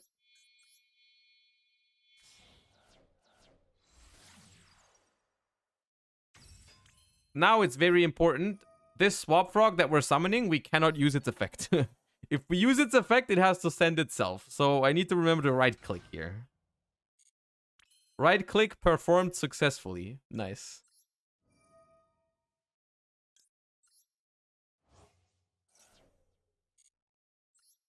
This line does play into Nib. But did it play into Nib either way? No, it didn't. We could have played around Nib.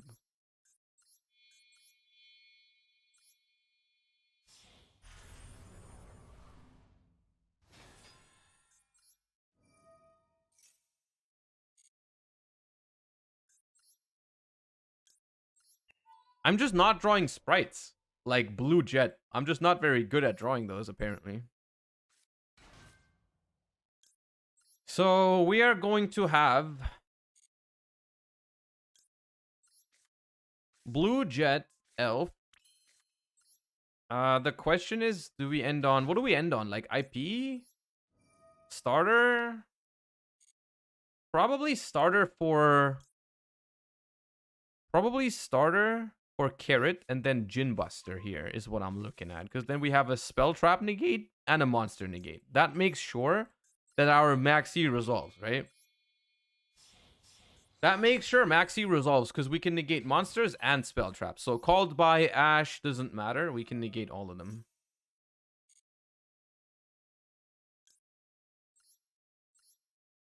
So we can just like... We can just Maxi in the draw phase to even, like, you know.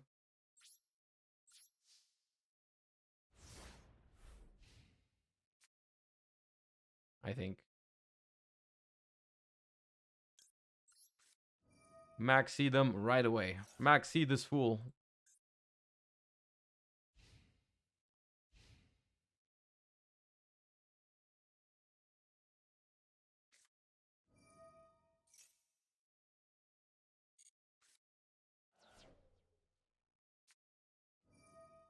Okay. The Dark Ruler no more was scary, but because we have resolved a Maxi, that's okay. Because they are playing a Cybers deck, so and they can't kill us.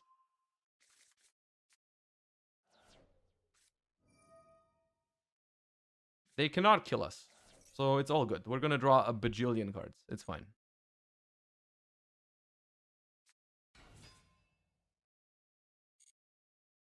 We even have Cosmic for the Super Factorial. If they don't remove it. Clueless Shirley? I mean, Dark Ruler no more says they literally cannot kill us. They literally cannot. It is impossible. You don't have to say can't kill Clueless. The card says your opponent doesn't take any damage. We cannot die.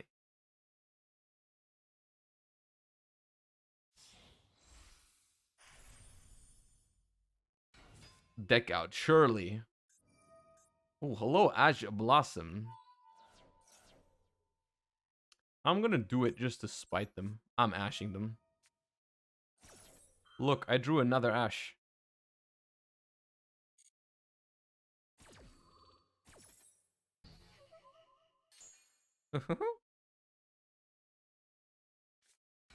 Yeah, they had it already. They had it already. Of course you did.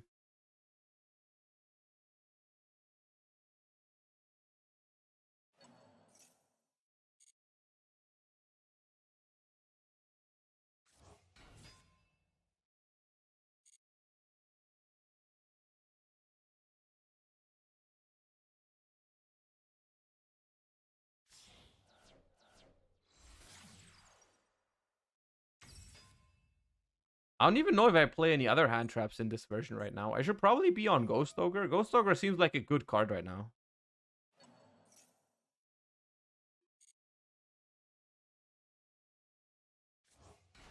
Voldemort, thank you for the 14 months. See, earlier today, someone subbed for 13 months, and I thought if that was the longest anyone has, but I think 14 is... I'm pretty sure 14 is the longest.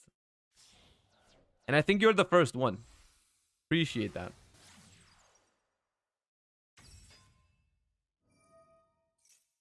Okay, they add a Cynet spell trap. Which is what? They run Cynet Conflict. Okay.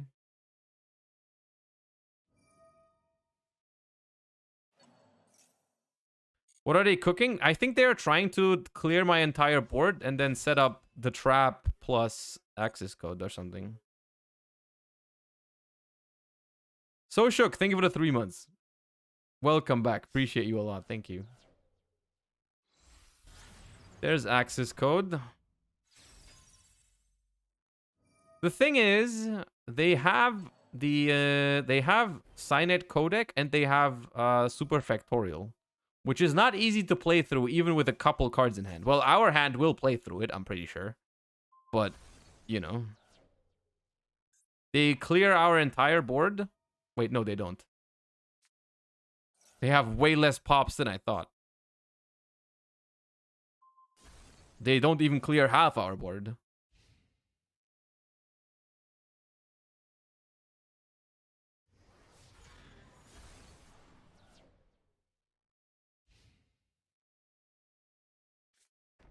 Signet Codec and Super Factorial. All right. Oh. And Scoop. Okay. Hog. Very nice. Why'd you do all that?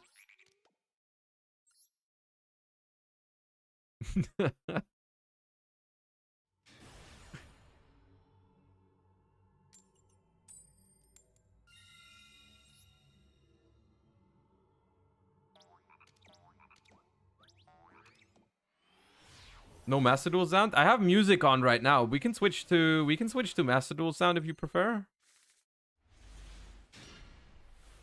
I don't mind either. Hold up.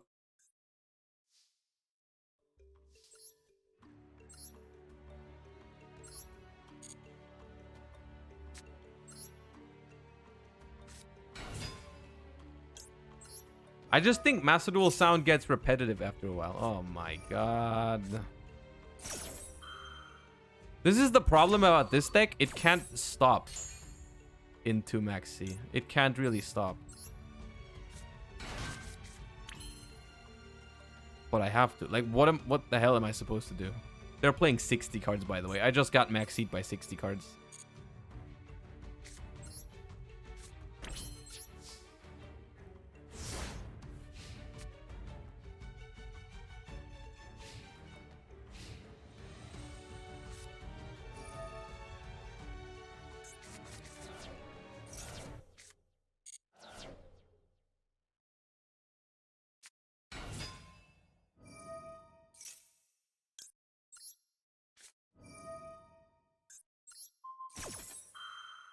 $60 Labyrinth opens Maxi and at Maxi Extravagance Ariane. Sounds about right.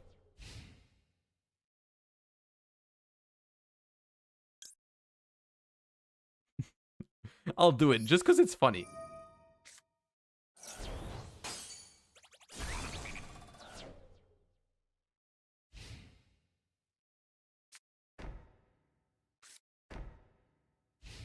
Two sets only?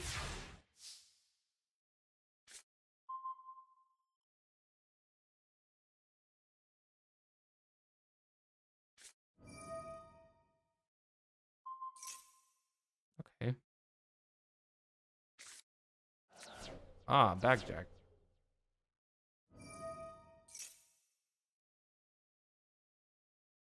Based?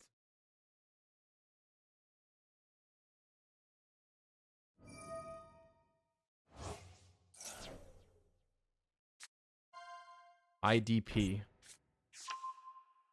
Okay, IDP is annoying because that beats Gigantic with my hand right now.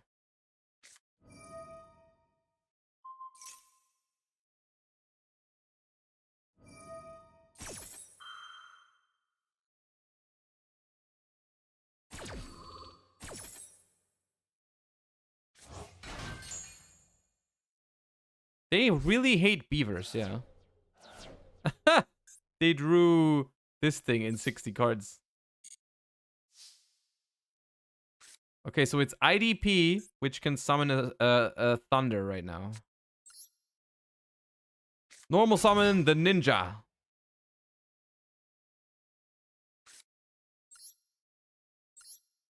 Bop. How are we still winning? I passed with nothing. And you opened like the best hand you can have, almost. You are ridiculous right now, Master Duel. Master Duel today is something else. And this is the rank up game, chat. This is how you rank up. We got 200 gems for that game. I just want you to know that.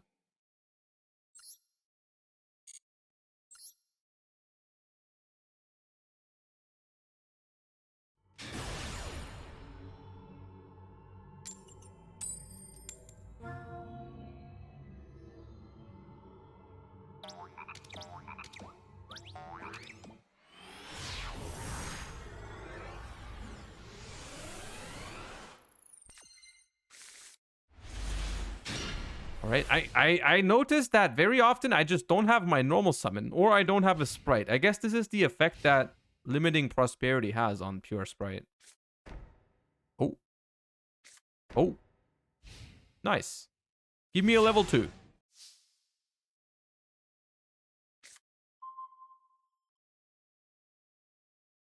All right, we're playing a brick mirror match. It seems like.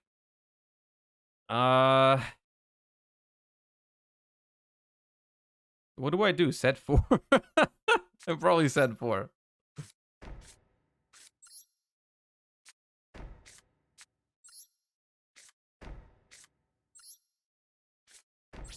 Go.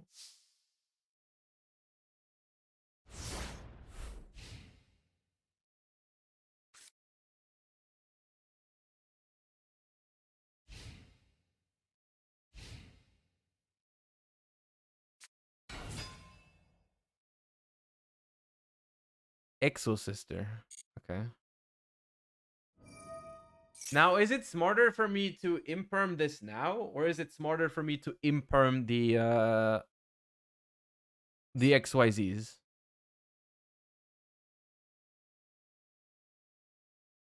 I don't actually know. Imperm the XYZ, but can't they go into Zeus? I don't think this one locks them out of Zeus. I'm gonna imperm. I have econ, but I don't really want to econ an XYZ just to defense position.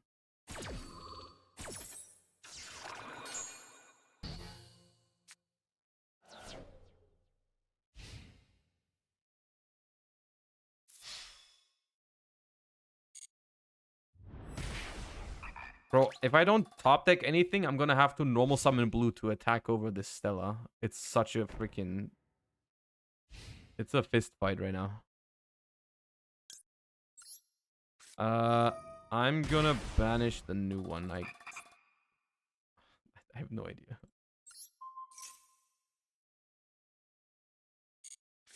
Okay, imperm.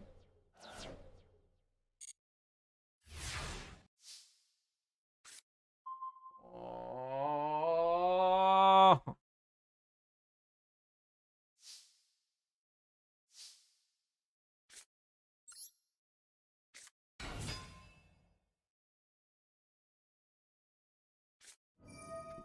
I cannot even play into your Gozen match, even if I wanted to, brother.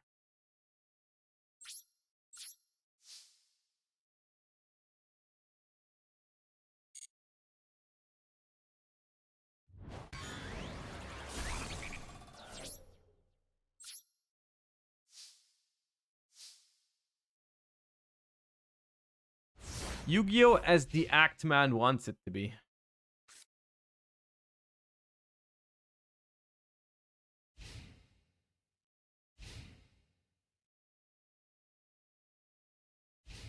All right, we're looking good.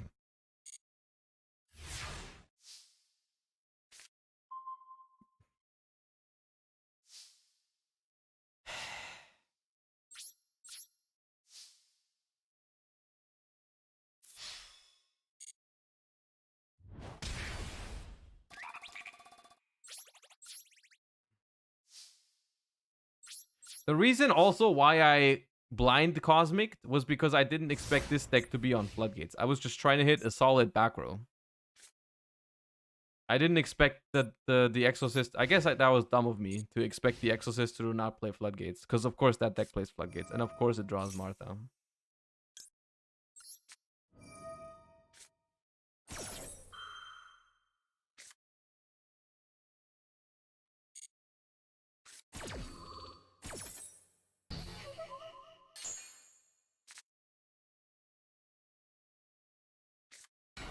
Normal summon Martha, dude.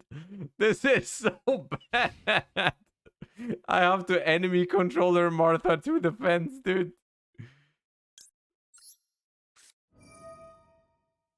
No.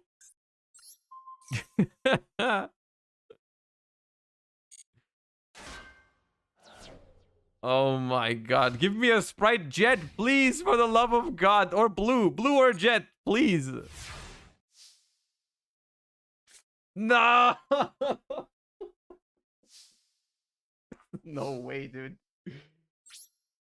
Oh my god.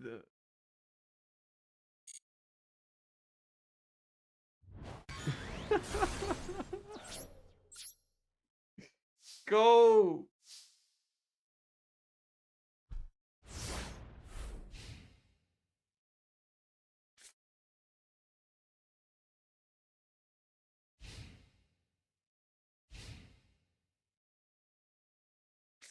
Yes. Blue is too strong.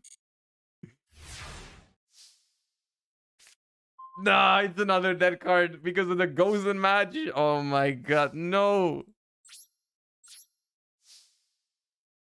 Attack.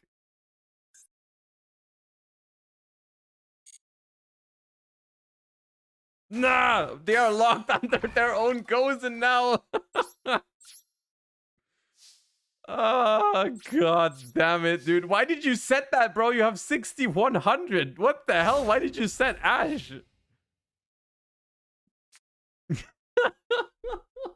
We cannot. What are you gonna do? Crash Ash? This is the most cursed game ever, dude. This is the most cursed Yu-Gi-Oh game I've ever played. No, what? What is that? Driver? What is that? Shifter? Oh my god, that's Shifter. Oh my... Wait, how big is Shifter? Shifter is 1200 attack, right? How big? How much attack is Shifter? 1200? Oh no, Shifter is bigger than Blue. But I have to run into it, otherwise they can make Exo Sister plays. Can you use Martha if you control no monsters or only XYZs? No, you can't. Alright, I'm people hiding.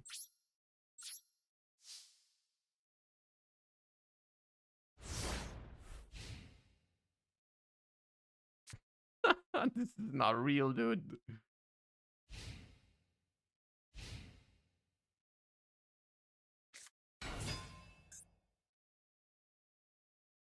Yeah.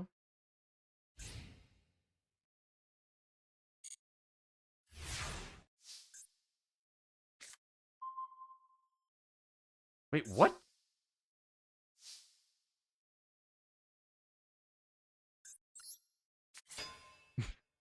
It's so dumb, dude. What's happening? Ugh.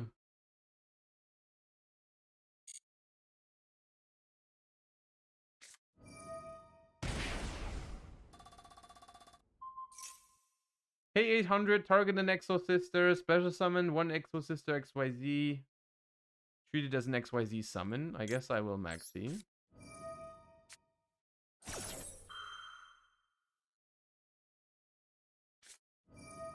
They Ash that. Okay, what can they do with the XYZs? Because I could start her right now.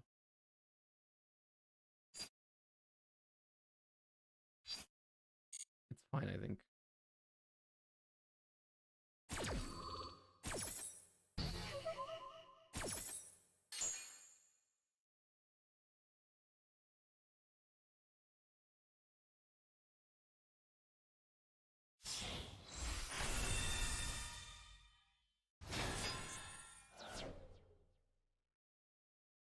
If you control, target a card your opponent controls or in their grave, banish it. You can detach, add an Exo Sister. Okay.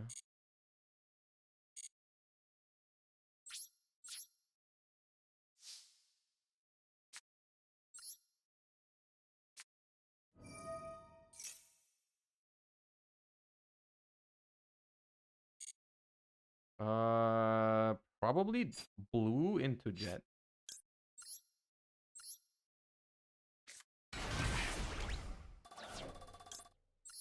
Probably Imperm, right? It's not Imperm?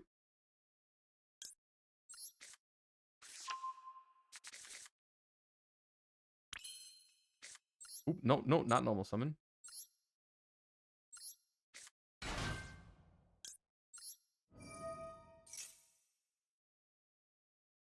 Not imp. It is Imperm. Okay.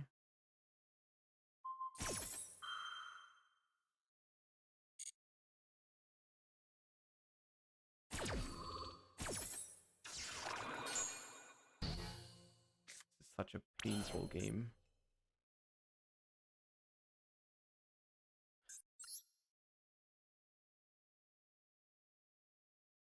Gin Buster, but what's the point? They run over it. Onibimaru, they banish it. How does Talent's Take work against Gozen? I think you can take and then it gets sent to the graveyard immediately.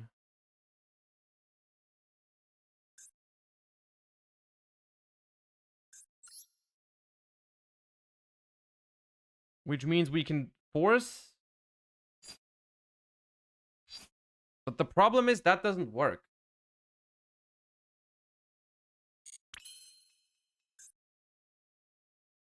I should have summoned this in attack position, the Jet. If the Jet was in attack position, we'd have a good play here.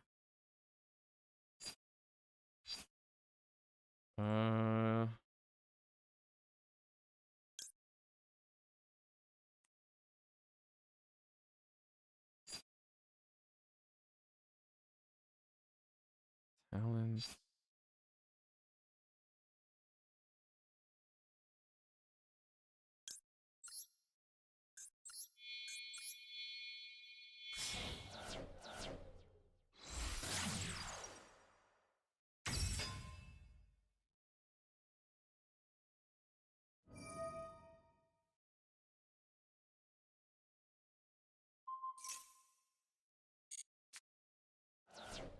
The thing is, if I now Talents Take... If I Talents Take...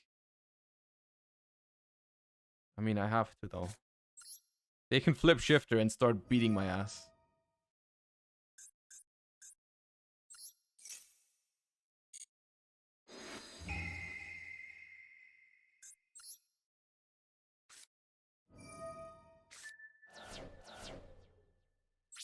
I should have put this in attack.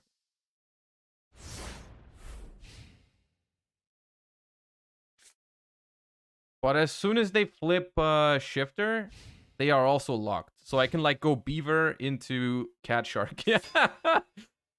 Who has more cards? Nah, they have more cards in the deck. Well, we play Cosmic. We draw outs at some point. It's so dumb.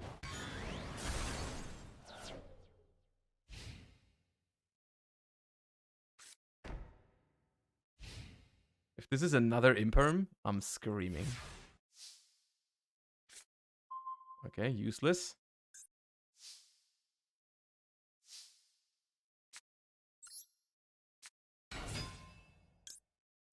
This is quite possibly the worst game of Yu-Gi-Oh! Ever played. In the history of Yu-Gi-Oh!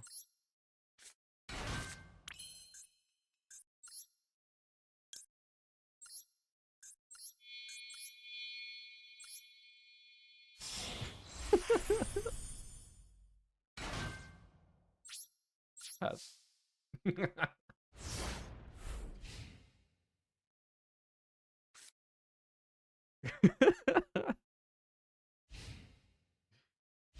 I swear to God, I have 2 more Cosmic Cyclones.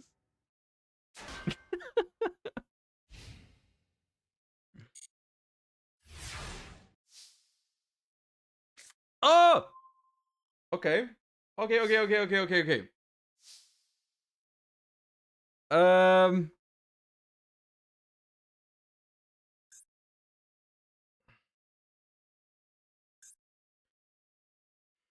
The problem is, if I Cosmic the Gozen match, and then my play gets stopped, I also, you know, they are also out of the lock, but the thing is, their deck is awful. So I guess, let me activate Cat Shark, because that means Nimble Beaver is in the graveyard as another target for Nimble Beaver. Right? And then I can go Nimble Beaver effect.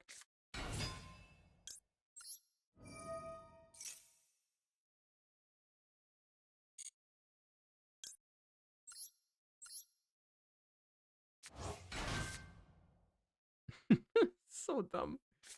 Alright, let me Cosmic this.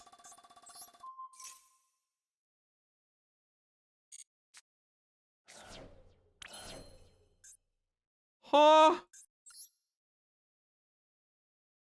Elf with Cat Shark and this, because if it gets negated by Imperm, I can still overlay into Gigantic.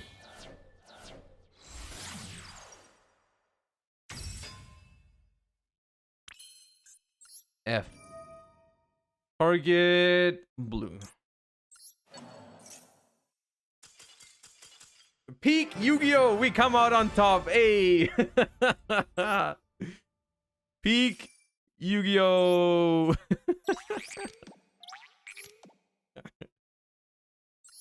That was the stupidest game ever played, dude. That was by far the stupidest game.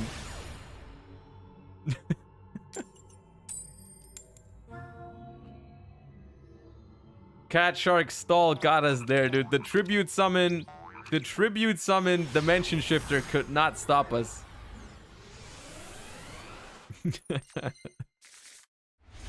That one might make it onto YouTube. Yeah, that was pretty funny.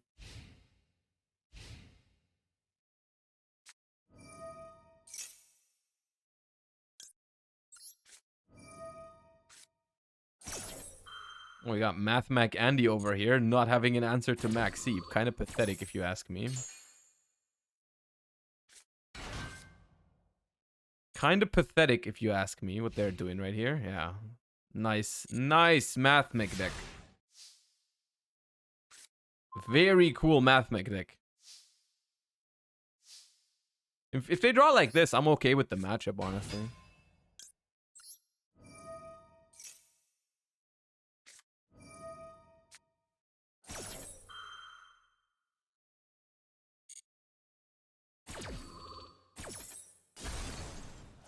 You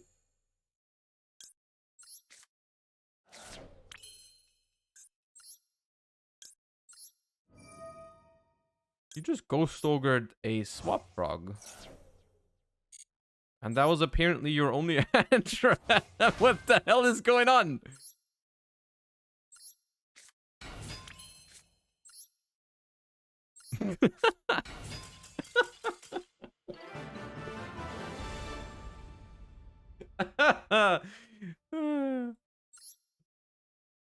Oh god, dude. The people that play Mathmic, dude.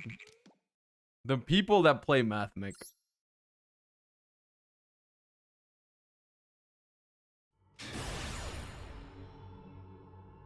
I will say I have exponentially more fun ever since we started playing Spright again. The punk deck was just a miserable time. It was like asking to not have fun.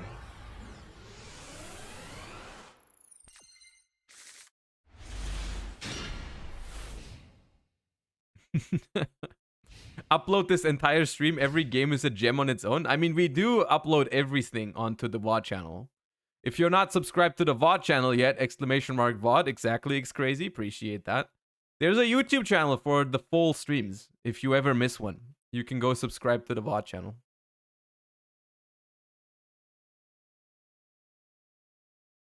I think it's good that we started doing it because there's like a lot of people that tell me they can't watch during the normal times because of like time zones, so they appreciate the videos being on YouTube.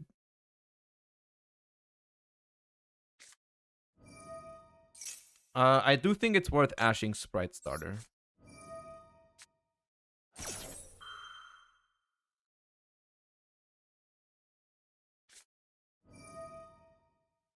Okay. Your stream starts at 6 AM for me? That's not an excuse.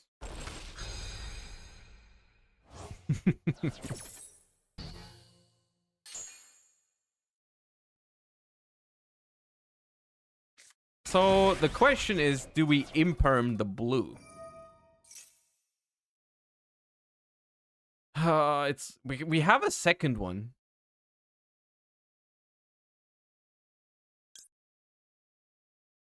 We have a second one. I still think it's like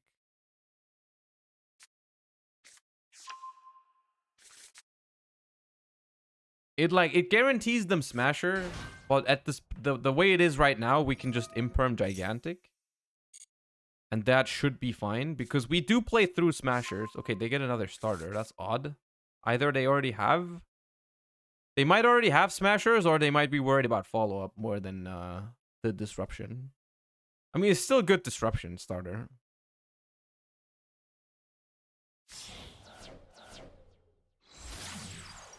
They make elf first.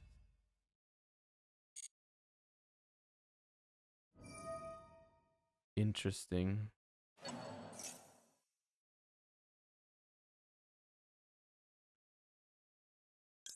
They probably want to make a target protected. They probably want to make a target protected gigantic, but I'm still gonna imperm this.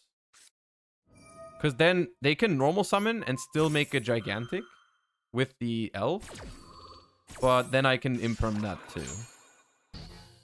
But this is one of the games where you can really see why hand traps are super weird against Spright. Like, their hand is not even that good, but hand traps just don't trade very favorably against Spright.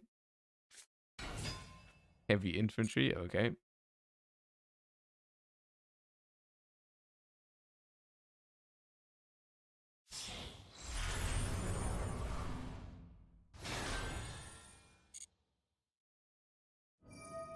Okay, so they have starter in hand plus 2 other cards. If those 2 other cards are hand traps, then we're in trouble. If it's not hand traps, then we're okay. Or like, I mean, hand traps or actual, like, interruption, like smashers or whatever. But so far, I mean, if there's a maxi, it's curtains. Okay, that's starter. That's probably smashers. That's probably imperm. Okay, imperm, starter, smasher is a problem. That probably helps. Prosperity helps with most problems, I've found out. Starter immediately, probably for red. They go for red. Ooh. Interesting. That makes it a little bit more breakable. We're probably just gonna start with Beaver, see if they like... See if they do something like imperm plus smashers to get rid of it. The imperm.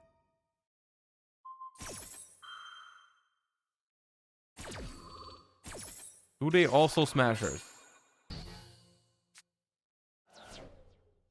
They do. Okay, and now Prosperity needs to find specifically starter. Then we can play. Then we win as well. Did they? Yeah, they played around talents, right? They did that in the draw phase. Draw phase, yeah, they did. Okay, so this definitely needs to go for 6. Definitely needs to go for 6. We don't need that. We need to find starter, so we are not going to be able to go into these. We can probably take out 1 elf. Cat, shark, cavalry. Alright, hit me with it. Blue. Swap. Cosmic. Maxi. Jet. Smashers. Alright, we missed. We lost. I guess we can grab Maxi and hope we survive.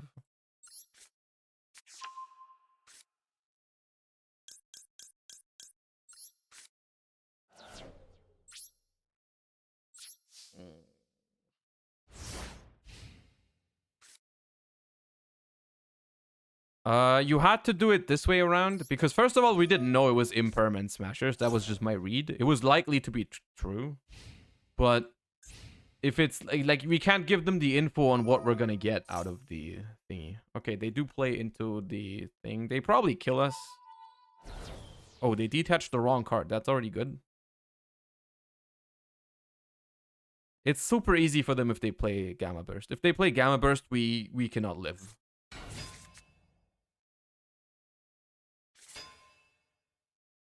Oh.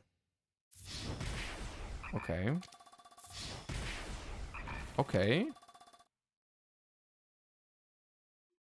Invoker, thank you for the 2 months. Praise be his name. Appreciate you. What was that? End phase? Oh, level 2, please.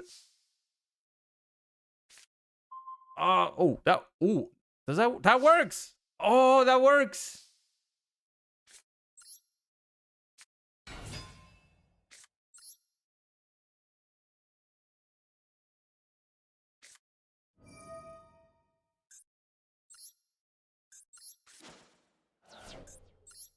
Gimme that.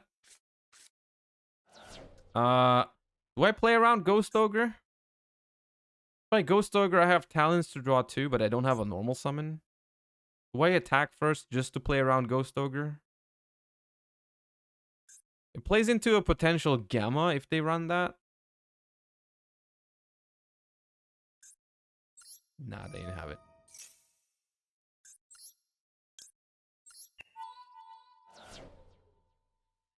Woo! I did not expect to win this game. That was very weird. We would lose to Pixies. That'd be tragic. Oh my god. The power of Max C, eh? The power of Max C, I see. What's your opinion on Melfi Spright in the TCG? It's probably good. It's probably better than people think. I haven't really tried it yet, but I do plan on doing so at some point. Probably tomorrow. Tomorrow is TCG stream. Tomorrow is TCG. I do plan on trying out some stuff.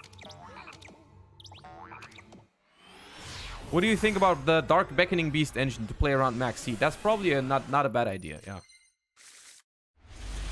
Probably really not a bad idea.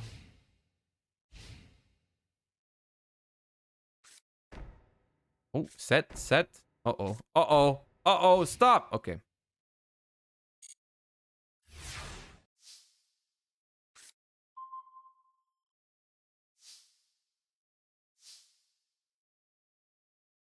Alright, I will normal summon my best friend. I will special summon Carrot. Beep.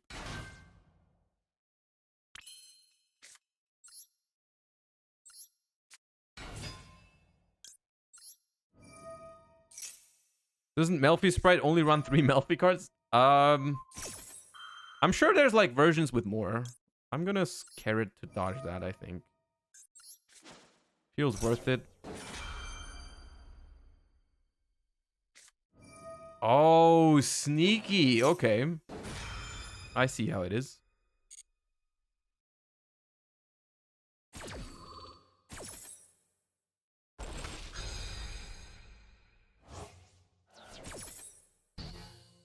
I attribute it this way around because I was trying to play around maybe a skill drain.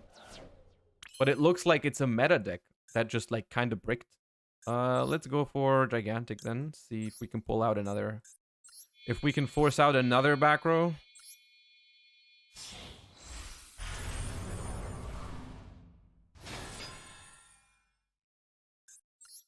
Most likely just like another Imperm or something, yeah. But I mean, we have to bait it at some point. We could have gone for Elf first. That doesn't seem that great. I mean, this situation is fine, right? They have a bricked hand. We have Maxi Ash enemy controller, so we can probably make this Gigantic survive a turn. We can also make Zeus. We are not locked. That's probably best.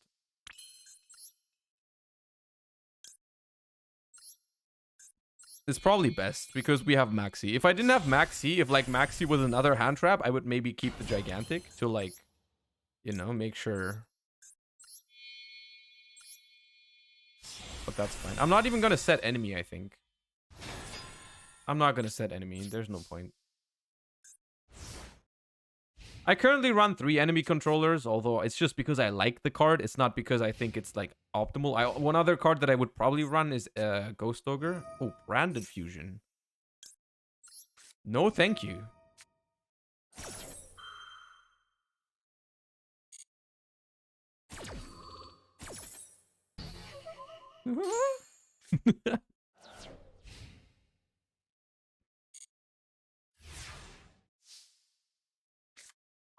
Hello.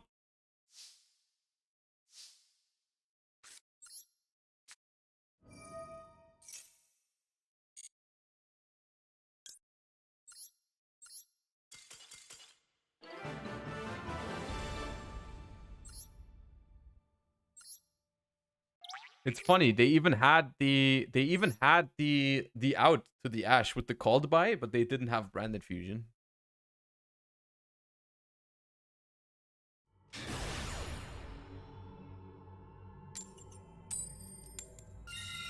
All right, rank up game. It's been going significantly better since we switched to Spright.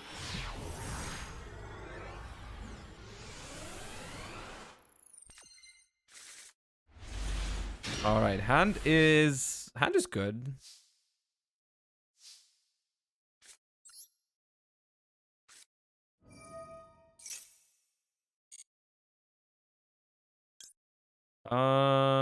Probably red.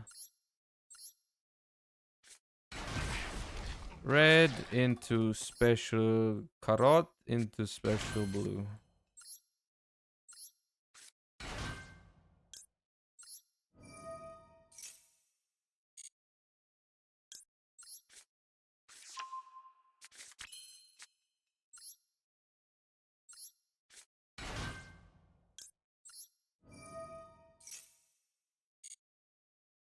Let's grab smashers. And let's proceed to gigantic.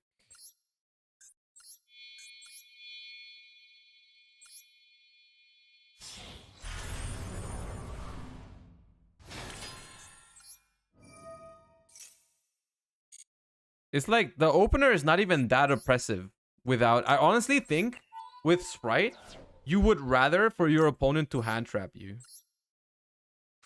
You would rather your opponent hand trap you because then you trade so favorably, right?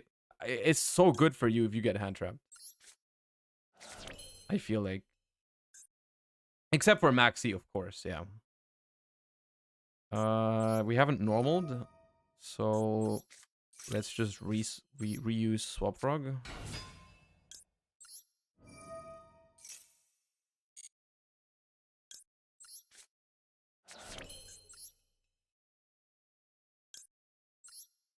Oh, I'm always scared. I'm always paranoid when they don't interrupt me at all, because it probably means they play board breakers, and that this deck is not as good against board breakers. We're just gonna end on, I think, IP plus IP and red carrot, which isn't the best, but it's also not the worst.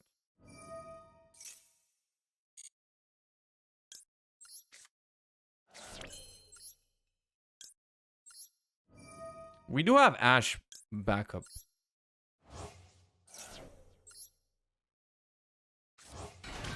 I do think we probably bring back Ronin Toadin once more, so we have a tribute for red and carrot right off the bat. I think so. I think we bring back this Ronin once more. We still have one more for the follow-up turn, but it is a good tribute for red carrot. And then we set what we have and hope they don't have Dark Ruler. For the love of God, do not Dark Ruler me, please.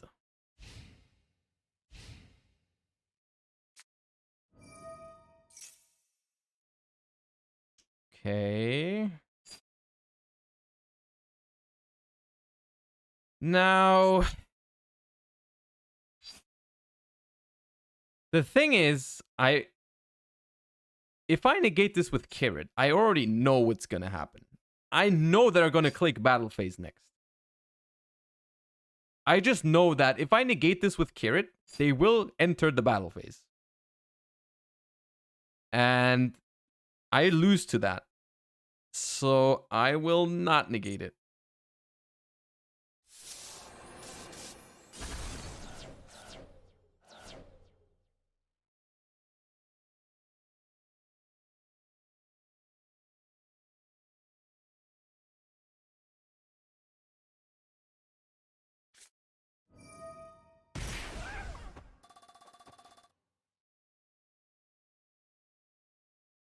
What does this do?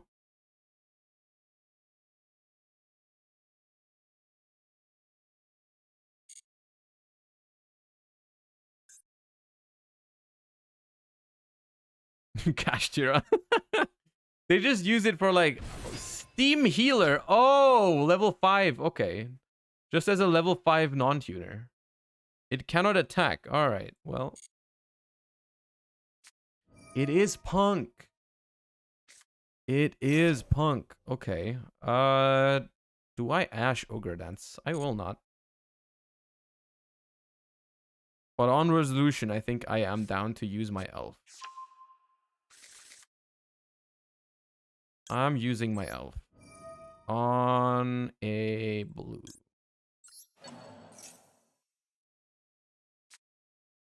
Called by on blue. Well, that's a called by that does not go onto my Ash Blossom, but I still think that's worth carroting. Simply because there's no threat of evenly anymore. So I'm going to carrot that.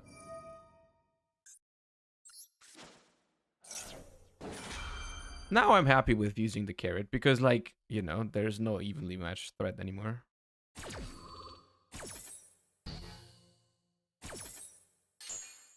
The blue shall be in defense. And here the question is, do we grab ourselves a Pixies to protect our board? Or do we grab ourselves follow-up in the form of, like, Jet?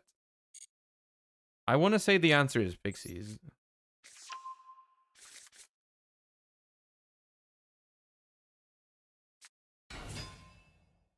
Alright, normal summon Zeaman.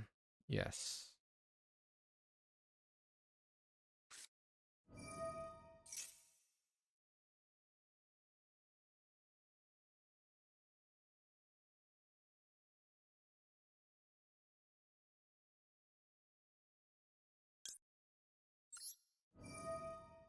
I did not expect that card to come out right now.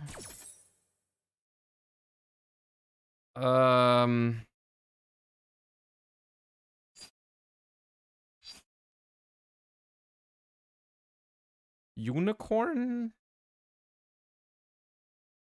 Shuffle in Zeamin?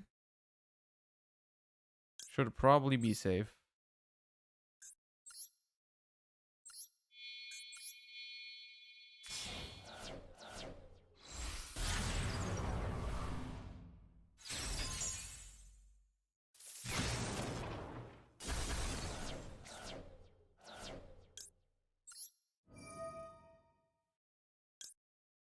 The thing is, if I pitch Ash, I can play next turn.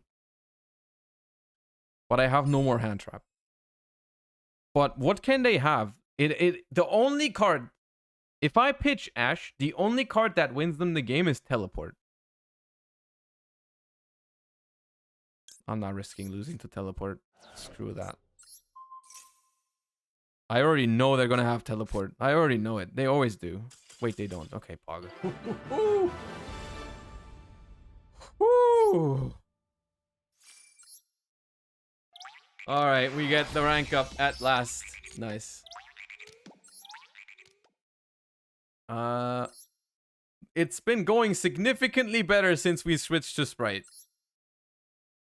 Did you play evenly? They did not play evenly. We could have just negated the Feather Duster. Okay. Well then. Well then. Alright. I think that's a good way to end it.